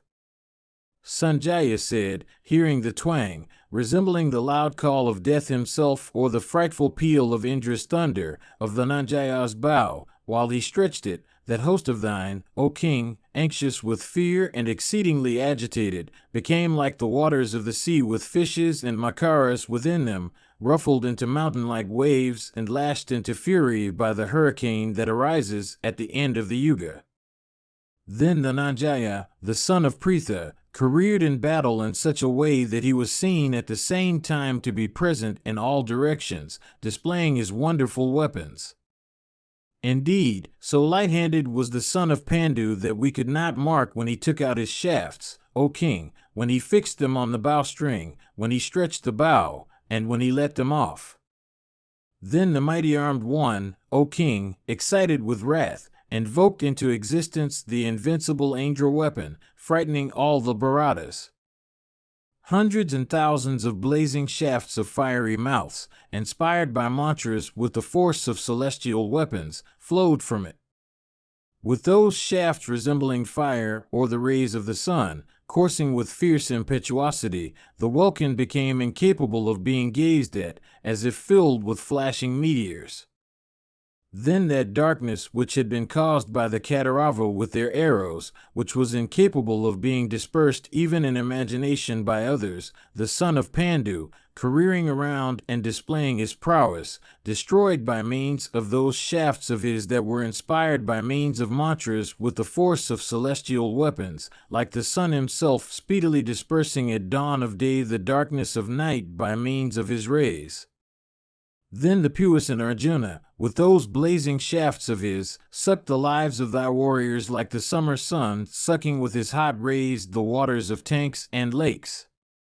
Indeed, showers of shafts endued with the force of celestial weapons, shot by Arjuna, covered the hostile army like the rays of the sun covering the earth.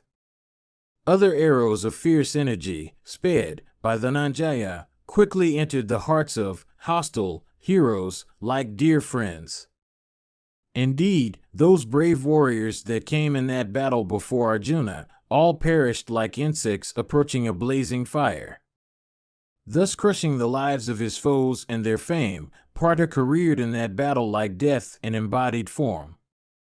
Heads decked with diadems, massive arms, adorned with ingathas, and ears with earrings of the foes, Partha cut off with his shafts.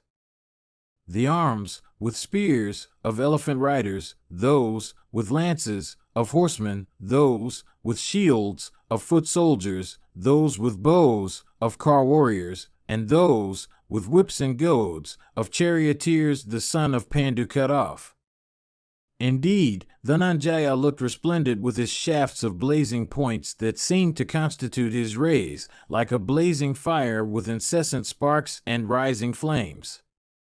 The hostile kings, mustering all their resolution, could not even gaze at Dhananjaya, that foremost of all bearers of arms, that hero equal to the chief of the gods himself, that bull among men, seen at the same time in all directions on his car, scattering his mighty weapons, dancing in the tract of his car, and producing deafening sounds with his bowstring and palms, and resembling the midday sun of scorching rays in the firmament.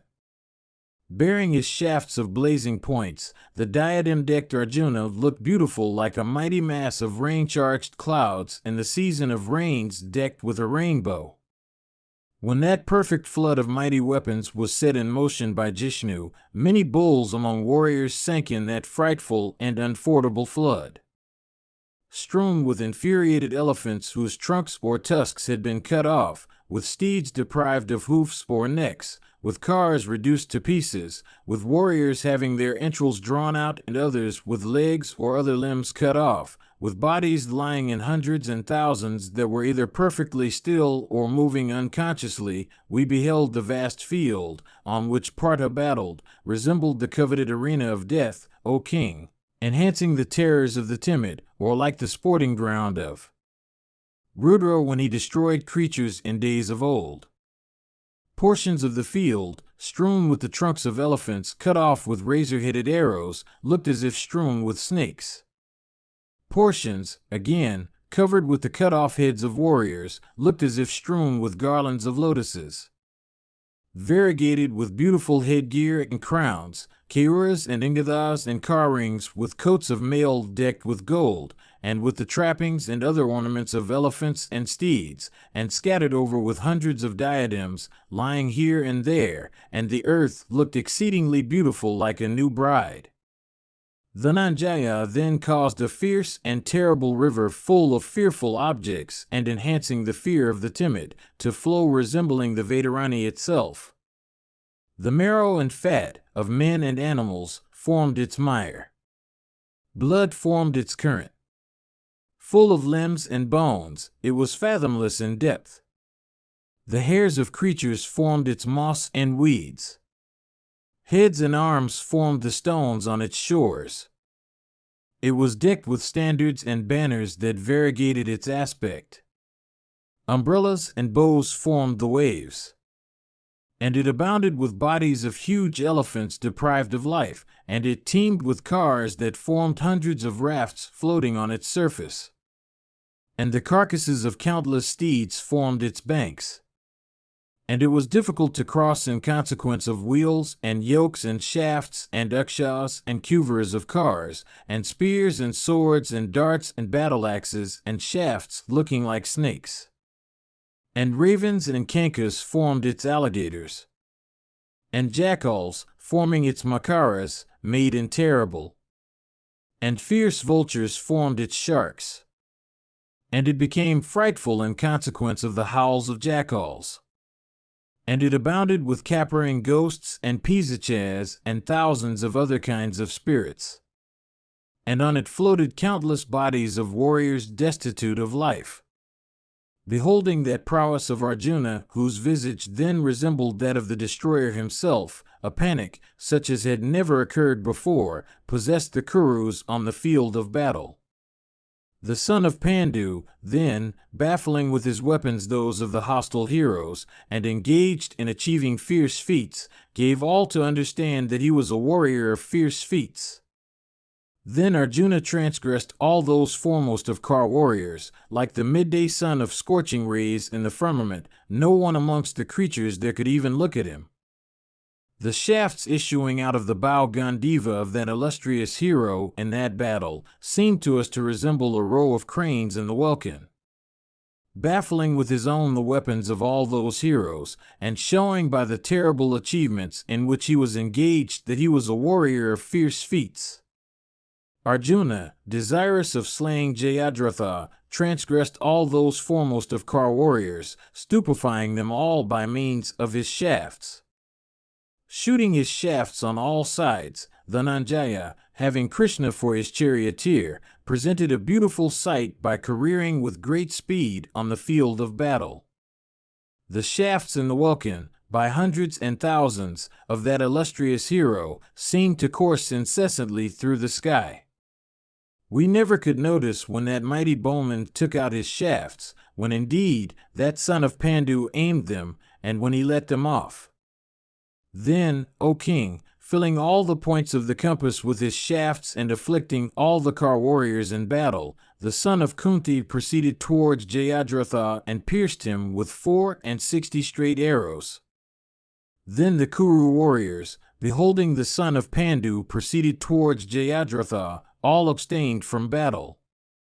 In fact, those heroes became hopeless of Jayadratha's life. Every one amongst thy warriors that rushed in that fierce battle against the son of Pandu had his body deeply pierced, O Lord, with a shaft of Arjuna. The mighty car warrior Arjuna, that foremost of victorious persons, with his shafts blazing as fire, made thy army teem with headless trunks. Indeed, O king, thus creating a perfect confusion in thy host consisting of 4 kinds of forces, the son of Kunti proceeded towards Jayadratha, and he pierced the son of Drona with 50 shafts and Vrishasena with 3. And the son of Kunti mildly struck Kripa with 9 arrows, and he struck Salio with 16 arrows and Karna with 32. And piercing the ruler of the Sindhus then with 64 arrows, he uttered a leonine shout. The ruler of the Sindhus, however, thus pierced by the wielder of Gandiva with his arrows, became filled with rage and unable to brook it, like an elephant when pierced with the hook.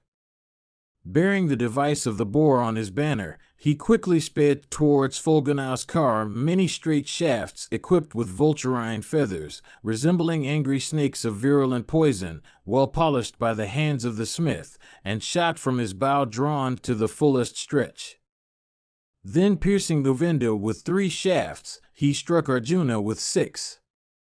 And then he pierced the steeds of Arjuna with 8 arrows and his standard also with 1. Then Arjuna, baffling the keen arrows sped by the ruler of the Sindhus, cut off at the same time, with a pair of shafts, the head of Jayadratha's driver and the well-decked standard also of Jayadratha. Its stay cut off and itself pierced and struck with arrows, that standard fell down like a flame of fire. Meanwhile, the sun was going down quickly. Janardana then quickly addressed the son of Pandu and said, "Behold, O Partha, the ruler of the Sindhus hath, by 6 mighty and heroic car warriors, been placed in their midst. Jayadratha also, O mighty armed one, is waiting there in fear. Without vanquishing those 6 car warriors in battle, O bull among men, thou wilt never be able to slay the ruler of the Sindhus even if thou exertest thyself without intermission. I shall, therefore, resort to yoga for shrouding the sun. Then the ruler of the Sindhus will, in consequence, behold the sun to have set. Desirous of life, O Lord, through joy that wicked wight will no longer, for his destruction, conceal himself. Availing yourself of that opportunity, thou shouldst then, O best of the Kurus, strike him. Thou shouldst not give up the enterprise, thinking the sun to have really set." Hearing these words, Vibhatsu replied unto Kesava, saying, "Let it be so." Then Krishna, otherwise called Hari, possessed of ascetic powers, that lord of all ascetics, having taken recourse to yoga, created that darkness. Thy warriors, O king, thinking the sun to have set, were filled with delight at the prospect of Partha's laying down his life. Indeed, thy warriors, not seeing the sun, were filled with gladness. All of them stood, with heads thrown backwards. King Jayadratha also was in the same attitude. And while the ruler of the Sindhus was thus beholding the sun, Krishna, once more addressing the Nanjaya, said these words, "Behold, the heroic ruler of the Sindhus is now looking at the sun, casting off his fear of thee, O foremost one among the Bharatas. This is the hour, O mighty armed one, for the slaughter of that wicked-souled wretch. Speedily cut off the head and make thy vow true."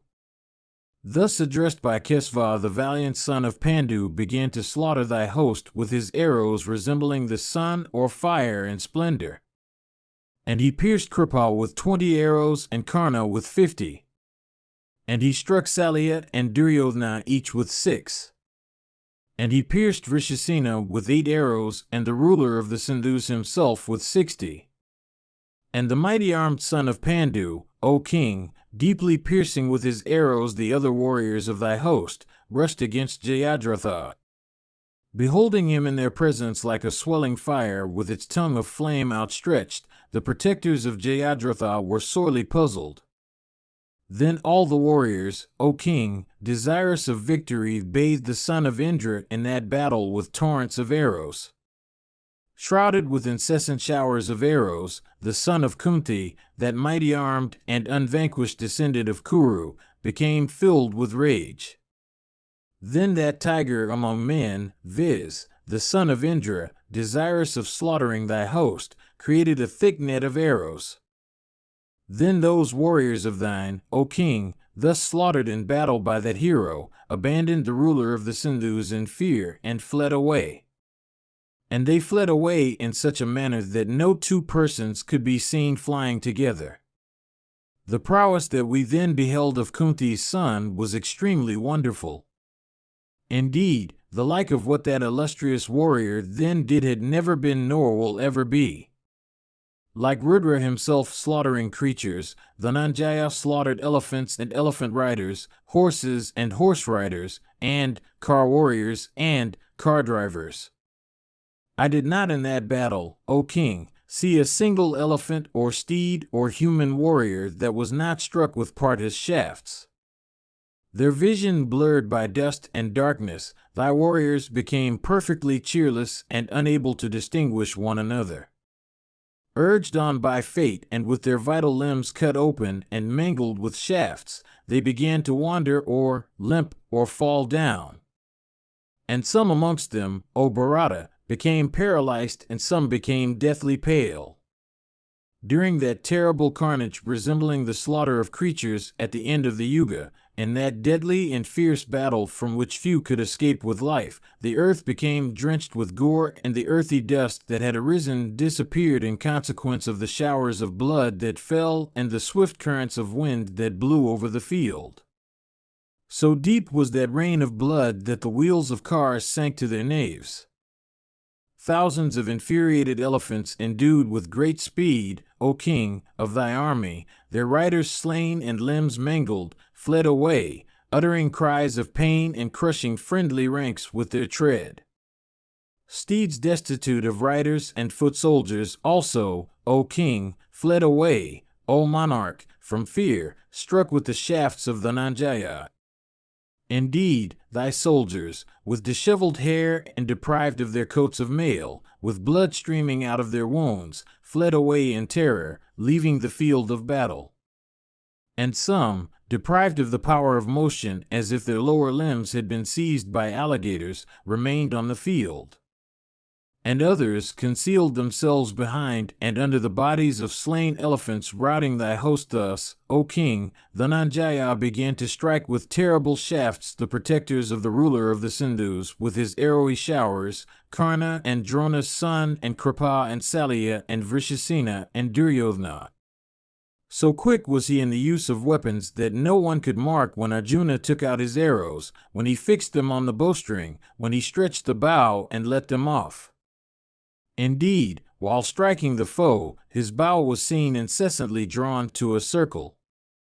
His arrows also were seen incessantly issuing out of his bow and scattered in all directions. Then cutting off Karna's bow, as also of Vrishasena's, Arjuna felled Salya's driver from his niche in the car, with a broad-headed arrow. With many arrows that foremost of victors, viz. The Nanjaya, then deeply pierced in that battle, Kripa and Aswathaman, related as uncle and nephew to each other. Sorely afflicting those mighty car warriors of thy army. Thus, the son of Pandu took up a terrible arrow of fiery splendor. Looking like the thunderbolt of Indra, and inspired with divine mantras, that formidable arrow was capable of bearing any strain. And it had been always worshipped with incense and garlands of flowers. Duly inspiring it, by mantras, with the force of the thunderbolt that descended, of Kuru, viz., the mighty-armed Arjuna, fixed it on Gandiva. When that arrow of fiery effulgence was fixed on the bowstring, loud shouts, O king, were heard in the welkin. Then Janardana, once more addressing Arjuna, quickly said, O Dhananjaya, quickly cut off the head of the wicked-souled ruler of the Sindhus. The sun is about to get at the mountain of Asta. Listen, however, to the words I say about the slaughter of Jayadratha. The father of Jayadratha is Vridhakshatra, known all over the world. It was after a long time that he got Jayadratha, that slayer of foes, for his son. At the birth of the son, an incorporeal and invisible voice, deep as that of the clouds or of the drum, said unto King Vridhakshatra, This thy son, O Lord, amongst men in this world will become worthy of the two races, viz., the solar and the lunar, in respect of blood, behavior, self-restraint, and the other attributes. He will become one of the foremost of Kshatriyas, and will always be worshipped by heroes. But while struggling in battle, some bull among the Kshatriyas, some conspicuous person in the world, excited with wrath, will cut off this one's head. That chastiser of foes, viz., the old ruler of the Sindhus, hearing these words, reflected for some time. Overwhelmed with affection for his son, he summoned all his kinsmen and said, That man who will cause the head of my son to fall on the earth, while the latter, struggling in battle, will be bearing a great burthen, I say that the head of that man will certainly crack into 100 pieces. Having spoken these words and installed Jayadratha on the throne, Vridhakshatra, repairing to the woods, devoted himself to ascetic austerities. Endued with great energy, he is still engaged in the observance of the austerest of penances outside this very Samantapanchaka, O eight-bannered one. Therefore, cutting off Jayadratha's head in this dreadful battle, thou, O slayer of foes, shouldst, O Bharata, by thy fierce celestial weapon of wonderful feats, quickly throw that head decked with car rings upon the lap of Vriddhakshatra himself, O younger brother of the son of the wind god. If thou fellest Jayadratha's head on the earth, thy own head, then, without doubt, will crack into 100 fragments. Aided by thy celestial weapon, do thee deed in such a way that the Lord of earth, viz., the old Sun the king, may not know that it is done. Truly, O Arjuna, there is nothing in the 3 worlds which thou canst not achieve or do, O son of Vasva. Hearing these words of Krishna, Dhananjaya, licking the corners of his mouth, quickly shot that arrow which he had taken up for Jayadratha's slaughter, that arrow, viz., whose touch resembled that of Indra's thunder, which was inspired with mantras and converted into a celestial weapon, which was capable of bearing any strain, and which had always been worshipped with incense and garlands. That shaft, sped from Gandiva, coursing swiftly, snatched Jayadratha's head away, like a hawk snatching away a smaller bird from the top of a tree. Dhananjaya, then, with his shafts, sent that head along in the welkin, without allowing it to fall down. For grieving his foes and gladdening his friends, the son of Pandu, by shooting his shafts repeatedly at it, sent that head outside the limits of Samantapanchaka. Meanwhile, King Vriddhakshatra, the father of thy son-in-law, endued with great energy, was, O sire, engaged in his evening prayers. Decked with black locks and adorned with earrings, that head of Jayadratha was thrown upon Vriddhakshatra's lap, as the latter was saying his prayers in a sitting posture. Thus thrown on his lap, that head decked with car rings, O chastiser of foes, was not seen by King Vriddhakshatra. As the latter, however, stood up after finishing his prayers, it suddenly fell down on the earth. And as the head of Jayadratha fell down on the earth, the head of Vriddhakshatra, O chastiser of foes, cracked into 100 pieces. At the sight of this, all creatures were filled with wonder. And all of them applauded Vasudeva and the mighty Vibhatsu. After, O king, the ruler of the Sindhus had been slain by the diadem-decked Arjuna, that darkness, O bull of Bharata's race, was withdrawn by Vasudeva. Thy sons with their followers, O king, thus, came to know subsequently that the darkness they had seen had all been an illusion produced by Vasudeva.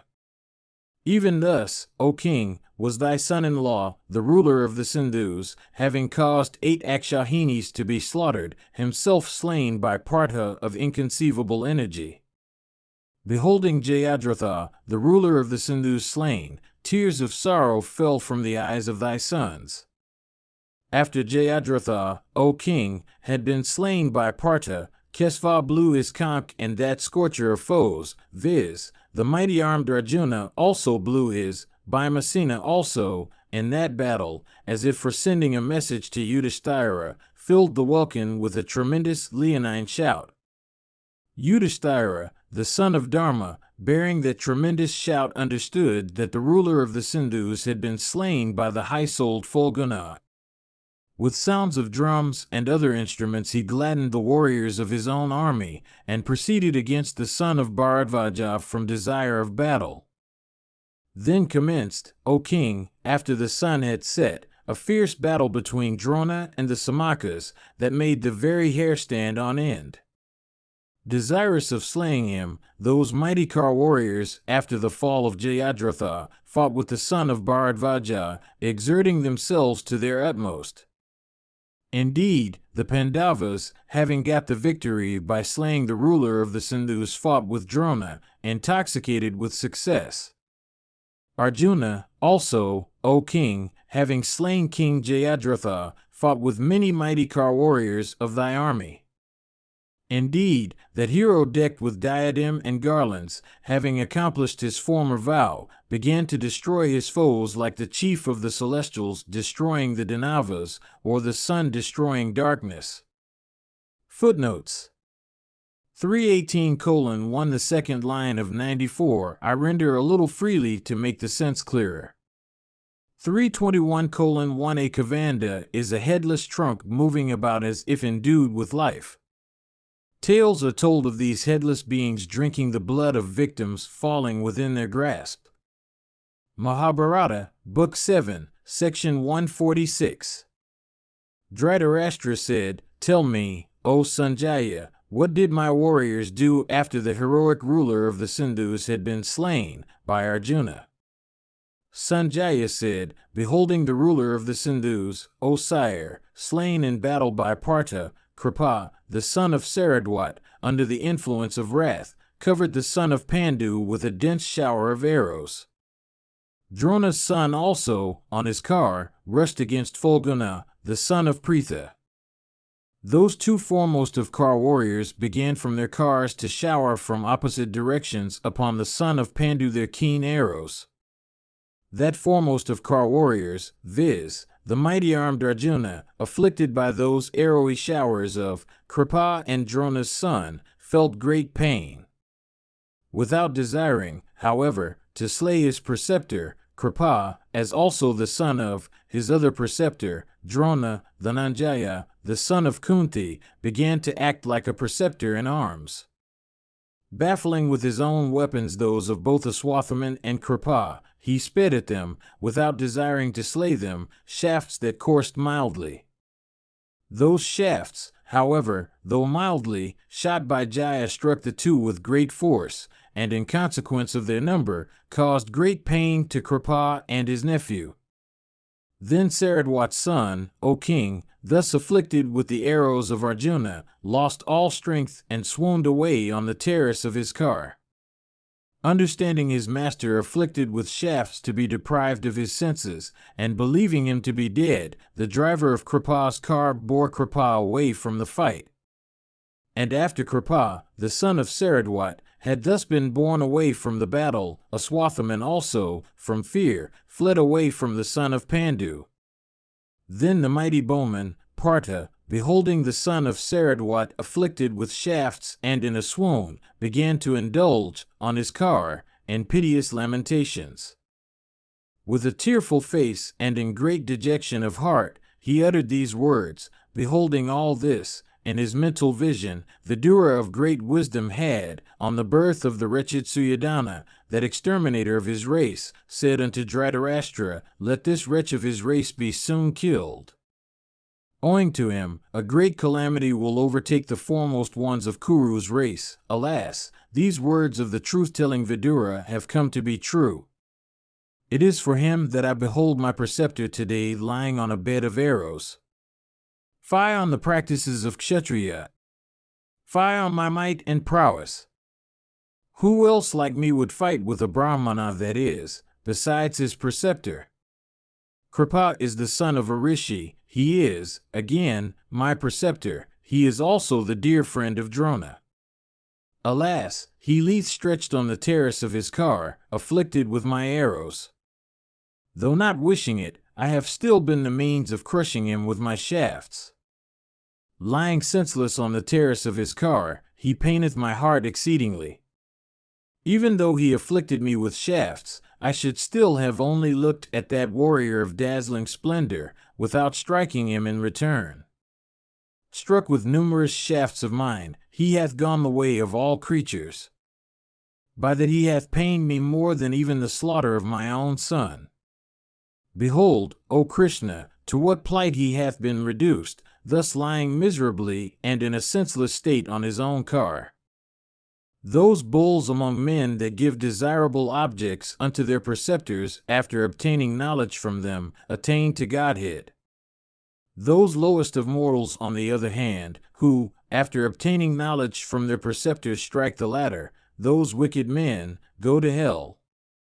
Without doubt, this act that I have done will lead me to hell. I have deeply pierced my preceptor on his car with showers of arrows. While studying the science of arms at his feet, Kripa told me in those days, "Do not, O thou of Kuru's race, ever strike thy preceptor. That command of my righteous and high-souled preceptor I have not obeyed, for I have struck the very Kripa himself with my shafts. I bow to that worshipful son of Gautama, to that unretreating hero. Fie on me, O thou of Vrishni's race, since I have struck even him. While Savyasakan was thus lamenting for Kripa, the son of Radha, beholding the ruler of the Sindhu slain, rushed towards him. Seeing the son of Radha thus rushing towards Arjuna, the two Panchala princes and Satyaki suddenly rushed towards him. The mighty Kar warrior, Partha, beholding the son of Radha advancing, smilingly addressed the son of Devki and said, "Yonder cometh the son of Adhiratha against the car of Satyaki. Without doubt, he is unable to bear the slaughter of Purusharthas in battle. Urge my steeds, O Janardana, towards the spot whither Karna cometh. Let not Vrisha, Karna, cause the Satwata hero to follow in the wake of Purusharthas." Thus addressed by Savyasakan, the mighty armed Kesava, endued with great energy, replied in these opportune words, "The mighty armed Satyaki is singly a match for Karna, O son of Pandu. How much superior then will this bull among the Satwatas be when he is united with the two sons of Drupada? For the present, O Partha, it is not proper for thee to fight with Karna. The latter hath with him the blazing dart, like a fierce meteor, that Vasva gave him. O slayer of hostile heroes, he hath kept it for thy sake, worshipping it with reverence. Let Karna then freely proceed against the Satwata hero. I know, O son of Kunti, this wicked wight's hour, when, indeed, thou wilt, with keen shafts, throw him down from his car." Dhritarashtra said, "Tell me, O Sanjaya, how the battle took place between the heroic Karna and Satyaki of the Vrishni race, after the fall of Purusharthas and of the ruler of the Sindhus." Satyaki had been carless. Upon what car then was he mounted? And how also did the two protectors of the wheels of Arjuna's car, viz., the two Panchala princes, fight? Sanjaya said, "I will describe to thee all that happened in that dreadful battle. Listen patiently to the consequences of thy own evil conduct." Before even the encounter, Krishna knew it in his heart that the heroic Satyaki would be vanquished by the stake-bannered Purusharthas. Janardana, O king, knoweth both the past and the future. For this, summoning his charioteer, Daruka, he had commanded him, saying, "Let my car be kept equipped tomorrow." Even this had been the command of that mighty one. Neither the gods, nor the Gandharvas, nor the Yakshas, nor the Uragas, nor the Rakshasas, nor human beings are capable of conquering the two Krishnas. The gods with the grandsire at their head, as also the Siddhas, know the incomparable prowess of those two. Listen, however, now to the battle as it happened. Beholding Satyaki carless and Karna ready for battle, Madhava blew his conch of loud blare in the Rishabha note. Daruka, hearing the blare of Kesava's conch, understood the meaning, and soon took that car, equipped with a lofty standard of gold, to where Kesava was. With Kesava's permission, upon that car guided by Daruka, and which resembled the blazing fire or the sun in effulgence, ascended the grandson of Sini. Ascending upon the car, which resembled a celestial vehicle and unto which were yoked those foremost of steeds, capable of going everywhere at will, viz., Saivya and Sugriva and Meghapushya and Valahaka, and which were adorned with trappings of gold, Satyaki rushed against the son of Radha, scattering countless shafts. The two protectors of Arjuna's car wheels, viz., Udamanyu and Uttamajas, abandoning the Nanjaya's car, proceeded against the son of Radha. Radha's son also, O king, shooting showers of shafts, angrily rushed, in that battle, against the invincible grandson of Sini. The battle that took place between them was such that its like had never been heard to have taken place on earth or in heaven between gods, Gandharvas, Asuras, Uragas, or Rakshasas. The entire host, consisting of cars, steeds, men, and elephants, abstained from the fight, beholding, O monarch, the stunning feats of two warriors. All became silent spectators of that superhuman battle between those two human heroes, O king, and of the skill of Daroka in guiding the car. Indeed, beholding the skill of the charioteer Daroka standing on the car, as he guided the vehicle forwards, backwards, sidelong, now wheeling in circles and now stopping outright, all were amazed. The gods, the Gandharvas, and the Danavas, and the Vulcan, intently watched that battle between Karna and the grandson of Seni. Both of them endued with great might, each challenging the other. Those two warriors put forth their prowess for the sake of their friends. Karna, who looked like a celestial, and Yuyudana, O king, rained upon each other showers of shafts. Indeed, Karna ground the grandson of Seni with his arrowy downpours, unable to put up with the slaughter, by Satyaki, of the Kuru hero, Jalasandha. Filled with grief and sighing like a mighty snake, Karna, casting angry glances on the grandson of Seni in that battle, and as if burning him therewith, rushed at him furiously again and again, O chastiser of foes. Beholding him filled with rage, Satyaki pierced him in return, shooting dense showers of arrows, like an elephant piercing, with his tusks, a rival elephant. Those two tigers among men, endued with the activity of tigers and possessed of incomparable prowess, mangled each other furiously in that battle. The grandson of Seni, then, with shafts made entirely of iron, repeatedly pierced Karna, that chastiser of foes, and all his limbs. And he also felled, with a broad-headed arrow, the charioteer of Karna from his niche in the car. And with his keen shafts, he slew the 4 steeds, white in hue, of Adhiratha's son. And then cutting into 100 fragments the standard of Karna with 100 arrows, that bull among men made Karna carless in the very sight of thy son. Then all thy warriors, O king, became cheerless. Then Vrishasena, the son of Karna, and Salya, the ruler of the Madras, and Drona's son, encompassed the grandson of Seni from all sides. Then a confusion set in, and nothing could be seen. Indeed, when the heroic Karna was made carless by Satyaki, cries of "Oh" and "Alas" arose among all thy troops. Karna also, O king, pierced by Satwata with his arrows and exceedingly weakened, ascended the car of Duryodhana, sighing deeply, remembering his friendship for thy son from his childhood and having striven to realize the promise he had made about the bestowal of sovereignty on Duryodhana. After Karna hath been made carless, thy brave sons, headed by Dusasana, O king, were not slain by the self-restrained Satyaki because the latter wished not to falsify the vow made by Bhimasena. Desirous also of not falsifying the vow formerly made by Partha about the slaughter of Karna, Satyaki simply made those warriors carless and weakened them exceedingly, but did not deprive them of life. It is Bhima that hath vowed the slaughter of thy sons, and it is Partha that, at the time of the second match at dice, vowed the slaughter of Karna. Although all those warriors headed by Karna made strong efforts for slaying Satyaki, yet those foremost of Kar warriors failed to slay him.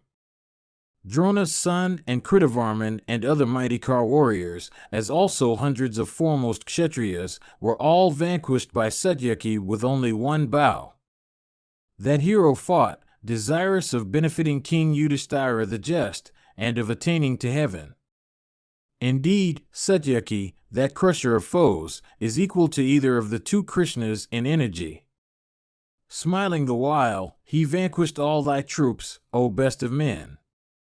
In this world, there are only 3 mighty bowmen, viz., Krishna, Partha, and Satyaki. There is no fourth to be seen. Dhritarashtra said, ascending on the invincible car of Vasudeva that had Daruka for its driver, Satyaki, proud of the might of his arms and equal in battle unto Vasudeva himself, made Karna carless. Did Satyaki ride any other car after his encounter with Karna was over? I am desirous of hearing this, O Sanjaya. Thou art skilled in narration. I regard Satyaki to be endued with unbearable prowess. Tell me all, O Sanjaya. Sanjaya said, Hear, O king, how it had happened. The intelligent younger brother of Daroka soon brought unto Satyaki another car, duly equipped with all necessaries, with shafts attached to it by chains of iron and gold and bands of silk, decked with 1,000 stars, decked with banners, and with the figure of a lion on his standard, with horses, fleet as the wind and adorned with trappings of gold, yoked unto it, and with rattle deep as the roar of the clouds. That car was brought unto him. Ascending upon it, the grandson of Seni rushed against thy troops. Daroka, meanwhile, went as he listed to Kesva's side. A new cat was brought for Karna also, O king, unto which were yoked 4 steeds of the best breed that were decked in trappings of gold and white as conchs or milk. Its cucksha and standard were made of gold. Furnished with banners and machines, that foremost of cars had an excellent driver. And it was furnished with a profusion of weapons of every kind. Mounting on that car, Karna also rushed against his foes. I have now told thee all that thou hadst asked me. Once more, however, O king, learn the extent of the destruction caused by the evil policy. 31 of thy sons have been slain by Bhimasena. Having Dharmaka for their foremost, they were conversant with all modes of warfare. Satyaki and Arjuna also have slain hundreds of heroes with Bhimasena as their foremost, and Bhagadata also, O sire. Even thus, O king, hath the destruction commenced, caused by thy evil counsels. Footnotes 327:1 The second of the 7 notes of the Hindu gamut. Mahabharata, Book 7, Section 147. Dhritarashtra said, when such was the condition of battle, between those heroes of their side and mine, what did Bhima then do? Tell me all, O Sanjaya.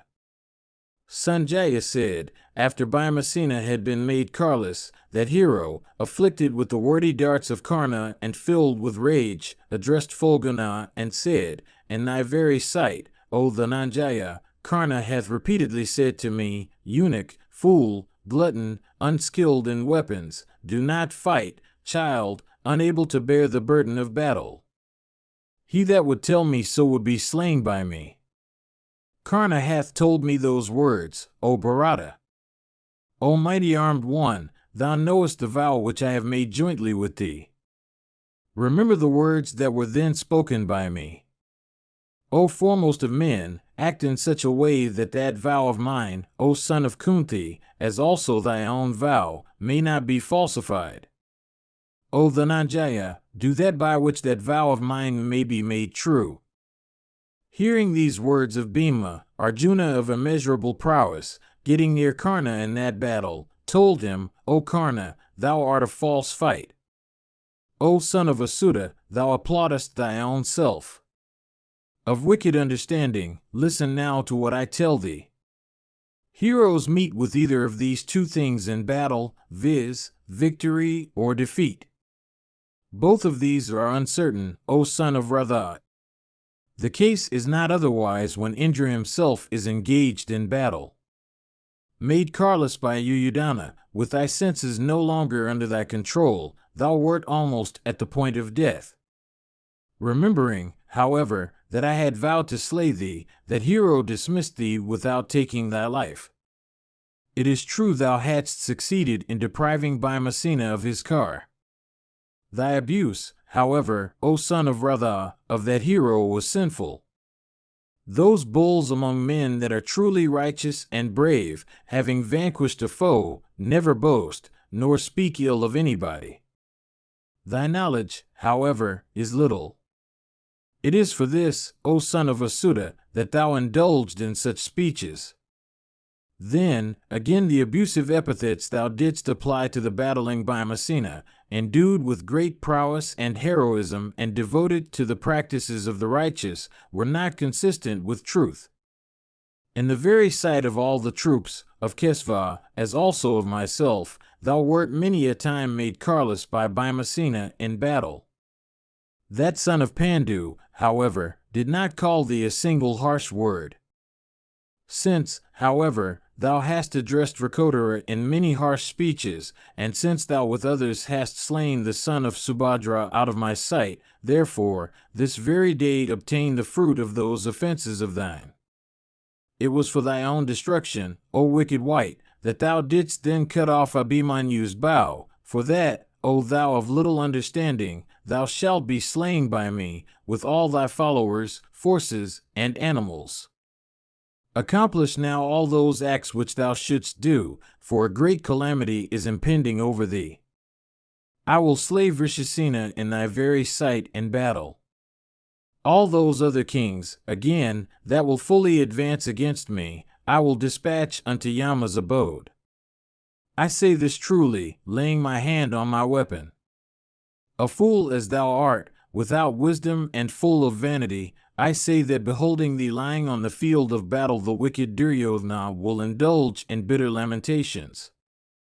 After Arjuna had vowed the slaughter of Karna's son, a loud and tremendous uproar arose amongst the Kar warriors. At that frightful time when confusion was everywhere, the thousand-rayed sun, dimming his rays, entered the Asta hill. Then, O king, Hrishikesa, stationed in the van of battle embracing Arjuna, who had accomplished his vow, told him these words, By good luck, O Jishnu, thy great vow hath been accomplished. By good luck, that Vritakshatra hath been slain along with his son.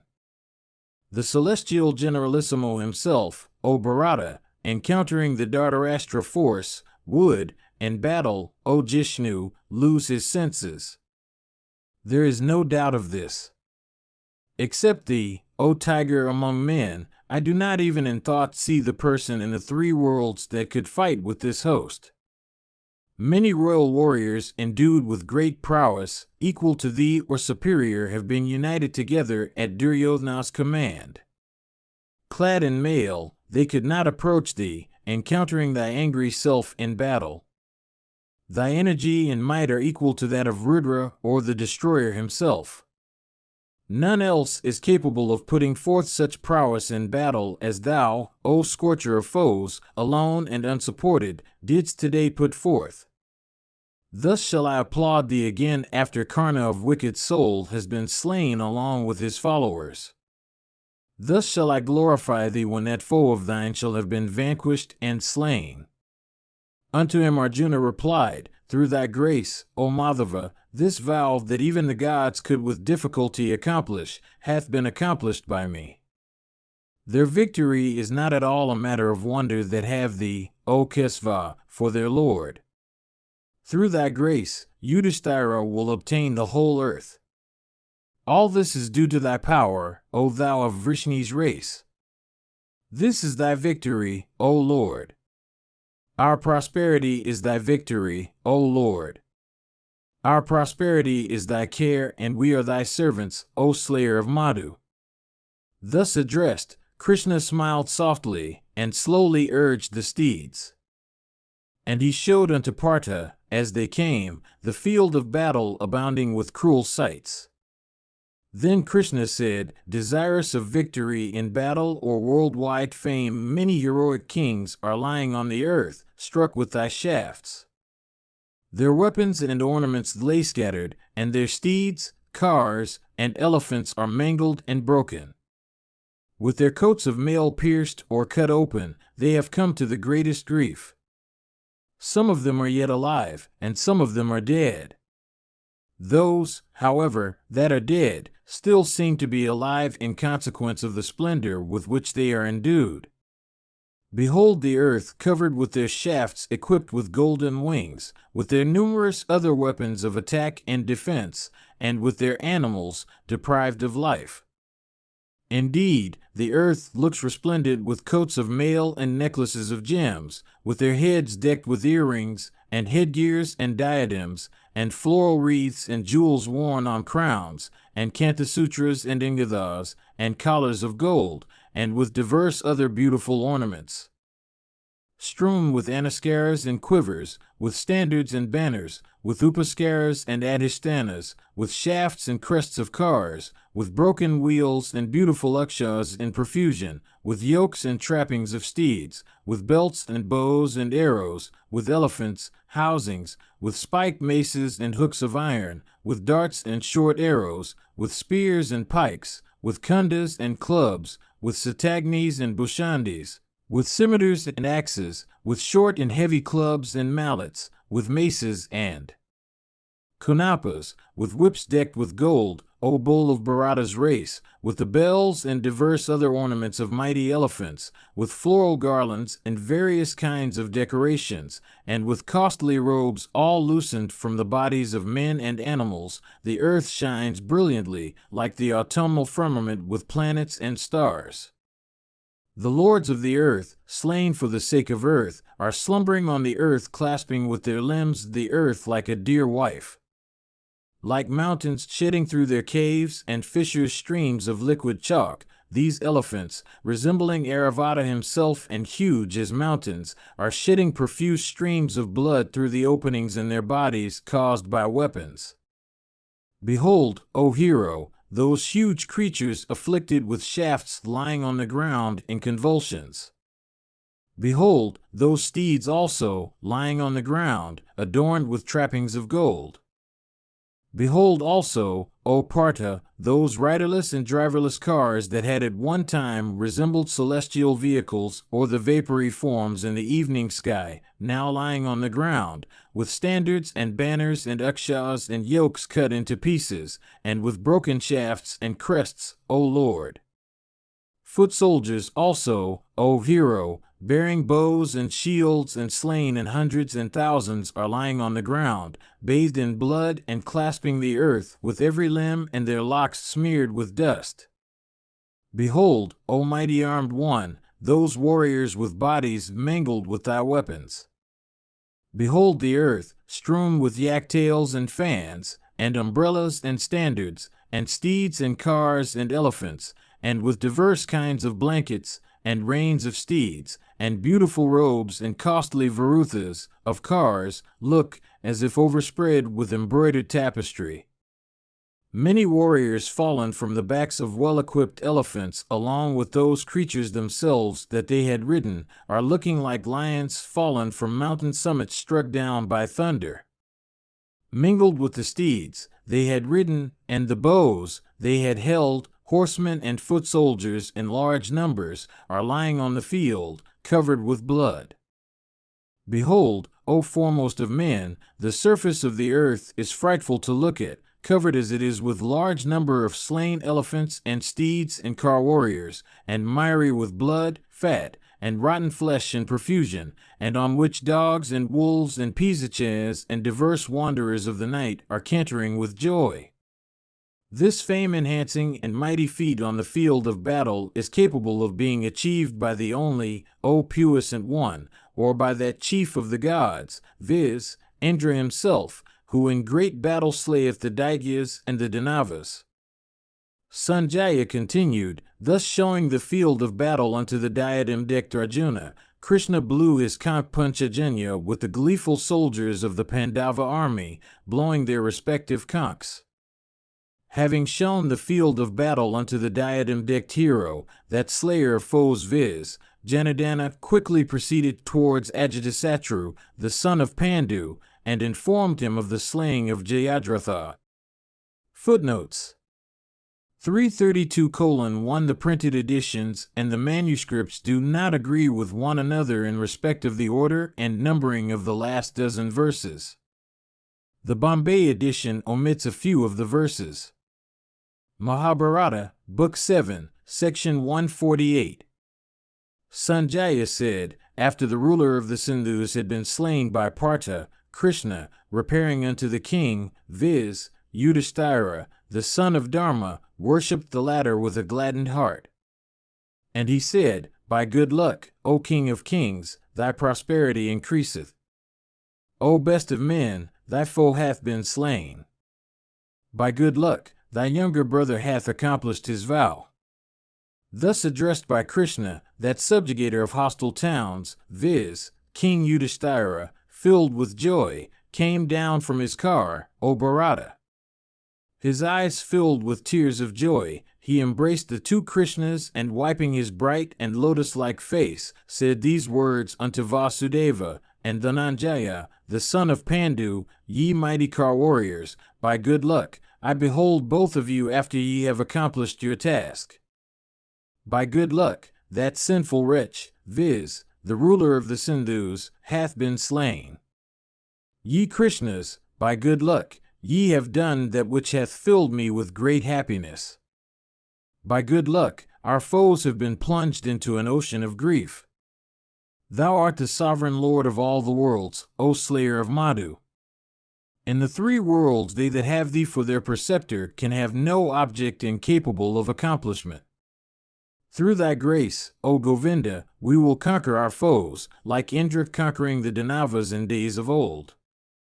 Be it the conquest of the world, or be it the conquest of the three worlds, everything is certain, O thou of the Vrishni race, in their case with whom thou art gratified, O giver of honors. They can have no sin, nor can they meet with defeat in battle with whom thou, O Lord of the celestials, art gratified, O giver of honors. It is through thy grace, O Hrishikesa, that Sakra hath become the chief of the celestials. It is through thy grace that blessed personage obtained on the field of battle the sovereignty of the three worlds.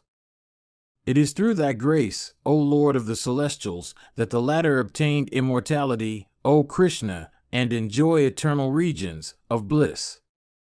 Having slain thousands of Daityas, with prowess having its origin in thy grace, O slayer of foes, Sakra obtained the lordship of the celestials. Through thy grace, O Hrishikesa, the mobile and immobile universe, without swerving from its ordained course, O hero, is engaged in prayers and homa. In the beginning, this universe, enveloped in darkness, had been one vast expanse of water. Through thy grace, O mighty armed one, the universe became manifest, O best of men.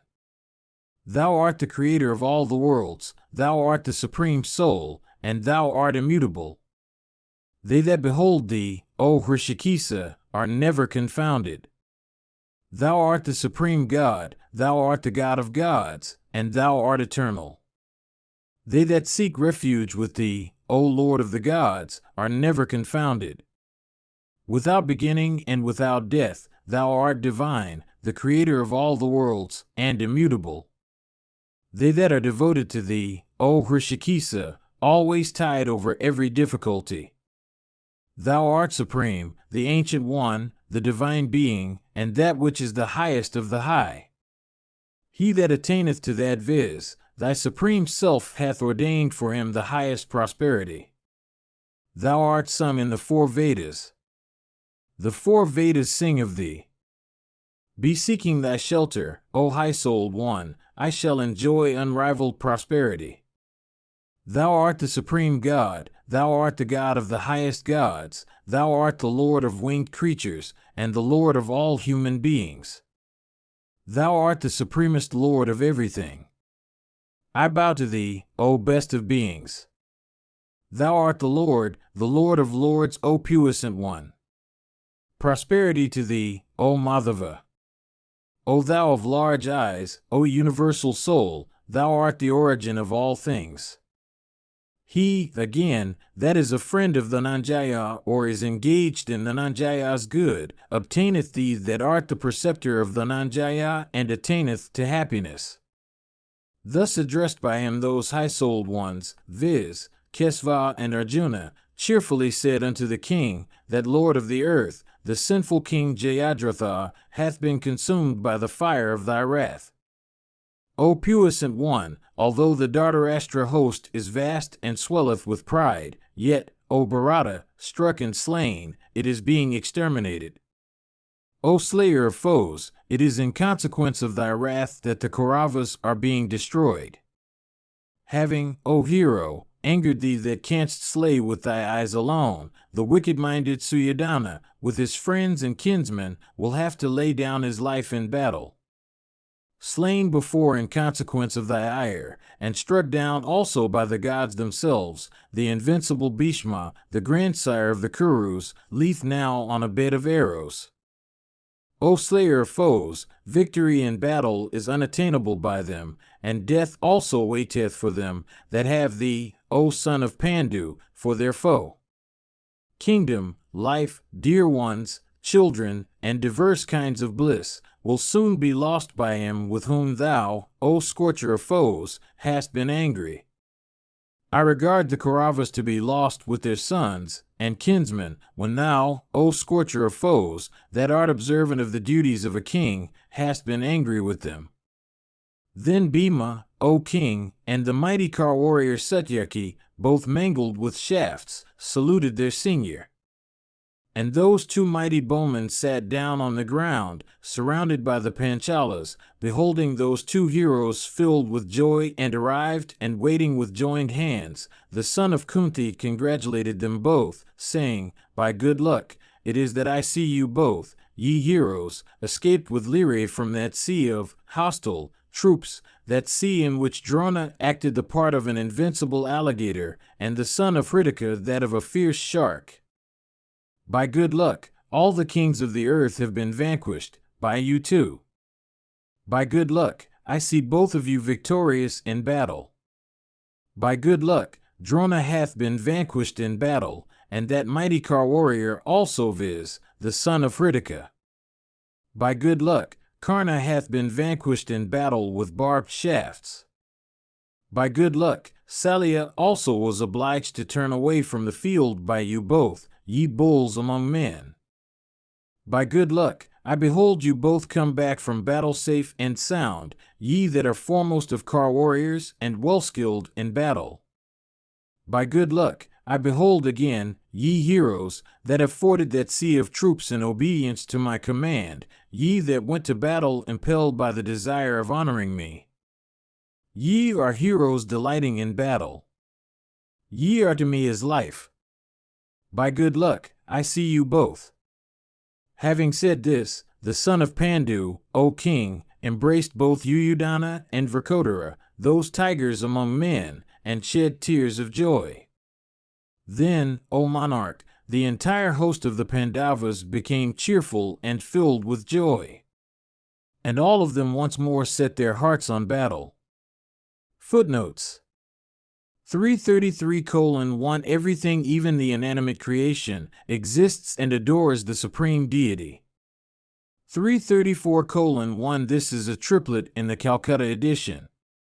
Mahabharata, Book 7, Section 149. Sanjaya said, Upon the fall, O king, of the ruler of the Sindhus, thy son Suddhodana, his face bedewed with tears, and himself filled with grief and breathing hot sighs like a snake whose fangs have been broken, that offender against the whole world, viz., thy son, experienced bitter affliction. Beholding the great terrible slaughter of his troops caused by Jishnu and Bhimasena and Satwata in battle, he became pale, dejected, and melancholy, and his eyes became filled with tears. And he came to think no warrior existed on the earth that could be compared with Arjuna. Neither Drona, nor the son of Radha, nor Swathaman, nor Kripa, O sire, is competent to stand before Arjuna when the latter is excited with wrath. And Suddhodana said unto himself, Having vanquished in battle all the mighty car warriors of my army, Partha slew the ruler of the Sindhus. None could resist him.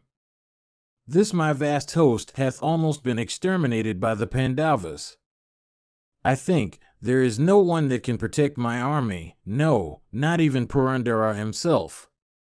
He, relying upon whom I have been engaged in this passage at arms in battle, alas, that Karna hath been defeated in battle and Jayadratha slain.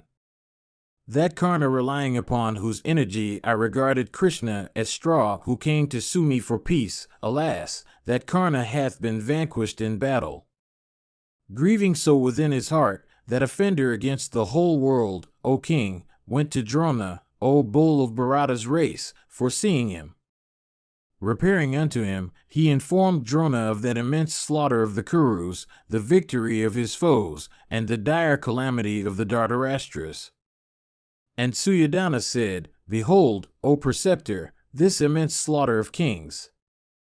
I came to battle, placing that grandsire of mine, viz., the heroic Bhishma, at our head. Having slain him, Sikandin, his aspiration fulfilled, stayeth at the very van of all the troops, surrounded by all the Panchalas, covetous of another triumph. Another disciple of thine, viz., the invincible Savyasakan, having slain 7 Akshahinis of troops hath dispatched King Jayadratha to Yama's abode. How, O preceptor, shall I be freed from the debt I owe to those allies of mine who, desirous of victory to me and ever engaged in my good, have gone to Yama's abode? Those lords of earth who had desired the sovereignty of the earth are now lying on the earth, abandoning all their earthly prosperity. Truly, I am a coward. Having caused such a slaughter of friends, I dare not think that I shall be sanctified by performing even 100 horse sacrifices. I am covetous and sinful and a transgressor against righteousness. Through my acts alone, these lords of earth, and their desire for victory, have gone to Yama's abode. Why, in presence of those kings, does not the earth yield me a hole through which to sink, since I am so sinful in behavior and such a fomenter of internecine dissensions? Alas, what will the grandsire with blood-red eyes, that invincible hero who hath conquered the other world, tell me in the midst of the kings when he meets me? Behold that mighty bowman, Jalasandha, slain by Satyaki. That great car warrior, that hero, came proudly to battle for my sake, prepared to lay down his life. Beholding the ruler of the Kambojas slain, as also Alamvasha and many other allies of mine, what object can I have for preserving my life? Those unretreating heroes who, fighting for my sake and struggling to the utmost of their powers to vanquish my foes, have laid down their lives. I shall today, O scorcher of foes, exerting the utmost measure of my might, free myself from the debt that I owe them and gratify them with oblations of water by repairing to the Yamuna. O foremost of all bearers of arms, I tell thee truly and swear by the good acts I have performed, by the prowess I possess, and by my sons, that slaying all the Panchalas with the Pandavas, I shall obtain peace of mind, or slain by them in battle I shall repair to those regions whither those allies of mine have gone.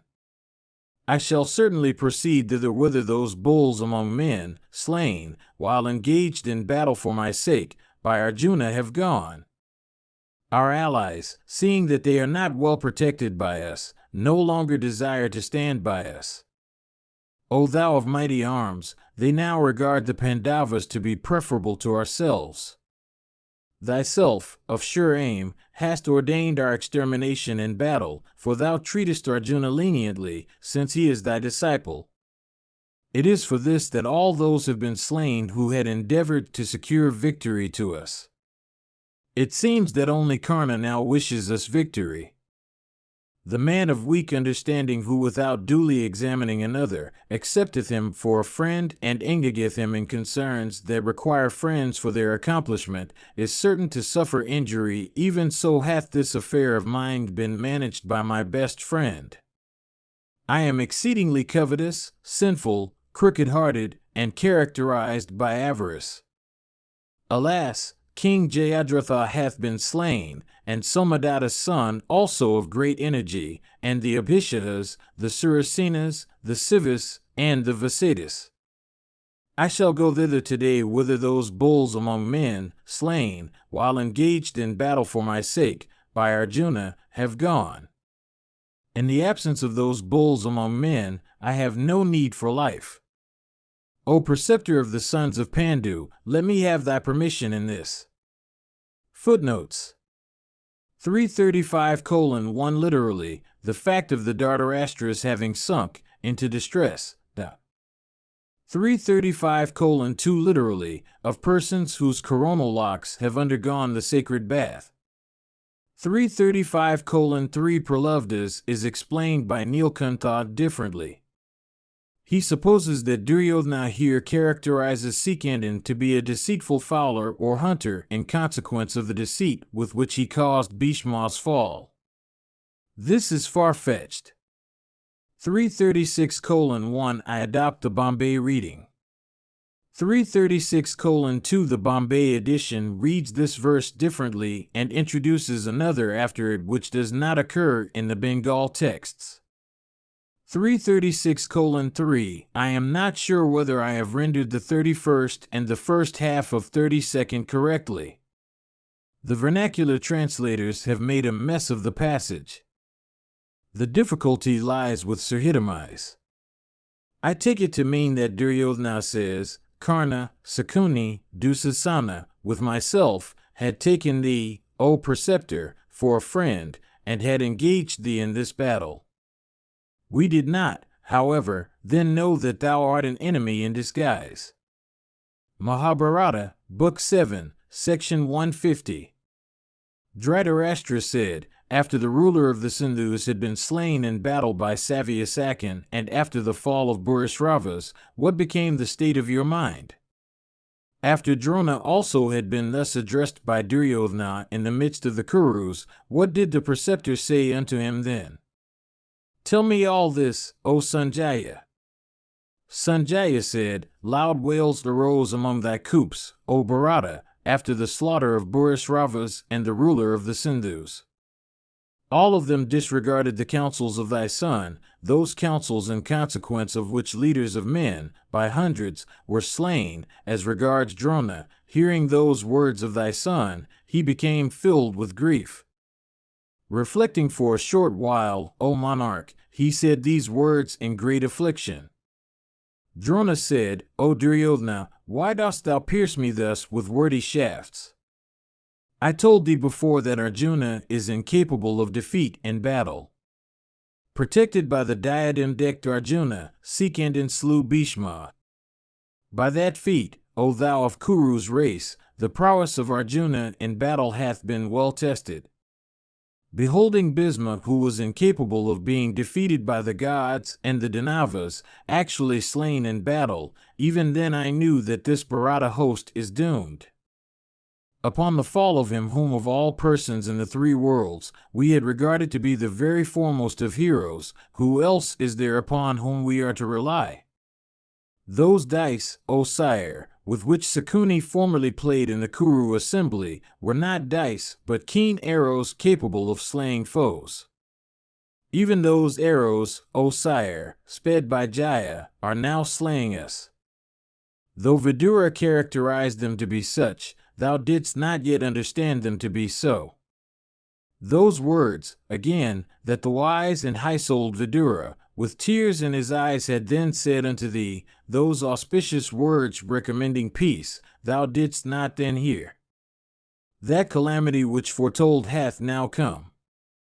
That frightful carnage, O Duryodhana, hath now come as the result of that disobedience by thee of Vidura's words. That man of foolish understanding who, disregarding the salutary words of trusted friends, followeth his own opinion, soon falls into a pitiable plight. O son of Gandhari, this great evil, viz., that dragging in our very sight to the Kuru assembly of Krishna, who never deserved such treatment, who hath been born in a noble race, and who practiseth every virtue. Know that all this is but little, for in the next world dire consequences yet will be thine. Vanquishing the Pandavas at dice by deceit, thou hadst sent them into the woods, attired in deerskins. What other Brahmana, except myself, in this world, would seek to injure those princes that are ever engaged in the practice of virtue, and that are to me even as my own sons, with the approval of Dhritarashtra, in the midst of the Kuru assembly, thou hadst, with Sakuni as thy helpmate, provoked the ire of the Pandavas.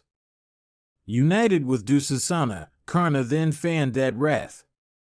Disregarding the words of Vidura, thou hast repeatedly fanned it thyself. With resolute care, all of you had surrounded Arjuna, resolved to stand by the ruler of the Sindhus. Why then have all of you been vanquished, and why also has Jayadratha been slain? Why, when thou art alive, and Karna, and Kripa, and Salya, and Aswathaman, O Kauravya, hath the ruler of the Sindhus been slain? For rescuing the ruler of the Sindhus, the kings, on thy side, had put forth all their fierce energy. Why, then, hath Jayadratha been slain in their midst? Relying upon me, King Jayadratha had expected his rescue from the hands of Arjuna. He, however, obtained not the rescue he had expected. I do not also see my safety for my own self. Until I succeed in slaying the Panchalas with Sikandin, I feel like one sinking in the Dristadiyamnamire. Having failed, O Bharata, in rescuing the ruler of the Sindhus, why dost thou pierce me thus with thy wordy shafts, seeing that I too am burning with grief? Thou sayest not any longer on the field the gold standards of Bhishma of sure aim, that warrior who was never tired in battle. How, then, canst thou hope for success? When the ruler of the Sindhus and Burishravas also have been slain in the very midst of so many mighty Kar warriors, what do you think will the end be? Kripa, difficult of being vanquished, is still alive, O king. That he hath not followed in the track of Jayadratha, I applaud him highly for this. When I saw Bhishma himself, that achiever of the most difficult feats, in battle, that warrior who was incapable of being slain in battle by the gods with Vasva at their head, slain in thy sight, O Kaurava, as also of thy younger brother Dusasana, I thought then, O king, that the earth hath abandoned thee. Yonder the troops of the Pandavas and the Srinjayas, united together, are now rushing against me. For achieving thy good in battle, O son of Dhritarashtra, I will not without slaying all the Panchalas, put off my armor. O king, go and tell my son Aswathaman, who is present in battle, that even at the risk of his life he should not let the Samakas alone. Thou shouldst also tell him, observe all the instructions thou hast received from thy father. Be firm in acts of humility, in self-restraint, in truth and righteousness. Observant of religion, profit, and pleasure, without neglecting religion and profit, thou shouldst always accomplish those acts in which religion predominates. The Brahmanas should always be gratified with presents. All of them deserve thy worship. Thou shouldst never do anything that is injurious to them. They are like flames of fire. As regards myself, I will penetrate the hostile host, O slayer of foes, for doing great battle, pierced as I am by thee with thy wordy shafts. If thou canst, O Duryodhana, go and protect those troops. Both the Kurus and the Srinjayas have been angry. They will fight even during the night. Having said these words, Drona proceeded against the Pandavas and set himself to override the energy of the Kshatriyas like the sun overshadowing the light of the stars. Footnotes 338:1 He should, by very means in his power, avenge himself on the Samakas, those enemies of mine. Mahabharata, Book 7, Section 151. Sanjaya said, thus urged by Drona, King Duryodhana, filled with rage, set his heart on battle. And thy son, Duryodhana, then said unto Karna, behold, the diadem-decked son of Pandu, with Krishna alone for helpmate, penetrated into the array formed by the preceptor, an array that the gods themselves could not pierce, and in the very sight of the illustrious Drona struggling in battle and of many other foremost of warriors, slew the ruler of the Sindhus. Behold, O son of Radha, many foremost of kings lying on the earth, slain in battle. Partha unaided by any one, in the very sight of the illustrious Drona and myself, vigorously exerting ourselves like a host of inferior animals slain by a lion. The son of Sakra hath reduced my host to a small remnant of what it was. How, indeed, could Fulguna, in spite of the resistance offered by Drona in battle, accomplish his vow by slaying the ruler of the Sindhus?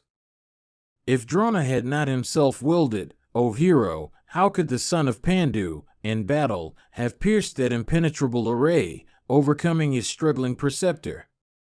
Truly, Fulguna is exceedingly dear to the illustrious preceptor. For this, the latter gave him admittance, without having fought with him. Behold my misfortune! Having in the first instance promised protection unto the ruler of the Sindhus, Drona, that scorcher of foes, gave unto the diadem-decked Arjuna admittance into the array. If he had in the beginning granted permission to the ruler of the Sindhus for his return home, without doubt, such an awful carnage would then have never occurred. Alas! Jayadratha, in hopes of saving his life, had desired to return home. Having obtained from Drona a promise of protection in battle, it was I, a fool that I was, who prevented him from going. Alas! Today my brothers, having Chitrasena for their head, have all perished in the very sight of our wretched selves. Karna said, Do not blame the preceptor. That Brahmana is fighting according to the measure of his power and courage and regardless of his very life. If Arjuna, of white steeds, having transgressed him, penetrated into our array, the slightest fault does not, for that, attach to the preceptor. Fulguna is accomplished in weapons, possessed of great activity, endued with youth. He is a hero who has mastered all arms. He is distinguished for the celerity of his movements. Armed with celestial weapons and mounted on his 8-bannered car, the reins of whose steeds again were in the hands of Krishna, cased in impenetrable armor, and taking his celestial bow Gandiva of unfading might, the valiant Arjuna, scattering keen arrows, and proud of the strength of his arms, transgressed Drona. There is nothing to wonder at this. The preceptor, on the other hand, is, O king, old and incapable of proceeding quickly. He is also, O king, incapable of exercising his arms long. It was for this that Fulguna, of white steeds and having Krishna for his charioteer, succeeded in transgressing the preceptor. For this reason also, I do not see any fault in Drona. For all that, when Arjuna, of white steeds, penetrated into our array, having transgressed the preceptor, it seems that the latter, however skilled in weapons, is incapable of vanquishing the Pandavas in battle. I think that which is ordained by fate never occurs otherwise. And since, O Suryodhana, in spite of ourselves fighting to the utmost extent of our powers, the ruler of the Sindhus has been slain in battle, it seems that fate is all-powerful. With thyself we had all been exerting to the utmost of our might on the field of battle. Fate, however, baffling our exertions, did not smile on us. We have always exerted to injure the Pandavas, relying both on deceit and prowess. Whatever act, O king, a person afflicted by fate does, is frustrated by fate, however much the person himself may strive to achieve it. Whatever, indeed, a man endued with perseverance should do, ought to be done fearlessly. Success depends on fate. By deceit the sons of Pritha were beguiled, as also by the administration of poison, O Bharata. Burnt they were in the palace of lack, vanquished they were at dice. In accordance with the dictates of statecraft, they were exited into the woods. All these, though done by us with care, have been baffled by fate. Fight with resolution, O king, setting fate at naught. Between thee and them, both striving to the best of your prowess, even fate may prove auspicious to that party which excels the other. No wise measures have been adopted by the Pandavas with the aid of superior intelligence. Nor, O hero, do we see, O perpetuator of Kuru's race, that thou hast done anything unwise from want of intelligence. It is fate that decides the result of acts, wise or unwise. Fate, ever intent on its own purposes, is awake when all else sleeps. Vast was thy host, and thy warriors are many. Even thus the battle began. With their small force, much greater and consisting of men capable of smiting effectually, hath been much reduced. I fear it is the work of fate that has frustrated our exertions. Sanjaya continued, while they were discoursing thus, O king, the Pandava divisions appeared for battle. Then occurred a fierce battle between thy warriors and theirs, in which cars and elephants encountered one another. All this, however, O king, was due to thy evil policy. Footnotes 339:1 This is a triplet in the Bengal texts. 340:1 I render the second line freely, following Nilkantha. Gatakachabada Parva. Mahabharata, Book 7, Section 152. Sanjaya said, That elephant force of thine, O king, swelling with might, fought everywhere, prevailing over the Pandava force. Resolved to go to the other world, the Panchalas and the Kauravas fought with one another for admission into the swelling domains of Yama. Brave warriors, encountering brave rivals, pierced one another with arrows and lances and darts, and quickly dispatched one another unto Yama's abode. Dreadful was the battle that took place between car warriors and car warriors who struck one another and caused a fierce flow of blood. Infuriated elephants, encountering infuriated compeers, afflicted one another with their tusks. Horsemen, solicitous of glory, pierced and cut down horsemen in that terrific melee with spears and darts and battle axes. Foot soldiers also, almighty armed one, and hundreds, armed with weapons, repeatedly rushed against one another with resolute courage, O scorcher of foes.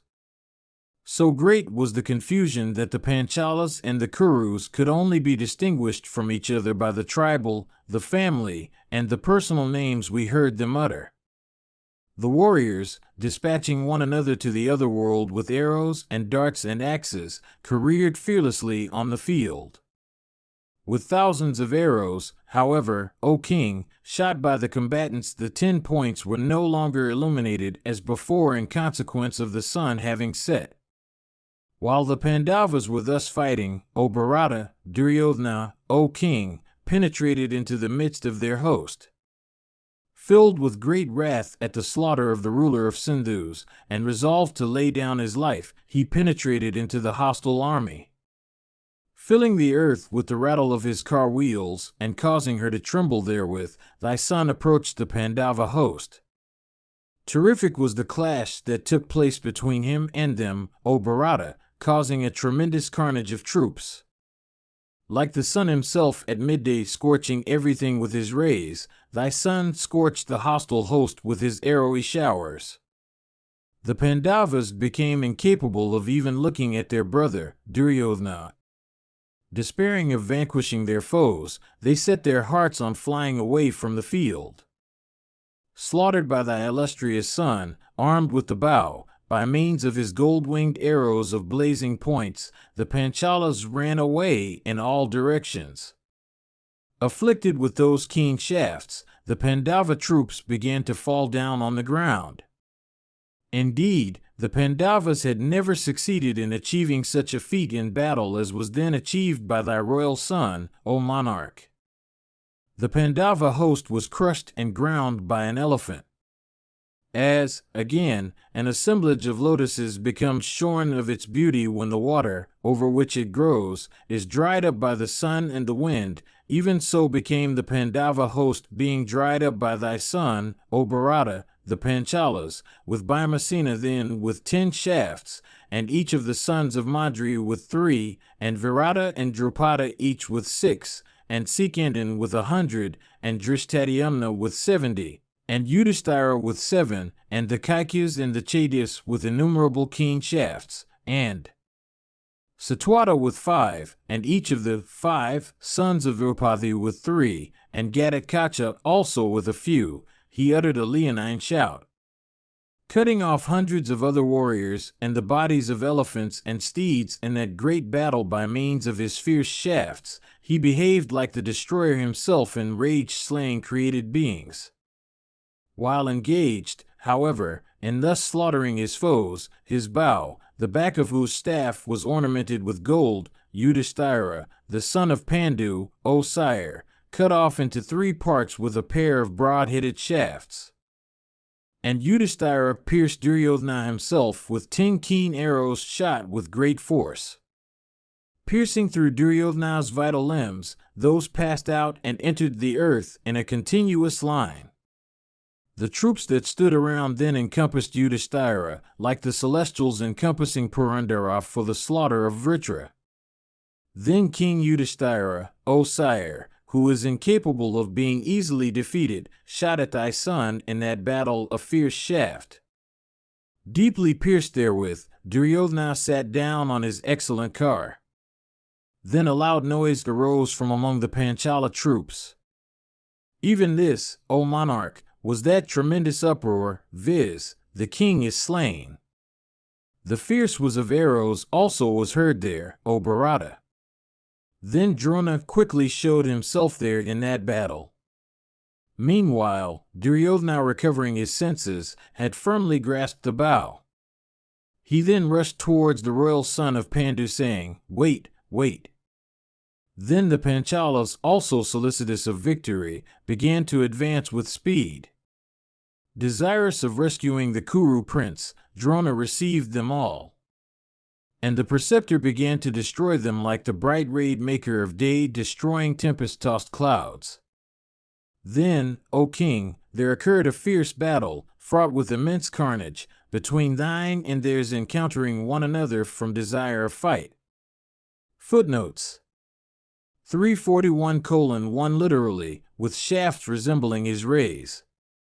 341:2 or, as a lake overgrown with lotuses is agitated on every side by an elephant.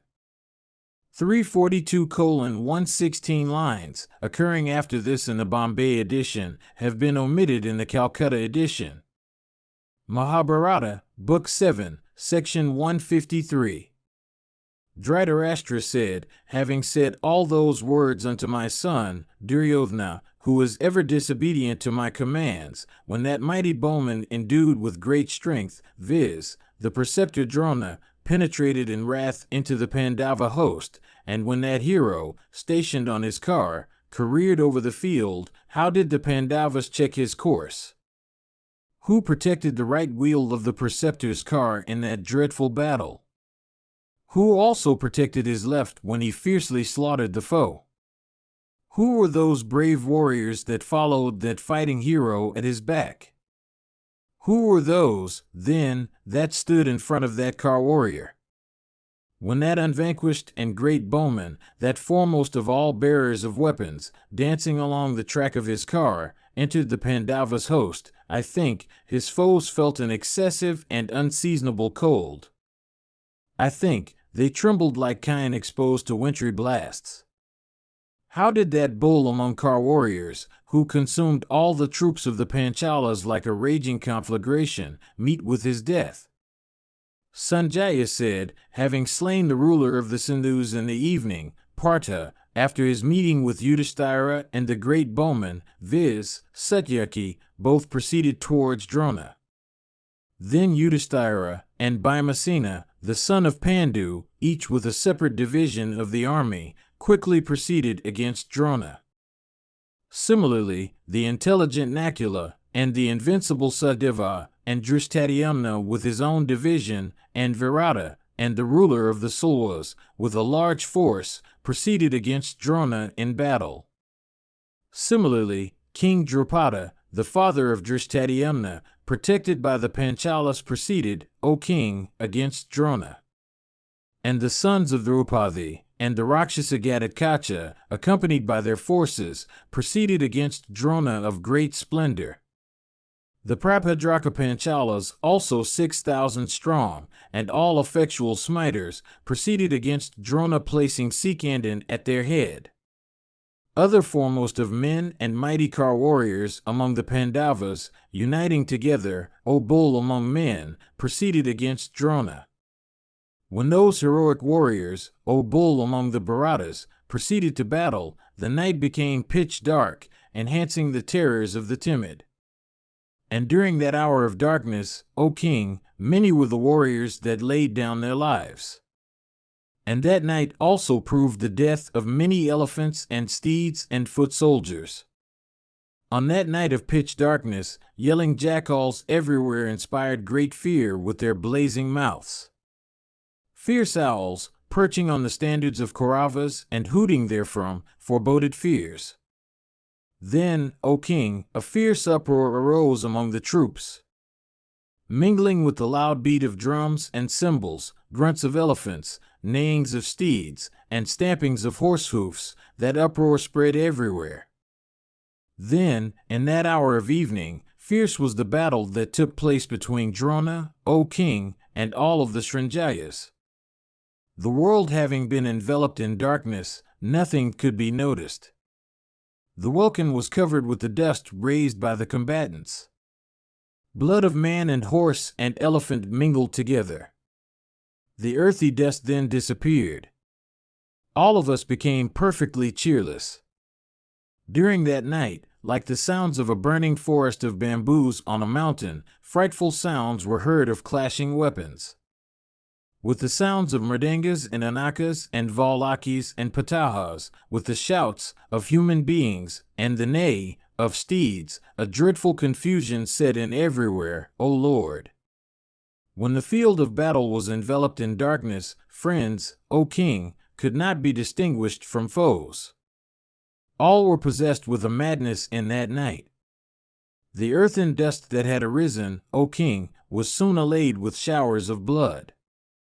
Then, in consequence of golden coats of mail and the bright ornaments of the warriors, that darkness was dispelled. The Bharata host then, adorned with gems and gold, and abounding with darts and standards, looked like the firmament in the night, O bull of Bharata's race, bespangled with stars. The field of battle then resounded with the yells of jackals and the cawings of crows, with the grunts of elephants, and the shouts and cries of the warriors. Those sounds, mingling together, produced a loud uproar, making the hair stand on end. That uproar filled all the points of the compass like the report of Indra's thunder. At dead of night, the Bharata host seemed illuminated with the Angathas, the earrings, the cuirasses, and the weapons of combatants. Their elephants and cars, adorned with gold, looked in that night like clouds charged with lightning. Swords and darts and maces and scimitars and clubs and lances and axes, as they fell, looked like dazzling flashes of fire. Duryodhana was the gust of wind that was the precursor of that tempest-like host. Cars and elephants constituted its dry clouds. The loud noise of drums and other instruments formed the peal of its thunders.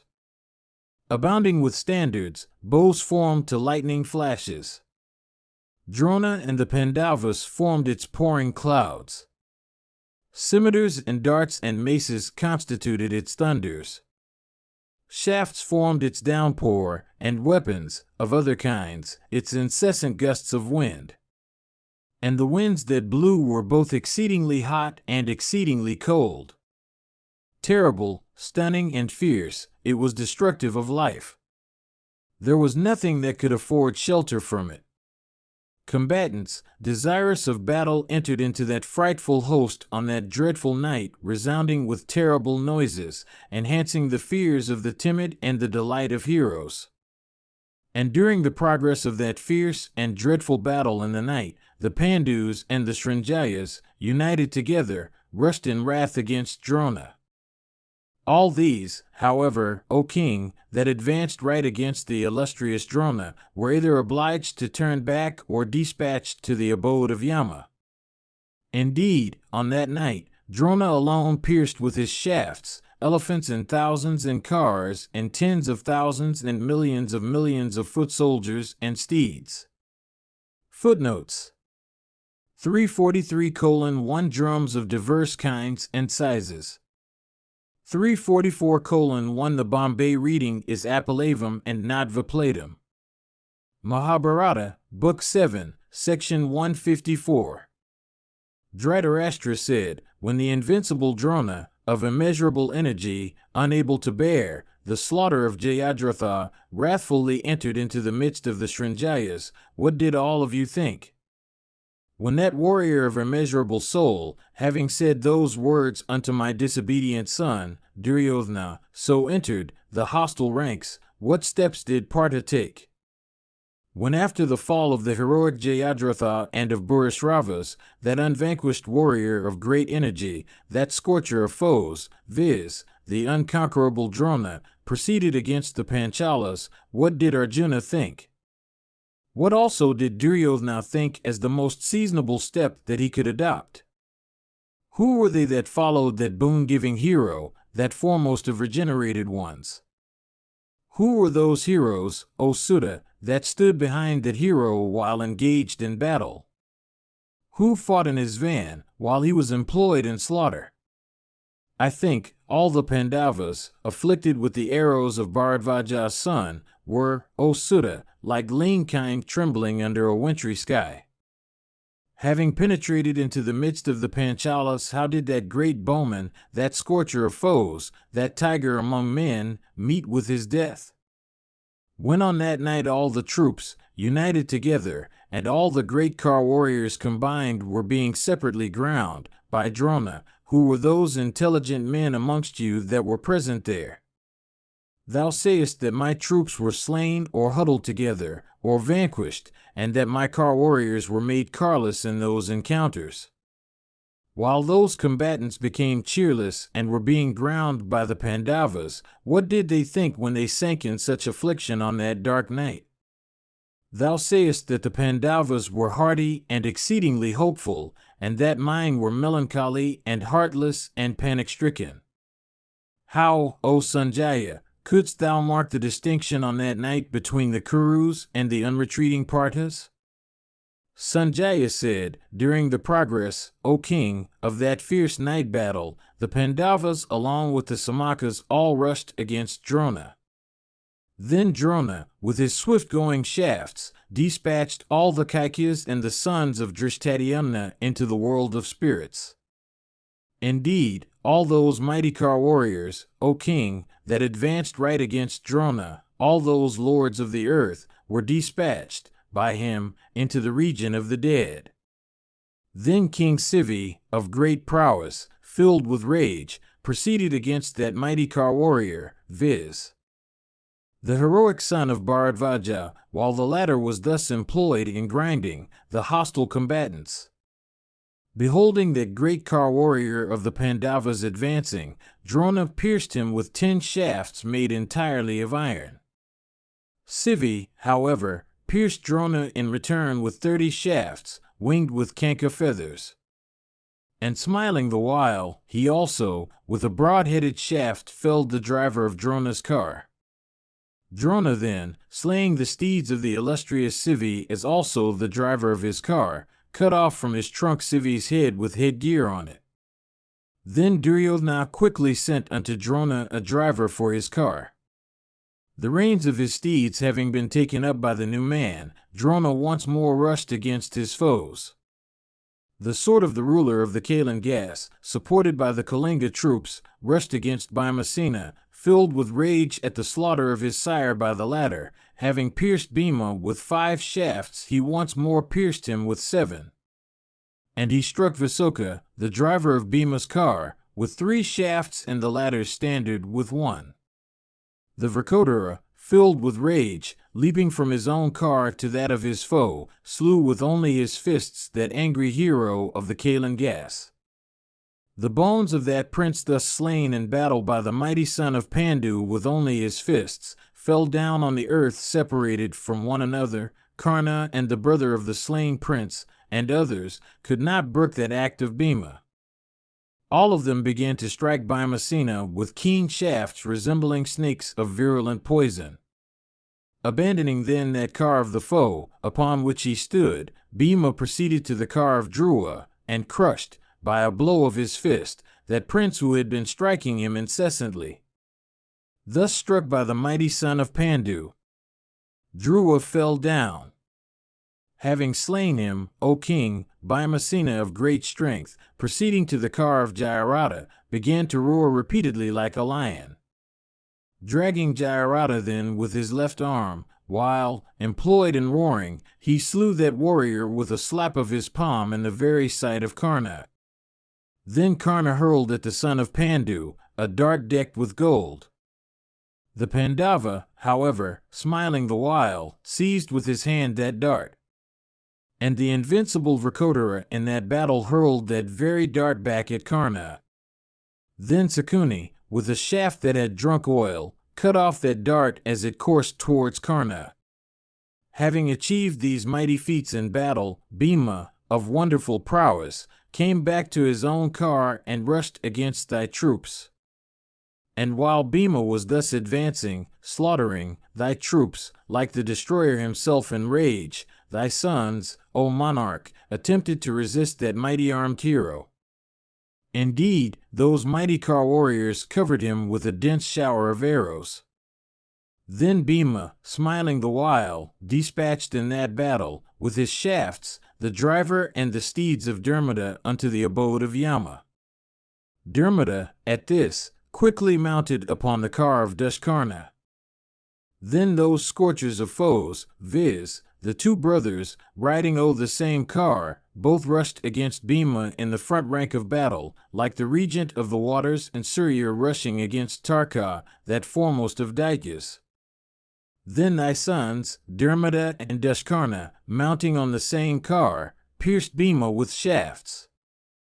Then in the very sight of Karna, of Aswathaman, of Duryodhana, of Kripa, of Somadatta, and of Valhika, the son of Pandu, that chastiser of foes, by a stamp of his foot, caused that car of the heroic Dharmata and Dushkarna to sink into the earth. Filled with rage, Bhima struck with his fists those mighty and brave sons of thine, viz., Dharmata and Dushkarna, and crushed them therewith and roared aloud. Then cries of "Oh" and "Alas" arose among the troops. And the kings, beholding Bhima, said, "That is Rudra who is fighting in Bhima's form among the Dhartarashtra's." Saying these words, O Bharata, all the kings fled away, deprived of their senses, and urging the animals they rode to their greatest speed. Indeed, no two of them could be seen running together. Then, when on that night a great carnage had been caused among the Kaurava army, the mighty Vrikottara, with eyes beautiful as the full-blown lotus, highly applauded by many bulls among kings, repairing unto Yudhishthira, paid his regards unto him. Then the twins, Nakula and Sadeva, and Drupada and Virata, and the Kaikyas, and Yudhishthira also, felt great joy. And all of them paid their adorations unto Vrikottara, even as the celestials did unto Mahadeva after Andhaka had been slain. Then thy sons, all equal unto the sons of Varuna, filled with rage and accompanied by the illustrious preceptor and a large number of cars, foot soldiers, and elephants, encompassed Vrikottara on all sides from desire of fight. Then, O best of kings, on that terrible night, when everything was enveloped in darkness, as thick as a cloud, a dreadful battle took place between those illustrious warriors, delightful to wolves and crows and vultures. Footnotes 345:1 This is a triplet in all the editions. 346:1 The brother of the Kalinga prince. Mahabharata, Book 7, Section 155. Sanjaya said, after his son, Purusharthas, had been slain by Satyaki while the former was sitting in Praya, Somadatta, filled with rage, said unto Satyaki these words, Why, O Satwata, having abandoned those kshatriya duties ordained by the high-souled gods, hast thou betaken thyself to the practices of robbers? Why would one that is observant of kshatriya duties and possessed of wisdom strike in battle a person that is turning away from the fight, or one that has become helpless, or one that has laid aside his weapons, or one that beggeth for quarters?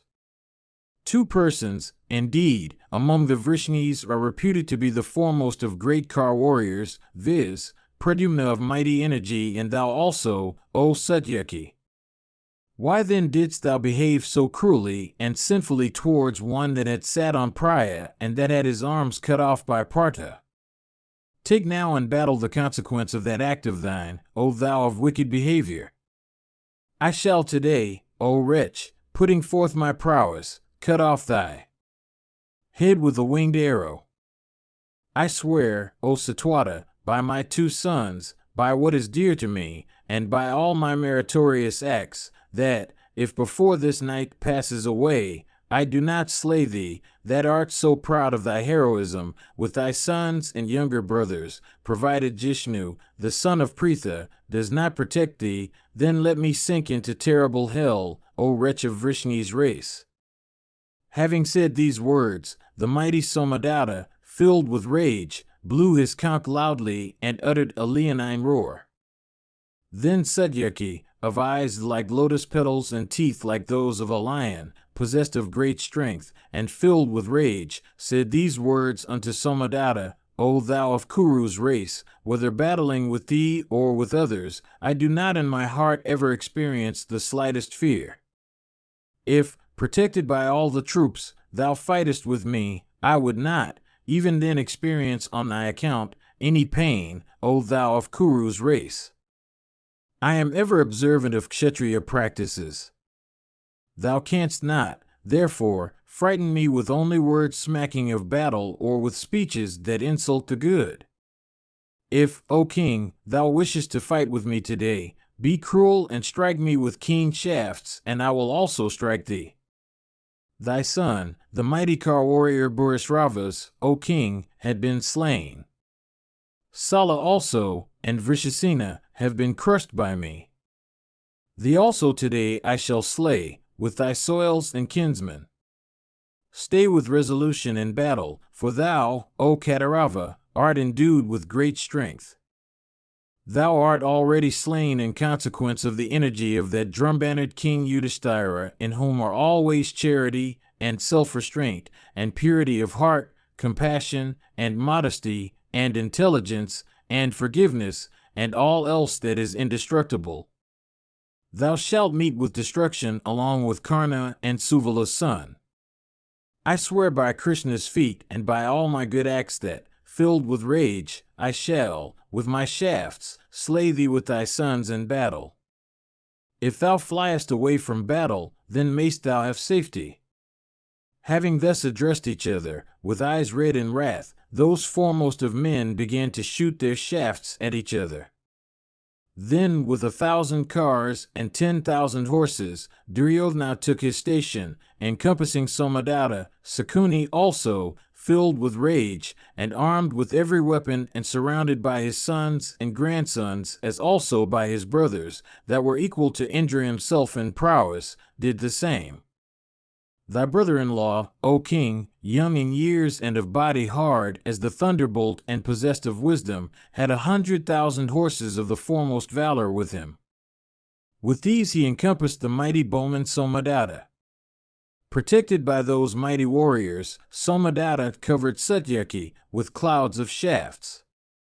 Beholding Satyaki thus covered with clouds of straight shafts, Drishtadyumna proceeded towards him in rage and accompanied by a mighty force.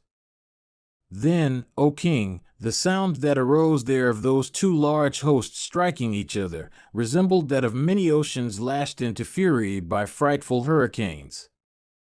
Then Somadatta pierced Satyaki with 9 arrows. Satyaki, in return, struck that foremost of Kuru warriors with 9 arrows. Deeply pierced in that battle by the mighty and firm bowman, Satyaki, Somadatta sat down on the terrace of his car and lost his senses in a swoon. Beholding him deprived of his senses, his driver, with great speed, bore away from the battle that great car warrior, viz., the heroic Somadatta. Seeing that Somadatta, afflicted with Yuyudhana's shafts, had lost his senses, Drona rushed with speed, desiring to slay the Yadu hero. Beholding the preceptor advance, many Pandava warriors headed by Yudhishthira surrounded that illustrious perpetuator of Yadu's race from desire of rescuing him. Then commenced a battle between Drona and the Pandavas, resembling that between Valley and the Celestials for acquiring sovereignty off the three worlds. Then Bharadvaja's son of great energy shrouded the Pandava host with clouds of arrows and pierced Yudhishthira also. And Drona pierced Satyaki with 10 arrows, and the son of Prashada with 20. And he pierced Bhimasena with 9 arrows, and Nakula with 5, and Sadeva with 8, and Sikandin with 100. And the mighty armed hero pierced each of the 5 sons of Draupadi with 5 arrows. And he pierced Virata with 8 arrows, and Drupada with 10. And he pierced Udamanyu with 3 arrows, and Uttamajas with 6 in that encounter. And piercing many other combatants, he rushed towards Yudhishthira. The troops of Pandu's son, slaughtered by Drona, ran away in all directions, from fear, O king, with loud wails. Beholding that host slaughtered by Drona, Fulguna, the son of Pritha, with wrath excited a little, quickly proceeded towards the preceptor. Beholding then that Drona was also proceeding towards Arjuna in that battle, that host of Yudhishthira, O king, once more rallied. Then once more occurred a battle between Drona and the Pandavas. Drona, surrounded, O king, on all sides, by thy sons, began to consume the Pandava host, like fire consuming a heap of cotton. Beholding him radiant like the sun and endued with the splendor of a blazing fire, and fiercely and continually, O king, emitting his ray-like arrows, with bow incessantly drawn to a circle and scorching everything around like the sun himself, and consuming his foes, there was none in that army that could check him. The shafts of Drona, cutting off the head of all those that ventured to approach him in the face, penetrated into the earth. Thus slaughtered by that illustrious warrior, the Pandava host once more fled away in fear in the very sight of Arjuna. Beholding that force, O Bharata, thus routed on that night by Drona, Jishnu asked Govinda to proceed towards Drona's car. Then he of Dasara's race urged those steeds, white as silver or milk or the kunda flower, or the moon, towards the car of Drona. Bhimasena also, beholding Fulguna proceed towards Drona, commanded his own charioteer, saying, Bear me towards Drona's division. Hearing those words of Bhima, his driver Visoka urged his steeds, following in the wake, O chief of the Bharatas, of Jishnu, of sure aim.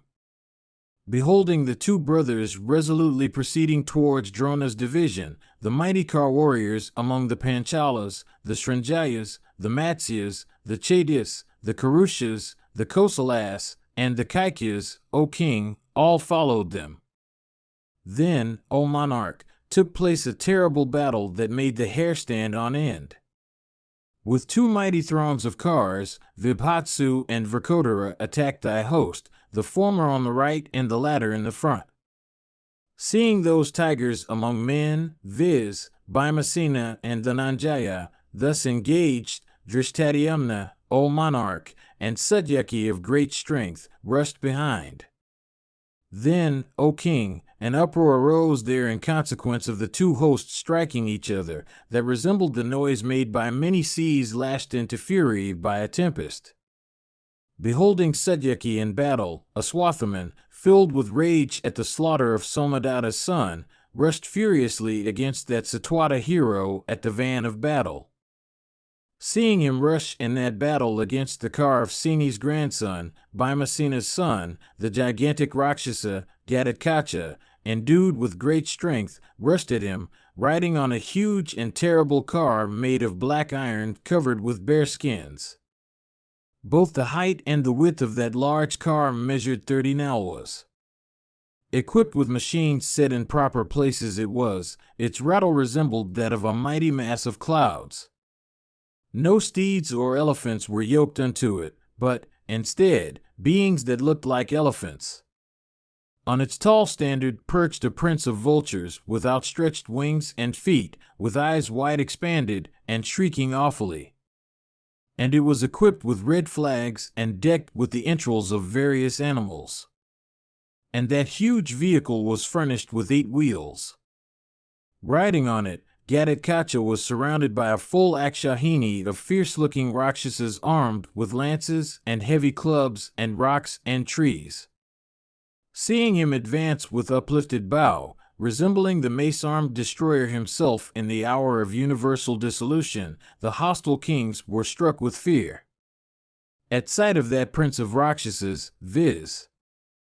Gatotkacha, looking like a mountain summit of terrible aspect, frightful, possessed of terrible teeth and fierce face, with arrow-like ears and high cheekbones, with stiff hair rising upwards, awful eyes, sunken belly, blazing mouth, wide as a chasm, and diadem on his head, capable of striking every creature with fear, possessing jaws wide open like those of the destroyer, endued with great splendor and capable of agitating all foes, advancing towards them, thy son's host, afflicted with fear, became highly agitated like the current of the Ganga agitated into fierce eddies by the action of the wind.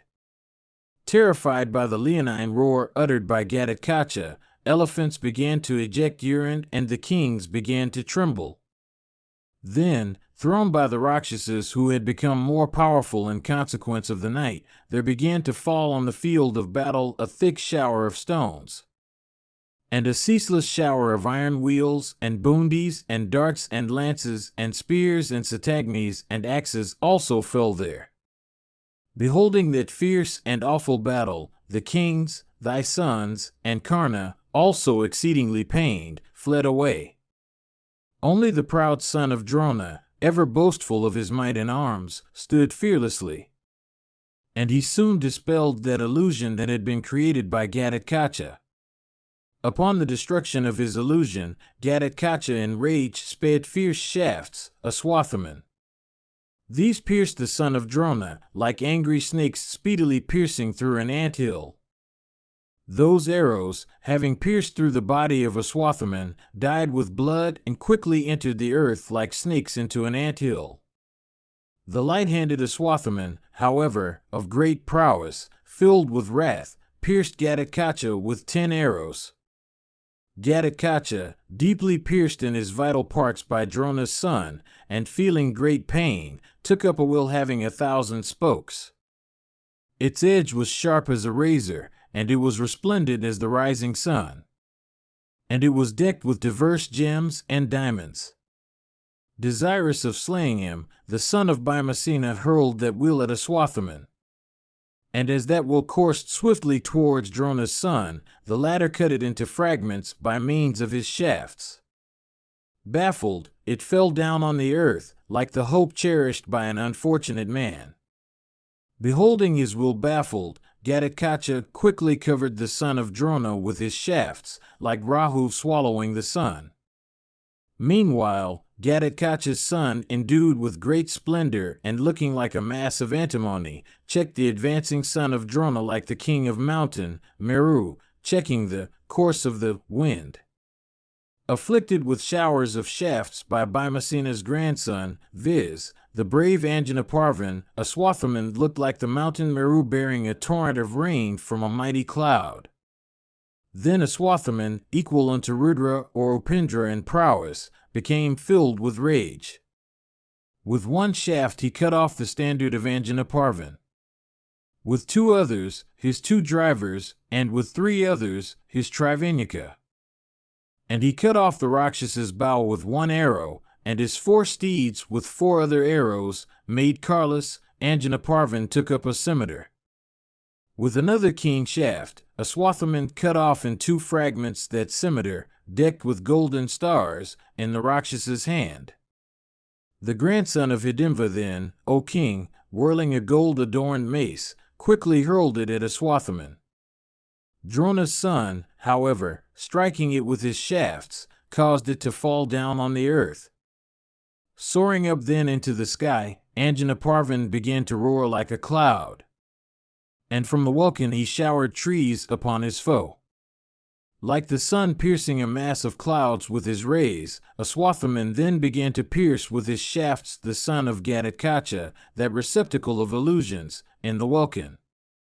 Gifted with great energy, the Rakshasa once more came down on his gold-decked car. He then looked like a high and beautiful hill of antimony on the surface of the earth. The son of Drona then slew that son of Bhima's son, viz., Anjanaparvan, cased in an iron coat of mail, even as Mahadeva had slain in days of yore the Asura and Haka. Beholding his mighty son slain by a Swathaman, Gatotkacha, coming unto the son of Drona, fearlessly addressed the heroic son of Saradwata's daughter, who was then consuming the Pandava troops like a raging forest conflagration, in these words. Gatotkacha said, Wait, wait, O son of Drona. Thou shalt not escape me with life. I shall slay thee today like Agni's son slaying Krauncha. A Swathaman said, Go, O son, and fight with others, O thou that hast the prowess of a celestial. It is not proper, O son of Hidimva, that sire should battle with son. I do not cherish any grudge against thee, O son of Hidimva. When, however, one's ire is excited, one may kill one's own self. Sanjaya continued, having heard these words, Gatotkacha, filled with grief on account of the fall of his son, and with eyes red as copper in wrath, approached the Swathaman and said, Am I a dastard in battle, O son of Drona, like a vulgar person, that thou dost frighten me thus with words? Thy words are improper. Verily, I have been begotten by Bhima in the celebrated race of the Kurus. I am a son of the Pandavas, those heroes that never retreat from battle. I am the king of the Rakshasas, equal to the ten-necked Ravana in might. Wait, wait, O son of Drona. Thou shalt not escape me with life. I shall today, on the field of battle, dispel thy desire for fight. Having thus replied unto a Swathaman, that mighty Rakshasa with eyes red as copper in rage, rushed furiously against the son of Drona, like a lion against a prince of elephants. And Gatotkacha began to shower upon that bull among car warriors, viz., Drona's son, shafts of the measure of Uksha of battle car, like a cloud pouring torrents of rain. Drona's son, however, with his own shafts, checked that arrowy shower before it could reach him. At that time, it seemed that another encounter was taking place in the welkin between shafts, as the combatants. The welkin, then, during the night, shone resplendent with the sparks caused by the clash of those weapons, as if with myriads of flies. Observing that his illusion was dispelled by Drona's son, proud of his prowess in battle, Gatotkacha, once more making himself invisible, created an illusion. He assumed the form of a high mountain, crowded with cliffs and trees, and possessing fountains from which ceaselessly flowed spears and lances and swords and heavy clubs. Beholding that mountain-like mass of antimony, with countless weapons falling from it, Drona's son was not at all moved. The latter invoked into existence the Vajra weapon. The Prince of Mountains, then, struck with that weapon, was quickly destroyed. Then the Rakshasa, becoming a mass of blue clouds in the firmament, decked with rainbow, began furiously to shower upon Drona's son in that battle a downpour of stones and rocks. Then that foremost of all persons acquainted with weapons, viz., a Swathaman, aiming the Vayavya weapon, destroyed that blue cloud which had risen on the firmament. Drona's son, that foremost of men, covering then all the points of the compass with his shafts, slew 100,000 car warriors. He then beheld Gatotkacha fearlessly coming towards him with bent bow and accompanied by a large number of Rakshasas that resembled lions or infuriated elephants of great strength, some riding on elephants, some on cars, and some on steeds. The son of Hidimva was accompanied by those fierce followers of his, with frightful faces and heads and necks. Those Rakshasas consisted of both Palastias and Yadadanas. Their prowess was equal to that of Indra himself. They were armed with diverse kinds of weapons and were cased in diverse kinds of armor. Of terrible visage, they swelled with rage. Gatotkacha came to battle, accompanied by those Rakshasas who were, indeed, incapable of being easily defeated in battle. Beholding them, thy son, Duryodhana, became exceedingly cheerless. Unto him the son of Drona said, Wait, O Duryodhana! Thou needst have no fear. Stand aside with these thy heroic brothers and these lords of earth, endued with the prowess of Indra. I will slay thy foes. Defeat thou shalt not have. I tell thee truly. Meanwhile, assure thy troops. Duryodhana said, I do not regard what thou sayest to be at all wonderful, since thy heart is large. O son of Gautama's daughter, thy regard for us is great. Sanjaya continued, having said those words unto Aswathaman, he then addressed the son of Suvala, saying, Dhananjaya is engaged in battle, surrounded by 100,000 car warriors of great valor. Go thou against him, with 60,000 cars. Karna also, and Vrishasena and Kripa, and Nila, and the northerners, and Kritavarman, and the sons of Parumithra, and Dusasana, and Nikumba, and Kunabhedin, and Puranjaya, and Dridharatha, and Hemakampana, and Salya, and Aruni, and Indrasena, and Sanjaya, and Vijaya, and Jaya, and Purakrathin, and Jayavarman, and Sudarsana, these will follow thee, with 60,000 foot soldiers. O uncle, slay Bhima and the twins and King Yudhishthira the just, like the chief of the celestials slaying the Asuras. My hope of victory is in thee. Already pierced by Drona's son with shafts, all their limbs have been exceedingly mangled. Slay the sons of Kunti, O uncle, like Kartiki slaying the Asuras. Thus addressed by thy son, Sakuni proceeded quickly to destroy the Pandavas, filling thy son's heart, O king, with delight. Meanwhile, O king, the battle that took place between the Rakshasas and the son of Drona on that night was exceedingly terrible, like that between Sakra and Prahlada in days of old. Gatotkacha, filled with rage, struck Drona's son in the chest with 10 powerful shafts fierce as poison or fire. Deeply pierced with those shafts by the son of Bhimasena, Aswathaman trembled on the terrace of his car like a tall tree shaken by the tempest.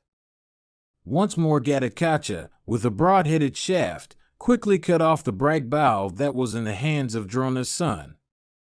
The latter, then, taking up another bow capable of bearing of great strain, showered keen arrows upon his foe, like a cloud pouring torrents of rain. Then the son of Saradwat's daughter, O Bharata, sped many sky-ranging and foe-slaying arrows, winged with gold, towards the sky-ranging Rakshasa. Afflicted with those shafts of Aswathaman, that vast force of broad-chested Rakshasas looked like a herd of infuriated elephants afflicted by lions. Consuming with his arrows those Rakshasas with their steeds, drivers, and elephants, he blazed forth like the adorable Agni while consuming creatures at the end of the Yuga. Having burnt with his shafts a full Akshahini of Rakshasa troops, Aswathaman shone resplendent like the divine Mahesvara in heaven after the burning of the triple city. That foremost of victors, viz., Drona's son, having burnt thy foes, shone brilliantly like the blazing Yuga fire after having burnt all creatures at the end of the Yuga. Then Gatotkacha, filled with rage, urged that vast Rakshasa force on, saying, "Slay the son of Drona." That command of Gatotkacha was obeyed by those terrible Rakshasa of bright teeth, large faces, frightful aspects, gaping mouths, long tongues, and eyes blazing with wrath. Causing the earth to be filled with their loud leonine roars, and armed with diverse kinds of weapons, they rushed against the son of Drona for slaying him.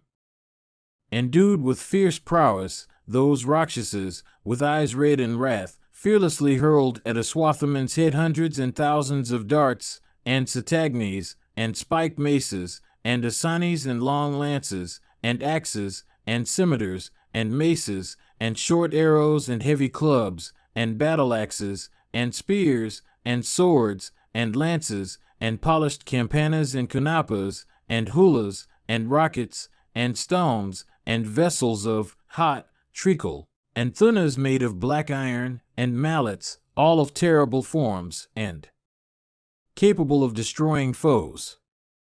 Beholding that thick shower of weapons falling upon the head of Drona's son, thy warriors were much pained. The son of Drona, however, fearlessly destroyed with his whetted shafts, endued with the force of the thunder, that frightful shower of weapons, looking like a risen cloud. Then the high-souled son of Drona, with other weapons, equipped with golden wings and inspired with mantras, speedily slew many Rakshasas. Afflicted with those shafts, that vast force of broad-chested Rakshasas looked like a herd of infuriated elephants afflicted by lions. Then those mighty Rakshasas, thus afflicted Drona's son, became filled with fury and rushed against the former. The prowess that the son of Drona then showed was exceedingly wonderful, for the feat he achieved is incapable of being achieved by any other being among living creatures, since, alone and unsupported, that warrior acquainted with high and mighty weapons burnt that Rakshasa force with his blazing shafts in the very sight of that prince of Rakshasas. Whilst consuming that Rakshasa force, Drona's son in that battle shone resplendent like the Samvartaka fire, while burning all creatures at the end of the Yuga. Indeed, amongst those thousands of kings and those Pandavas, O Bharata, there was none, except that mighty prince of the Rakshasa, viz., the heroic Gatotkacha, capable of even looking at the son of Drona in that battle, who was thus employed in consuming their ranks with his shafts, resembling snakes of virulent poison. The Rakshasa, O chief of the Bharatas, with eyes rolling in wrath, striking his palms, and biting his nether lip, addressed his own driver, saying, "Bear me towards the son of Drona." Riding on that formidable car equipped with triumphal banners, that slayer of foes once more proceeded against Drona's son, desirous of a single combat with the latter. Endued with terrible prowess, the Rakshasa, uttering a loud leonine roar, hurled in that encounter at Drona's son, having whirled it, previously, a terrible asani of celestial workmanship, and equipped with 8 bells.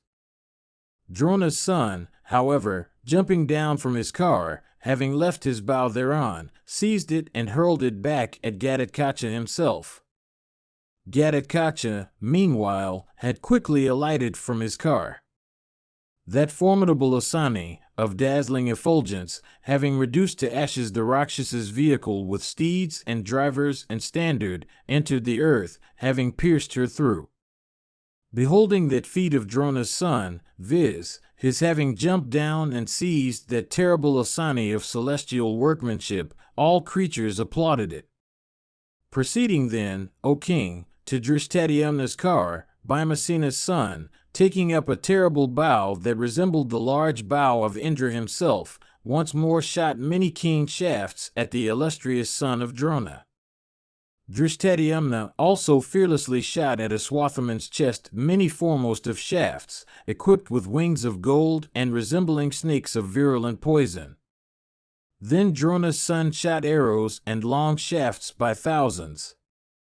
These 2 heroes, however, viz., Gatotkacha and Drishtadhyumna, struck and baffled Aswathaman's shafts by means of their own shafts whose touch resembled that of fire.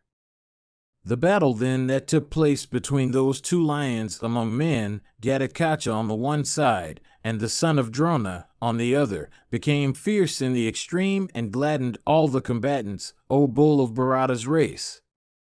Then, accompanied by 1,000 cars, 300 elephants, and 6,000 horses, Bhimasena arrived at that spot. The virtuous son of Drona, however, endued as he was with prowess that knew no fatigue, continued to fight with the heroic son of Bhima and with Drishtadyumna supported by his followers.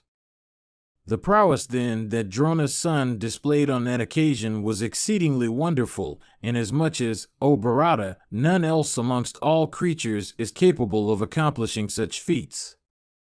Within the twinkling of an eye, he destroyed, by means of his sharp shafts, a full Akshahini of Rakshasa troops with steeds, drivers, cars, and elephants, and the very sight of Bhimasena and Hidimva's son and Prashada's son and the twins and Dharma's son and Vijaya and Achyuta.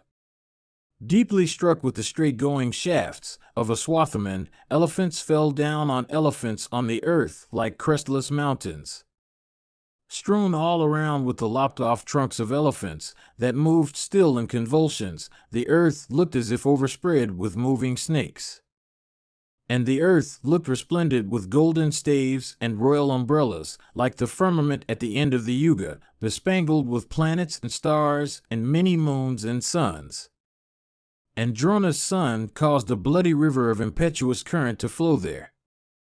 The blood of elephants and steeds and combatants formed its water, tall standards its frogs, drums formed its large tortoises, umbrellas, its rows of swans, yak-tails in profusion, kankas and vultures, its crocodiles, weapons its fishes, large elephants the stones and rocks on its banks, elephants and steeds, its sharks, cars, its unstable and broad banks, and banners, its beautiful rows of trees.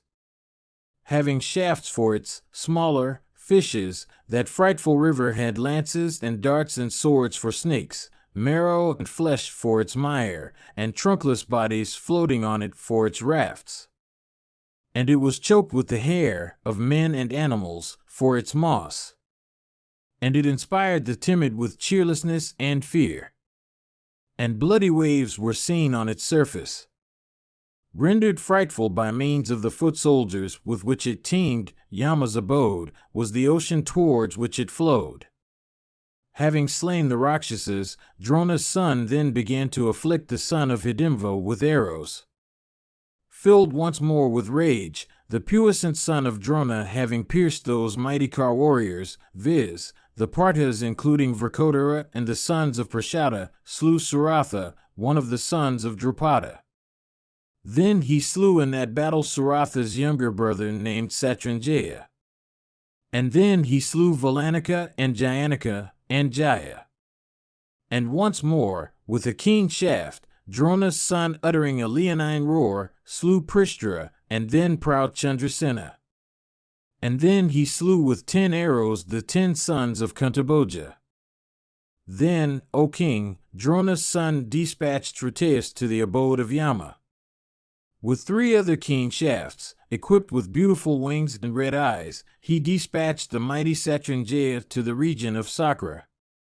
Then a Swathaman, filled with rage, fixed on his bowstring a fierce and straight arrow. Drawing the string to his ear, he quickly shot that fierce and excellent arrow resembling the rod of death himself, aiming at Gatotkacha. That mighty shaft, equipped with beautiful wings, passing through the chest of that Rakshasa, O Lord of the earth, entered the earth, piercing through it. Gatotkacha thereupon fell down on the car. Beholding him fallen down and believing him to be dead, the mighty car warrior Drishtadyumna took him away from the presence of Drona's son and caused him to be placed upon another car. Thus, O king, that car force of Yudhishthira turned away from the fight. The heroic son of Drona, having vanquished his foes, uttered a loud roar. And he was worshipped by all men and all thy sons, O sire. The earth, strewn all around with the fallen bodies of dead Rakshasas, pierced and mingled with hundreds of arrows, became fierce-looking and impassable, as if strewn with mountain summits.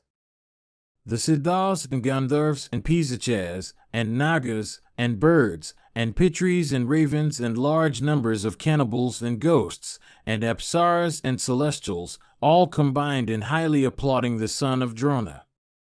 Footnotes 347:1 Patanapam is explained by Nilkantha as something that causes the patana or downfall of a person, hence sin. There is no reference for this note in the body of this page, so I have placed it in a likely location, JBH. 349:1 A Nalwa measured 400 cubits. 349:2 Nilkantha explains that there were Pisachas. 351:1 Aswathaman and the Pandavas were like brothers, for both were disciples of Dronaghatakacha, therefore, having been Bhima's son, was Aswathaman's brother's son. 352:1 i.e., the weapon endued with the force of the thunder. 352:2 Different species of Rakshasas. 353:1 Tripura, belonging to an Asura of the same. 354:1 Asani literally means the thunder. Probably some kind of iron mace. 355:1 The Bengal texts read Akrishnavikramas. The correct reading seems to be Akliftavikramas. Then again Sahanujam seems to be inaccurate. I follow the Bombay reading Sahanugam. 355:2 Achyuta, when used as a proper noun, refers to Krishna. It means of unfading glory and the immortal. 356:1 Slight differences are observable between the Bengal and the Bombay texts as regards the last three verses. 356:2 This is a triplet. Mahabharata, Book 7, Section 156. Sanjaya said, beholding the sons of Drupada, as also those of Kuntabhoja, and Rakshasas too in thousands, slain by the son of Drona, Yudhishthira, and Bhimasena, and Drishtadyumna, the son of Prashada, and Yuyudhana, uniting together, set their hearts firmly on battle. Then Somadatta, once more filled with rage upon beholding Satyaki in that battle, covered the latter, O Bharata, with a dense shower of arrows. Then took place a battle, fierce and exceedingly wonderful to behold, between thy warriors and those of the foe, both parties being solicitous of victory. Fighting on behalf of Satyaki, Bhima pierced the Kaurava hero with 10 shafts. Somadatta, however, in return, pierced that hero with 100 arrows. Then Satwata, filled with rage, pierced with 10 keen shafts, endued with the force of the thunder, that old warrior afflicted with grief on account of the death of his son, and who was, besides, endued with every estimable virtue like Yayati, the son of Nahusha. Having pierced him with great force, he struck him once more with 7 arrows. Then, fighting for the sake of Satyaki, Bhimasena hurled at the head of Somadatta a new, hard, and terrible pariga. Satyaki, also filled with rage, shot at Somadatta's chest, in that battle, an excellent shaft, keen and equipped with goodly wings and resembling fire itself in splendor. The pariga and the shaft, both terrible, fell simultaneously upon the body of the heroic Somadatta. That mighty Kar warrior, thereupon, fell down. Beholding his son, Somadatta, thus fallen into a swoon, Valhika rushed at Satyaki scattering showers of arrows like a cloud in season. Then Bhima, for Satyaki's sake, afflicted the illustrious Valhika with 9 shafts and pierced him therewith at the van of battle. Then the mighty armed son of Pratapa, Valhika, filled with great fury, hurled a dart at the chest of Bhima, like Purandara himself hurling the thunder. Struck therewith, Bhima trembled on his car and swooned away. The mighty warrior then, recovering his senses, hurled a mace at his opponent. hurled by the son of Pandu, that mace snatched away the head of Valmika, who, thereupon, fell down lifeless on the earth, like a tree struck down by lightning.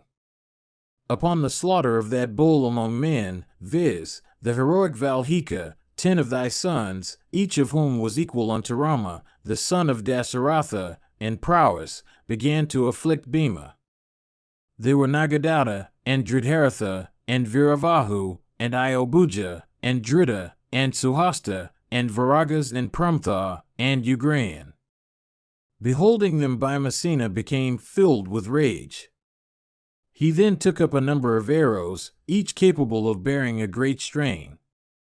Aiming at each of them one after another, he sped those arrows at them, striking each in his vital part.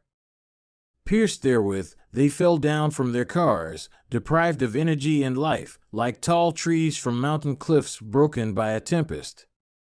Having with those 10 shafts slain those 10 sons of thine, Bhima shrouded the favorite son of Karna with showers of arrows.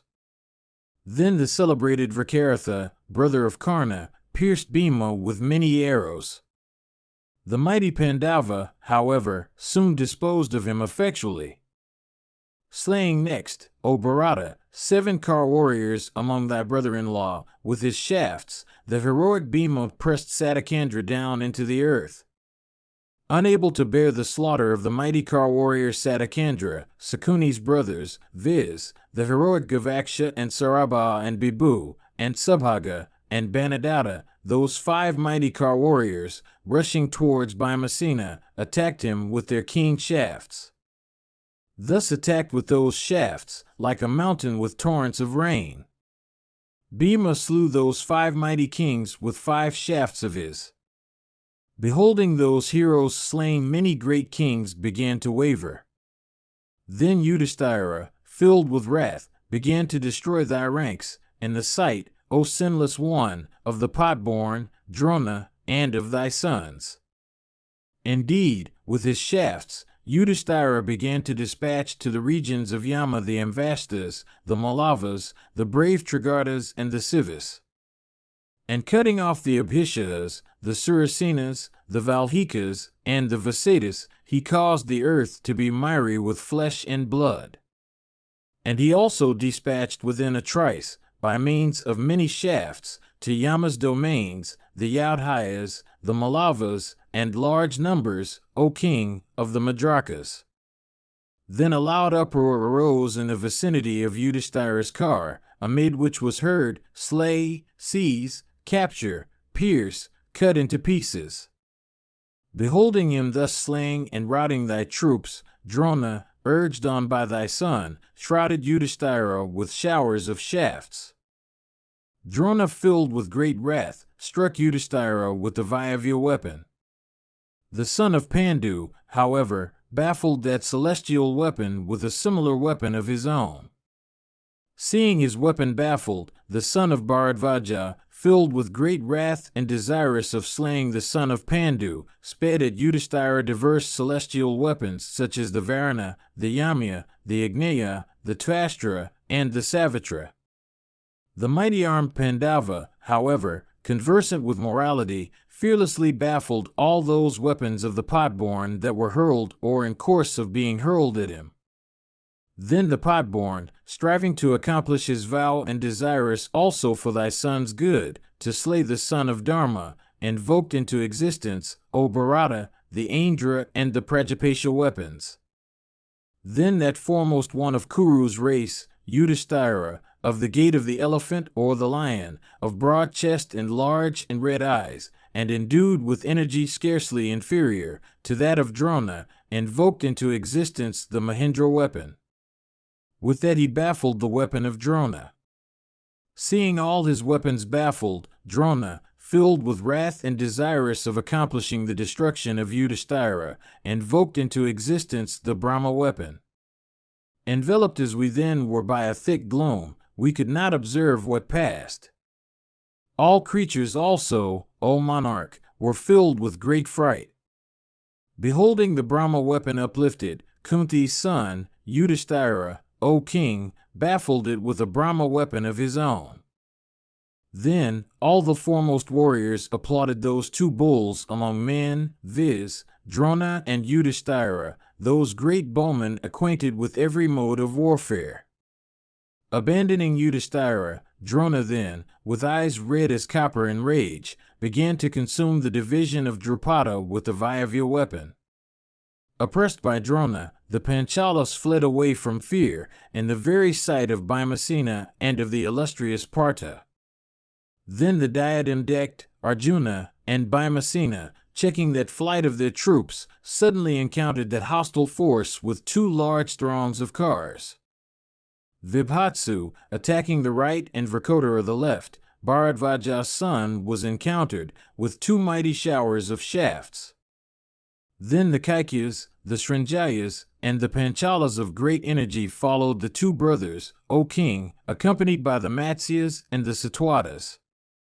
Then the Bharata host, slaughtered by the diadem-decked Arjuna, and overcome with sleep and darkness, began to break.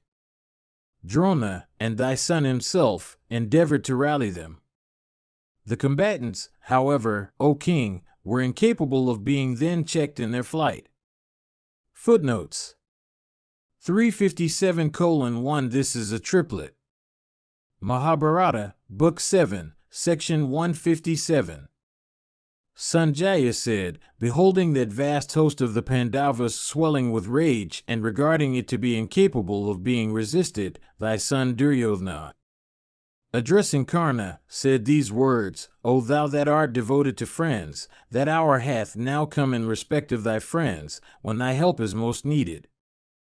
O Karna, save in battle all my warriors.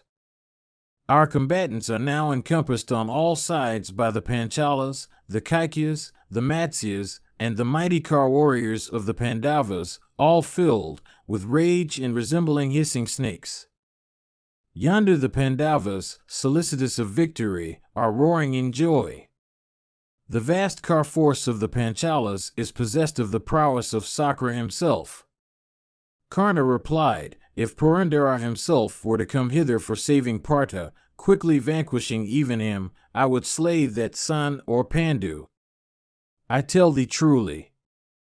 Be cheered, O Bharata. I will slay the son of Pandu and all the assembled Panchalas. I will give thee victory, like Pavaka's son giving victory unto Vasva. I shall do what is agreeable to thee in this battle that has begun. Amongst all the Parthas, Fulguna is the strongest. At him I will hurl the fatal dart of Sakra's workmanship. Upon the death of that great bowman, his brothers, O giver of honor, will either surrender themselves unto thee or once more retire into the forest. When I am alive, O Kauravya, never indulge in any grief. I will vanquish in battle all the Pandavas united together and all the Panchalas, the Kaikyas, and the Vrishnis assembled together. Making porcupines of them by means of my arrowy showers, I will give thee the earth. Sanjaya continued, while Karna was uttering those words, Kripa, the mighty armed son of Saradwat, smiling the while, addressed the Suta's son in these words, Thy speech is fair, O Karna. If words alone could lead to success, then with thee, O son of Radha, as his protector, this bull among the Kurus would be considered to have the amplest measure of protection. Thou boastest much, O Karna, in the presence of the Kuru chief, but thy prowess is seldom witnessed, nor, indeed, any result of thy boastful speeches. Many a time have we seen thee encounter the sons of Pandu in battle. On every one of those occasions, O Suta's son, thou hast been vanquished by the Pandavas. While Dhritarashtra's son was being taken away, as a captive, by the Gandharvas, all the troops fought on that occasion except thy single self, who was the first to fly away. In Virata city also, all the Kauravas, united together, including thyself and thy younger brother, were vanquished by Partha in battle. Thou art not a match for even one of the sons of Pandu, viz., Fulguna, on the field of battle. How then canst thou venture to vanquish all the sons of Pandu with Krishna at their head? Thou indulgest in too much brag, O Suta's son. Engage thyself in battle without saying anything. To put forth prowess without indulging in brag is the duty of good men. Ever roaring aloud, O Suta's son, like the dry clouds of autumn, thou showest thyself, O Karna, to be without substance. The king, however, does not understand it. Thou roarest, O son of Ratha, as long as thou sayest not the son of Pritha. These thy roars disappear when thou sayest Partanir. Indeed, thou roarest as long as thou art out of the range of Fulgana's shafts. Those roars of thine disappear when thou art pierced with Partha's shafts. Kshatriyas evince their eminence by means of their arms, Brahmanas by means of speech, Arjuna evinces his by means of the bow, but Karna by the castles he builds in the air. Who is there that will resist that Partha who gratified Rudra himself in battle? Thus railed at by Saradwat's son, Karna, that foremost of smiters, answered Kripa in the following strain: Heroes always roar like clouds in the season of rains, and like steeds put in the soil, quickly yield fruits. I do not see any fault in heroes that take great burdens on their shoulders, indulging in boastful speeches on the field of battle. When a person mentally resolves to bear a burden, destiny itself aids him in the execution. Wishing in my heart bear a great burden, I always summon sufficient resolution. If, slaying the sons of Pandu with Krishna and Satwatas in battle, I indulge in such roars, what is it to thee, O Brahmana? They that are heroes never roar fruitlessly like autumnal clouds. Conscious of their own might, the wise indulged in roars. In my heart I am determined to vanquish in battle today Krishna and Partha united together and fighting with resolution. It is for this that I roar, O son of Gautama. Behold the fruit of these my roars, O Brahmana. Slaying the son of Pandu in battle, with all their followers, Krishna and Satwatas, I will bestow on Duryodhana the whole earth without a thorn in it. Kripa said, Little do I reckon, O Suta's son, these delirious sayings of thine discovering thy thoughts, not deeds. Thou always speakest in depreciation of the two Krishnas and King Yudhishthira the just. He, O Karna, is certain to have the victory who hath on his side those two heroes skilled in battle. Indeed, Krishna and Arjuna are incapable of being defeated by the celestials, the Gandharvas, the Yakshas, human beings, the Nagas, and the birds, all clad in mail. Yudhishthira, the son of Dharma, is devoted to the Brahmanas. He is truthful in speech and self-restrained. He reverences the Pitris and the deities. He is devoted to the practice of truth and righteousness. He is, again, skilled in weapons. Possessed of great intelligence, he is also grateful. His brothers are all endued with great might and well practiced in all weapons. They are devoted to the service of their seniors. Possessed of wisdom and fame, they are also righteous in their practices. Their kinsmen and relatives are all endued with the prowess of Indra. Effectual smiters, they are all exceedingly devoted to the Pandavas. Drishtadyumna, and Sikandin and Janamejaya, the son of Dharmaksha and Chandrasen, and Madrasen, and Kritavarman, Dhruva, and Dhara and Vasichandra, and Sudajana, the sons of Drupada, and Drupada himself, conversant with high and mighty weapons, and the king of the Matsyas also, with his younger brothers, all resolutely struggling for their sake, and Gajanika, and Virbhadra, and Sudarsana, and Sritadwaja, and Valanika, and Jayanika, and Jayapriya, and Vijaya, and Labhalaksha, and Jayaswa, and Kamaratha, and the handsome brothers of Virata, and the twins, Nakula and Sadeva, and the 5 sons of Draupadi, and the Rakshasa Gatotkacha, are all fighting for the Pandavas. The sons of Pandu, therefore, will not meet with destruction. These and many other hosts of heroes are for the sons of Pandu. Without doubt, the entire universe, with the celestials, asuras, and human beings, with all the tribes of Yiksha and Rakshas, and with all the elephants and snakes and other creatures, can be annihilated by Bhima and Falguna by the prowess of their weapons. As regards Yudhishthira also, he can, with angry eyes only, consume the whole world. How, O Karna, canst thou venture to vanquish those foes in battle for whom Sari of immeasurable might hath clad himself in mail? This, O Suta's son, is a great folly on thy part, since thou always venturest to contend with Sari himself in battle. Sanjaya continued, thus addressed, by Kripa, Karna the son of Radha, O bull of Bharata's race, smiling the while, said these words unto the preceptor Kripa, the son of Saradwat, the words thou hast spoken about the Pandavas, O Brahmana, are all true. These and many other virtues are to be seen in the sons of Pandu.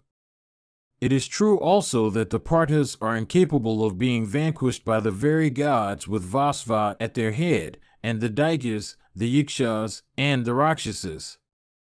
For all that I will vanquish the Parthas with the help of the dart given me by Vasva. Thou knowest, O Brahmana, that the dart given by Sakra is incapable of being baffled. With that I will slay Savyasakan in battle. Upon Arjuna's fall, Krishna and the uterine brothers of Arjuna will never be able to enjoy the sovereignty of the earth without Arjuna to aid them. All of them, therefore, will perish. This earth then, with her seas, will remain subject to the chief of the Kurus, O Gautama, without costing him any efforts.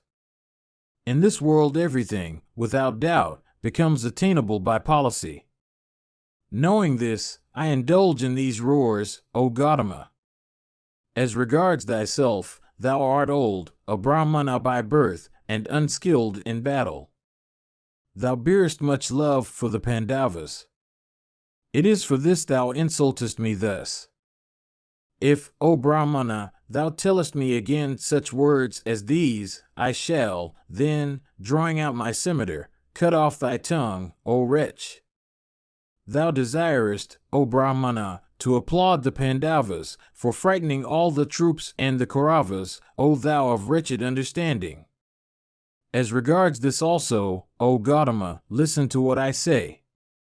Duryodhana, and Drona, and Sakuni, and Dharmaka, and Jaya, and Dusasana, and Vrishasena, and the ruler of the Madras, and thyself too, and Somadatta, and Drona's son, and Vivansati, all these heroes skilled in battle are here, clad in mail. What foe is there, endued with even the prowess of Sakra, that would vanquish these in battle? All those I have named heroes, skilled in weapons, endued with great might, solicitous of admission into heaven, conversant with morality, and skilled in battle. They would stay the very gods and fight. These will take their places on the field for slaying the Pandavas, clad in mail on behalf of Duryodhana desirous of victory. I regard victory to be dependent on destiny, even in the case of the foremost of mighty men. When the mighty-armed Bhishma himself leaf-pierced with 100 arrows, as also Vikarna, and Jayadratha, and Burishravas, and Jaya, and Jalasandha, and Sudakshina, and Sala, that foremost of Kar warriors, and Bhagadatta of great energy, I say, when these and many others, incapable of being easily vanquished by the very gods, heroes all and mightier than the Pandavas, lie on the field of battle, slain by the Pandavas, what dost thou think, O wretch among men, but that all this is the result of destiny? As regards them also, viz., the foes of Duryodhana, whom thou adorest, O Brahmana, brave warriors of theirs, and hundreds and thousands, have been slain. The armies of both the Kurus and the Pandavas are diminishing in numbers. I do not, in this, behold the prowess of the Pandavas. With them, O lowest of men, whom thou always regardest to be so mighty, I shall strive, to the utmost extent of my might, to contend in battle, for Duryodhana's good. As regards victory, that depends on destiny. Mahabharata, Book 7, Section 158. Sanjaya said, seeing his uncle thus addressed in harsh and insulting words by the Suta's son, Aswathaman, uplifting his scimitar, furiously rushed towards the latter. Filled with fury, Drona's son rushed towards Karna, in the very sight of the Kuru king, like a lion at an infuriated elephant. And Aswathaman said, O lowest of men, Kripa was speaking of the virtues truly possessed by Arjuna. Of wicked understanding as thou art, thou rebukest, however, my brave uncle from malice. Possessed with pride and insolence, thou braggest today of thy prowess, not regarding any of the world's bowmen in battle. Where was thy prowess and where were thy weapons when vanquishing thee in battle the wielder of Gandiva slew Jayadratha in thy very sight? Vainly, O wretch of a Suta, dost thou indulge in thy mind the hope of vanquishing him who formerly contended in battle with Mahadeva himself. The very gods with the Asuras united together and with Indra at their head had failed to vanquish Arjuna, that foremost of all wielders of weapons, having Krishna only for his ally. How then, O Suta, hopest thou, aided by these kings, to vanquish that foremost of heroes in the world, viz., the unvanquished Arjuna, in battle? Behold, O Karna of wicked soul, what I do to thee, today. O lowest of men, O thou of wretched understanding, I shall presently sever thy head from thy trunk. Sanjaya continued, thus saying, Aswathaman made a furious rush at Karna. The king himself, of great energy, and Kripa, that foremost of men, held him fast. Then Karna said, of wicked understanding, this wretch of a Brahmana thinks himself brave and boasts of his prowess in battle. Set him at liberty, O chief of the Kurus. Let him come in contact with my might. Aswathaman said, O son of Asuta, O thou of wicked understanding, this, thy fault, is pardoned by us.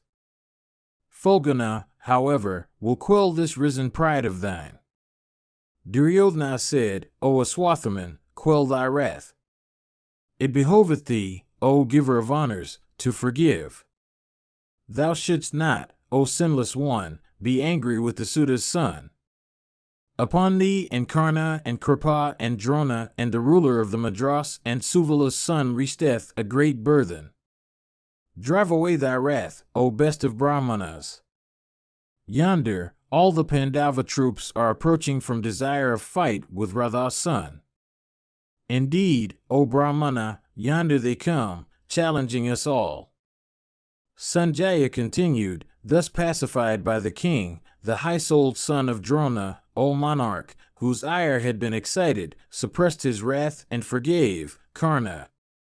Then the preceptor Kripa, of noble heart, who was of a quiet disposition, O monarch, and mild temper, therefore, returned soon unto him, said these words.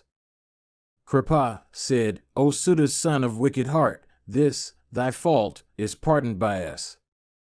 Fulgana, however, will quell this thy risen pride. Sanjaya continued, then the Pandavas, O king, and the Panchalas, celebrated for their prowess, uniting together approached in thousands, uttering loud shouts. Karna also, that foremost of Kar warriors, endued with great energy, surrounded by many foremost ones among the Kuru warriors and resembling Sakra in the midst of the celestials, waited, drawing his bow and relying on the might of his own arms. Then commenced a battle between Karna and the Pandavas. O king, that was exceedingly dreadful and characterized by loud leonine roars. Then Pandavas, O monarch, and the Panchalas, celebrated for their prowess, beholding the mighty armed Karna, loudly shouted, saying, There is Karna, where is Karna in this fierce battle? O thou of wicked understanding, O lowest of men, fight with us. Others, beholding the son of Radha said, with eyes expanded in wrath, Let this arrogant wretch of little understanding, this son of Asuta, be slain by the allied kings. He hath no need to live. This sinful man is always very hostile to the Parthas. Obedient to the counsels of Duryodhana, this one is the root of these evils. Slay him. Uttering such words, great Kshatriya car warriors, urged by Pandu's son, rushed towards him, covering him with a dense shower of arrows, for slaying him. Beholding all those mighty Pandavas thus advancing, the Suta's son trembled not, nor experienced any fear. Indeed, seeing that wonderful sea of troops, resembling Death himself, that benefactor of thy sons, viz., the mighty and fight-handed Karna, never vanquished in battle, O bull of Bharata's race, began, with clouds of shafts, to resist that force on all sides. The Pandavas also fought with the foe, shooting showers of shafts. Shaking their hundreds and thousands of bows, they fought with Radha's son, like the Daityas of old fighting with Sakra. The mighty Karna, however, with a dense arrowy shower of his own, dispelled that downpour of arrows caused by those lords of earth on all sides. The battle that took place between them, and in which each party counteracted the feats of the other, resembled the encounter between Sakra and the Danavas in the great battle fought of yore between the gods and the Asuras. The lightness of arm that we then behold of the Suta's son was wonderful in the extreme, inasmuch as all his foes, fighting resolutely, could not strike him in that battle. Checking the clouds of arrows shot by the hostile king, that mighty car warrior, viz., Radha's son, sped terrible arrows marked with his own name at the yokes, the shafts, the umbrellas, the cars, and the steeds of his foes. Then those kings, afflicted by Karna and losing their coolness, began to wander on the field like a herd of kine afflicted with cold. Struck by Karna, large numbers of steeds and elephants and car warriors were seen there to drop down deprived of life. The whole field, O king, became strewn with the fallen heads and arms of unreturning heroes. With the dead, the dying, and the wailing warriors, the field of battle, O monarch, assumed the aspect of Yama's domain. Then Duryodhana, O king, witnessing the prowess of Karna, repaired to Aswathaman and addressing him, said, Behold, Karna, clad in mail, is engaged with all the hostile kings. Behold, the hostile army, afflicted with the arrows of Karna, is being routed like the Asura army overwhelmed with the energy of Kartikeya. Seeing his army vanquished in battle by that intelligent Karna, yonder cometh Vibhatsu from desire of slaying the Suta's son. Let such steps, therefore, be taken as may prevent the son of Pandu from slaying that mighty car warrior viz., Suta's son, in the very sight of us all. Thus addressed, Drona's son, and Kripa, and Salya, and that great car warrior, viz., the son of Hritika, beholding the son of Kunti coming towards them, like Sakra himself towards the Daitya host, all advanced against Partha for rescuing the Suta's son. Meanwhile, Vibhatsu, O monarch, surrounded by the Panchala, I advanced against Karna, like Purandara proceeding against the Asura Vritra. Dhritarashtra said, beholding Fulgana excited with fury and looking like the destroyer himself, as he appears at the end of the Yuga, what, O Suta, did Vikartana's son Karna do next? Indeed, the mighty car warrior Karna, the son of Vikartana, had always challenged Partha. Indeed, he had always said that he was competent to vanquish the terrible Vibhatsu. What then, O Suta, did that warrior do when he thus suddenly met his ever-deadly foe? Sanjaya continued, beholding the son of Pandu rushing towards him like an elephant towards a rival elephant, Karna fearlessly proceeded against Dhananjaya. Partha, however, soon covered Karna, who was thus advancing with great impetuosity, with showers of straight shafts, equipped with wings of gold. Karna also covered Vijaya with his shafts. The son of Pandu then once more shrouded Karna with clouds of arrows. Then Karna, filled with rage, pierced Arjuna with 3 shafts. The mighty car warrior, Arjuna, beholding Karna's lightness of hand, could not brook it. That scorcher of foes shot at the Suta's son 30 straight shafts, whetted on stone and equipped with blazing points. Endued with great might and energy, he also pierced him, in rage, with another long arrow on the wrist of his left arm, smiling the while. Karna's bow then dropped from that arm of his, which had thus been pierced with great force. Then the mighty Karna, taking up that bow within the twinkling of an eye, once more covered Fulgana with clouds of shafts, displaying great lightness of heart. Dhananjaya then, O Bharata, smiling the while, baffled with his own shafts, that arrowy shower shot by the Suta's son. Approaching each other, those two great bowmen, desirous of counteracting each other's feats, continued to cover each other with showers of shafts. The battle that took place between them, viz., Karna and the son of Pandu, became exceedingly wonderful, like that between the two wild elephants for the sake of a she-elephant in her season.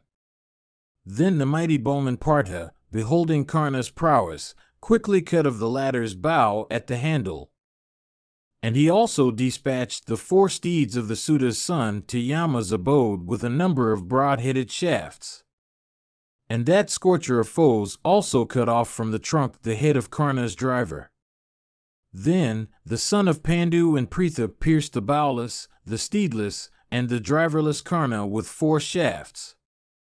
Then that bull among men Karna, afflicted with those shafts, specially jumping down from that steedless car, mounted upon that of Kripa.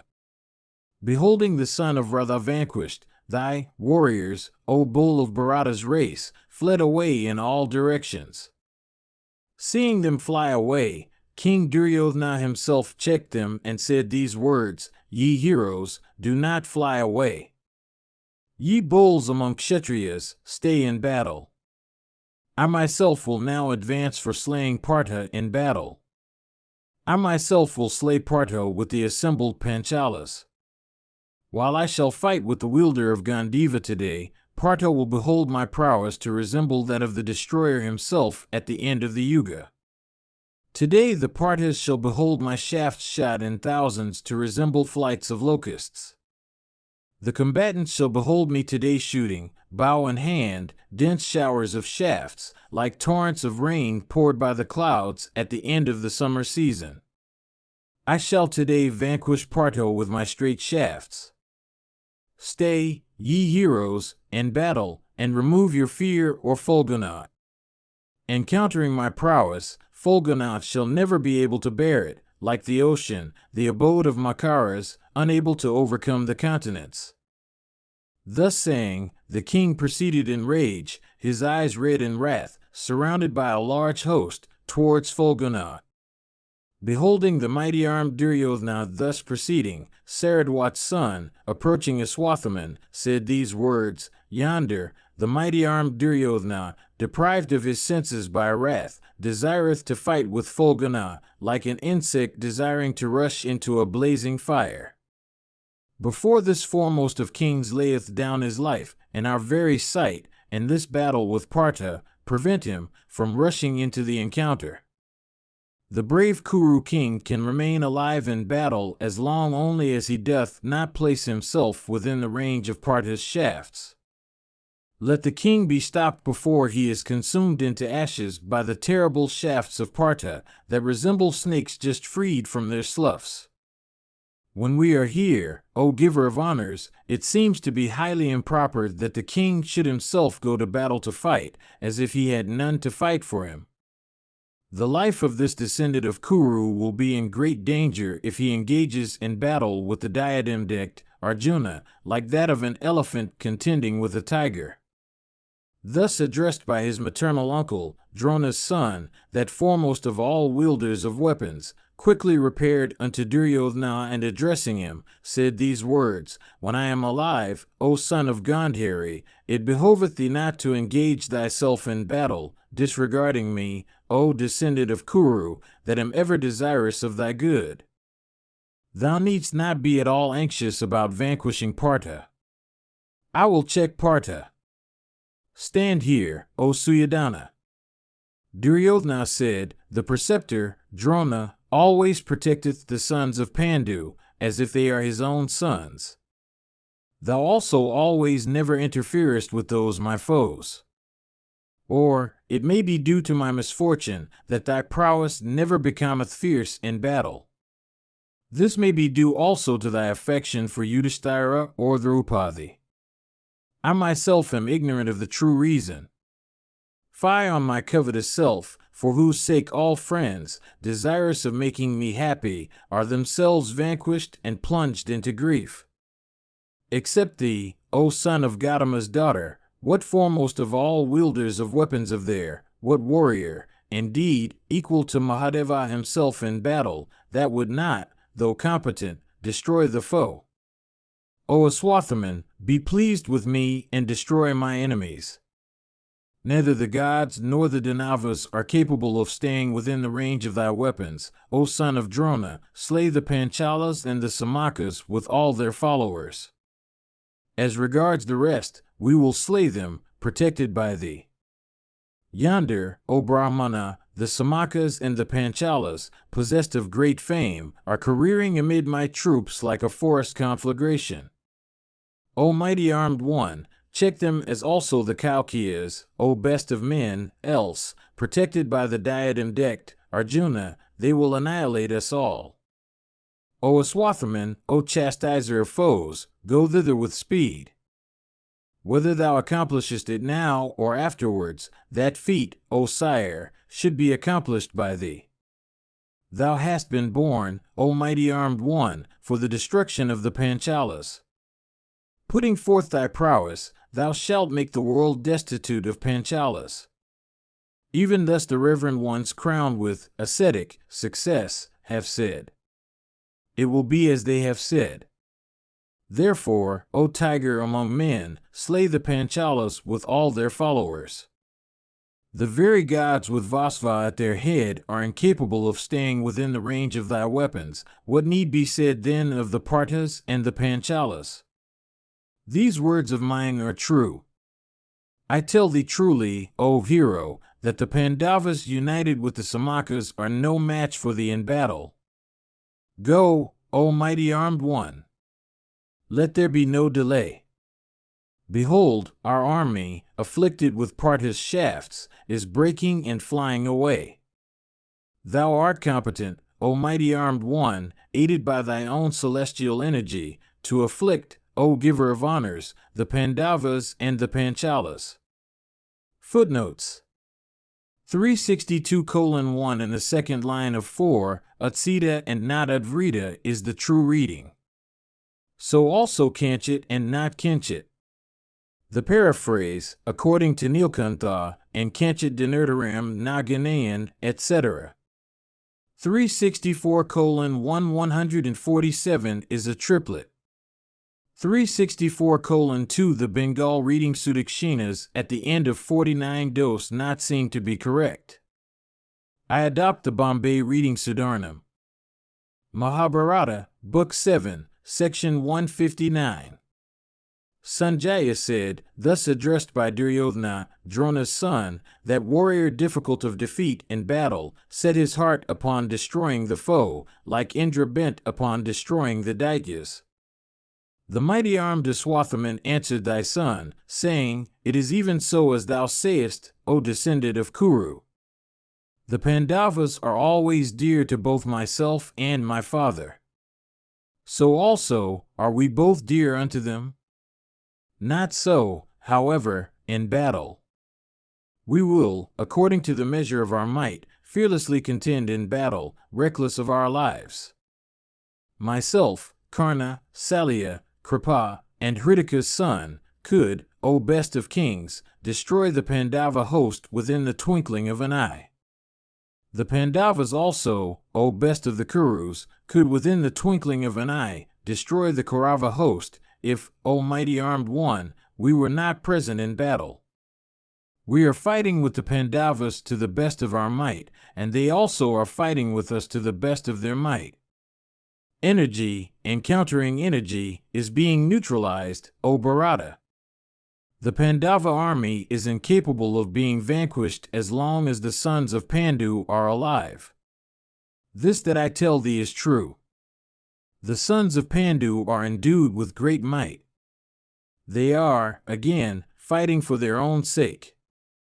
Why should not they, O Bharata, be able to slay thy troops? Thou, however, O king, art exceedingly covetous. Thou, O Kaurava, art deceitful. Thou art vainglorious and suspicious of everything. For this, thou suspectest even us. I think, O king, thou art wicked, of sinful soul, and an embodiment of sin. Mean and of sinful thoughts, thou doubtest us and others. As regards myself, fighting with resolution for thy sake, I am prepared to lay down my life. I will presently go to battle for thy sake, O chief of the Kurus. I will fight with the foe and slay a large number of the enemy. I will fight with the Panchalas, the Samakas, the Kaikyas, and the Pandyas also, in battle, for doing what is agreeable to thee, O chastiser of foes. Scorched with my arrows today, the Chaityas, the Panchalas, and the Samakas will fly away on all sides like a herd of kine afflicted by a lion. Today, the royal son of Dharma with all the Samakas, beholding my prowess, will regard the whole world to be filled with the Swathamans. Dharma's son, Yudhishthira, will become exceedingly cheerless, beholding the Panchalas and Samakas slain by me in battle. I will, O Bharata, slay all those that will approach me in battle. Afflicted with the might of my arms, none of them, O hero, will escape me today with life. Having said so unto thy son, Duryodhana, the mighty-armed Aswathaman, proceeded to battle, and afflicted all bowmen. That foremost of all living beings thus sought to achieve what was agreeable to thy sons. The son of Gautama's daughter, then addressing the Panchalas and the Kaikyas, said unto them, Ye mighty car warriors, strike ye all at my body. Displaying your lightness in the use of arms, fight ye with me coolly. Thus addressed by him, all those combatants, O king, poured showers of weapons upon Drona's son like clouds pouring torrents of rain. Baffling that shower, Drona's son in that battle slew 10 brave warriors amongst them in the very sight, O Lord, of Drishtadyumna and the sons of Pandu. The Panchalas and the Samakas then, thus worked in battle, abandoned the son of Drona and fled away in all directions. Beholding those brave warriors, viz., the Panchalas and the Samakas, flying away, Drishtadyumna, O king, rushed against Drona's son in that battle. Surrounded then by 100 brave and unreturning car warriors mounted upon cars, decked with gold, and the rattle of whose wheels resembled the roar or rain-charged clouds, the mighty car warrior Drishtadyumna, the son of the Panchala king, beholding his warriors slain, addressed Drona's son and said these words, O foolish son of the preceptor, what is the use of slaying vulgar combatants? If thou art a hero, fight then with me in battle. I will slay thee. Wait for a moment without flying away. Saying thus, Drishtadyumna of great prowess struck the preceptor's son with many keen and terrible arrows capable of piercing the very vitals. Those swiftly coursing shafts, equipped with golden wings and keen points, and capable of piercing the body of every foe proceeding in a continuous line, penetrated into a Swathaman's body, like freely roaming bees in search of honey entering a flowering tree. Deeply pierced and swelling with rage, like a trodden snake, the proud and fearless son of Drona, arrow in hand, addressed his foe, saying, O Drishtadyumna, wait for a moment, without leaving my presence. Soon shall I dispatch thee to Yama's abode with my keen shafts. Having said these words, that slayer of hostile heroes, viz., the son of Drona, displaying great lightness of hands, covered the son of Prashada from every side with clouds of arrows. Thus covered in that encounter, with arrows, by Drona's son, the Panchala prince, difficult to defeat in battle, said, Thou knowest not of my origin, O Brahmana, or of my vow. O thou of wicked understanding, having first slain Drona himself, I will not, therefore, slay thee today when Drona himself is still alive. O thou of wicked understanding, after this night passeth away and bringeth in the fair dawn, I shall first slay thy sire in battle and then dispatch thee also to the region of spirits. Even this is the wish entertained by me. Standing before me, display, therefore, till then, the hatred thou bearest towards the Parthas, and the devotion thou cherishest for the Kurus. Thou shalt not escape from me with life. That Brahmana who, abandoning the practices of a Brahmana, devateth himself to the practices of a Kshatriya, becomes slayable by all Kshatriyas, even as thou, O lowest of men. Thus addressed by Prashada's son in language so harsh and insulting that best of Brahmanas Aswathaman mustered all his rage and answered, saying, Wait, wait. And he gazed at Prashada's son, apparently burning him with his eyes. Sighing, in rage, like a snake, the preceptor's son, then, covered Drishtadyumna in that battle, with a shower of arrows. The mighty armed son of Prashada, however, that best of Kar warriors, surrounded by all the Panchala troops, though thus struck with arrows in that encounter by Drona's son, did not tremble, relying as he did on his own energy. In return, he sped many arrows at Aswathaman. Both engaged in a gambling match in which the stake was life itself. Those heroes, unable to brook each other, resisted each other and checked each other's arrowy showers. And those great bowmen shot dense showers of shafts all around. Beholding that fierce battle, inspiring terror, between Drona's and Prashada's son, the Siddhas and Charanas and other sky-ranging beings applauded them highly. Filling the welkin and all the points of the compass with clouds of shafts, and creating a thick gloom therewith, those two warriors continued to fight with each other, unseen by any of us. As if dancing in that battle, with their bows drawn to circles, resolutely aspiring to slay each other, those mighty armed warriors, inspiring fear in every heart, fought wonderfully and with remarkable activity and skill. Applauded by thousands of foremost warriors in that battle, and thus resolutely engaged in fight like two wild elephants in the forest, both the armies, beholding them, became filled with delight. And leonine shouts were heard there, and all the combatants blew their conchs. And hundreds and thousands of musical instruments began to be sounded. That fierce fight, enhancing the terror of the timid, seemed only for a short time to be waged equally. Then Drona's son, O king, making a rush, cut off the bow, and standard, and umbrella, and the two Parshni drivers, and the principal driver, and the 4 steeds, of the high-souled son of Prashada. And that warrior of immeasurable soul then caused the Panchalas in hundreds and thousands, by means of his straight shafts, to fly away.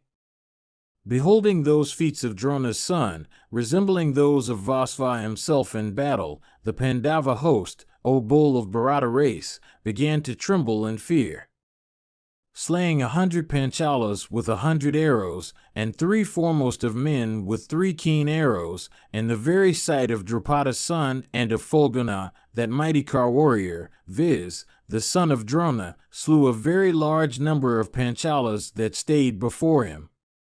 The Panchalas then, as also the Srinjayas, thus disconcerted in battle, fled away, leaving Drona's son, with their banners torn. Then that mighty Kar warrior, viz., the son of Drona, having vanquished his foes in battle, uttered a loud roar like that of a mass of clouds at the end of summer. Having slain a large number of foes, Aswathaman looked resplendent like the blazing fire at the end of the Yuga, after having consumed all creatures.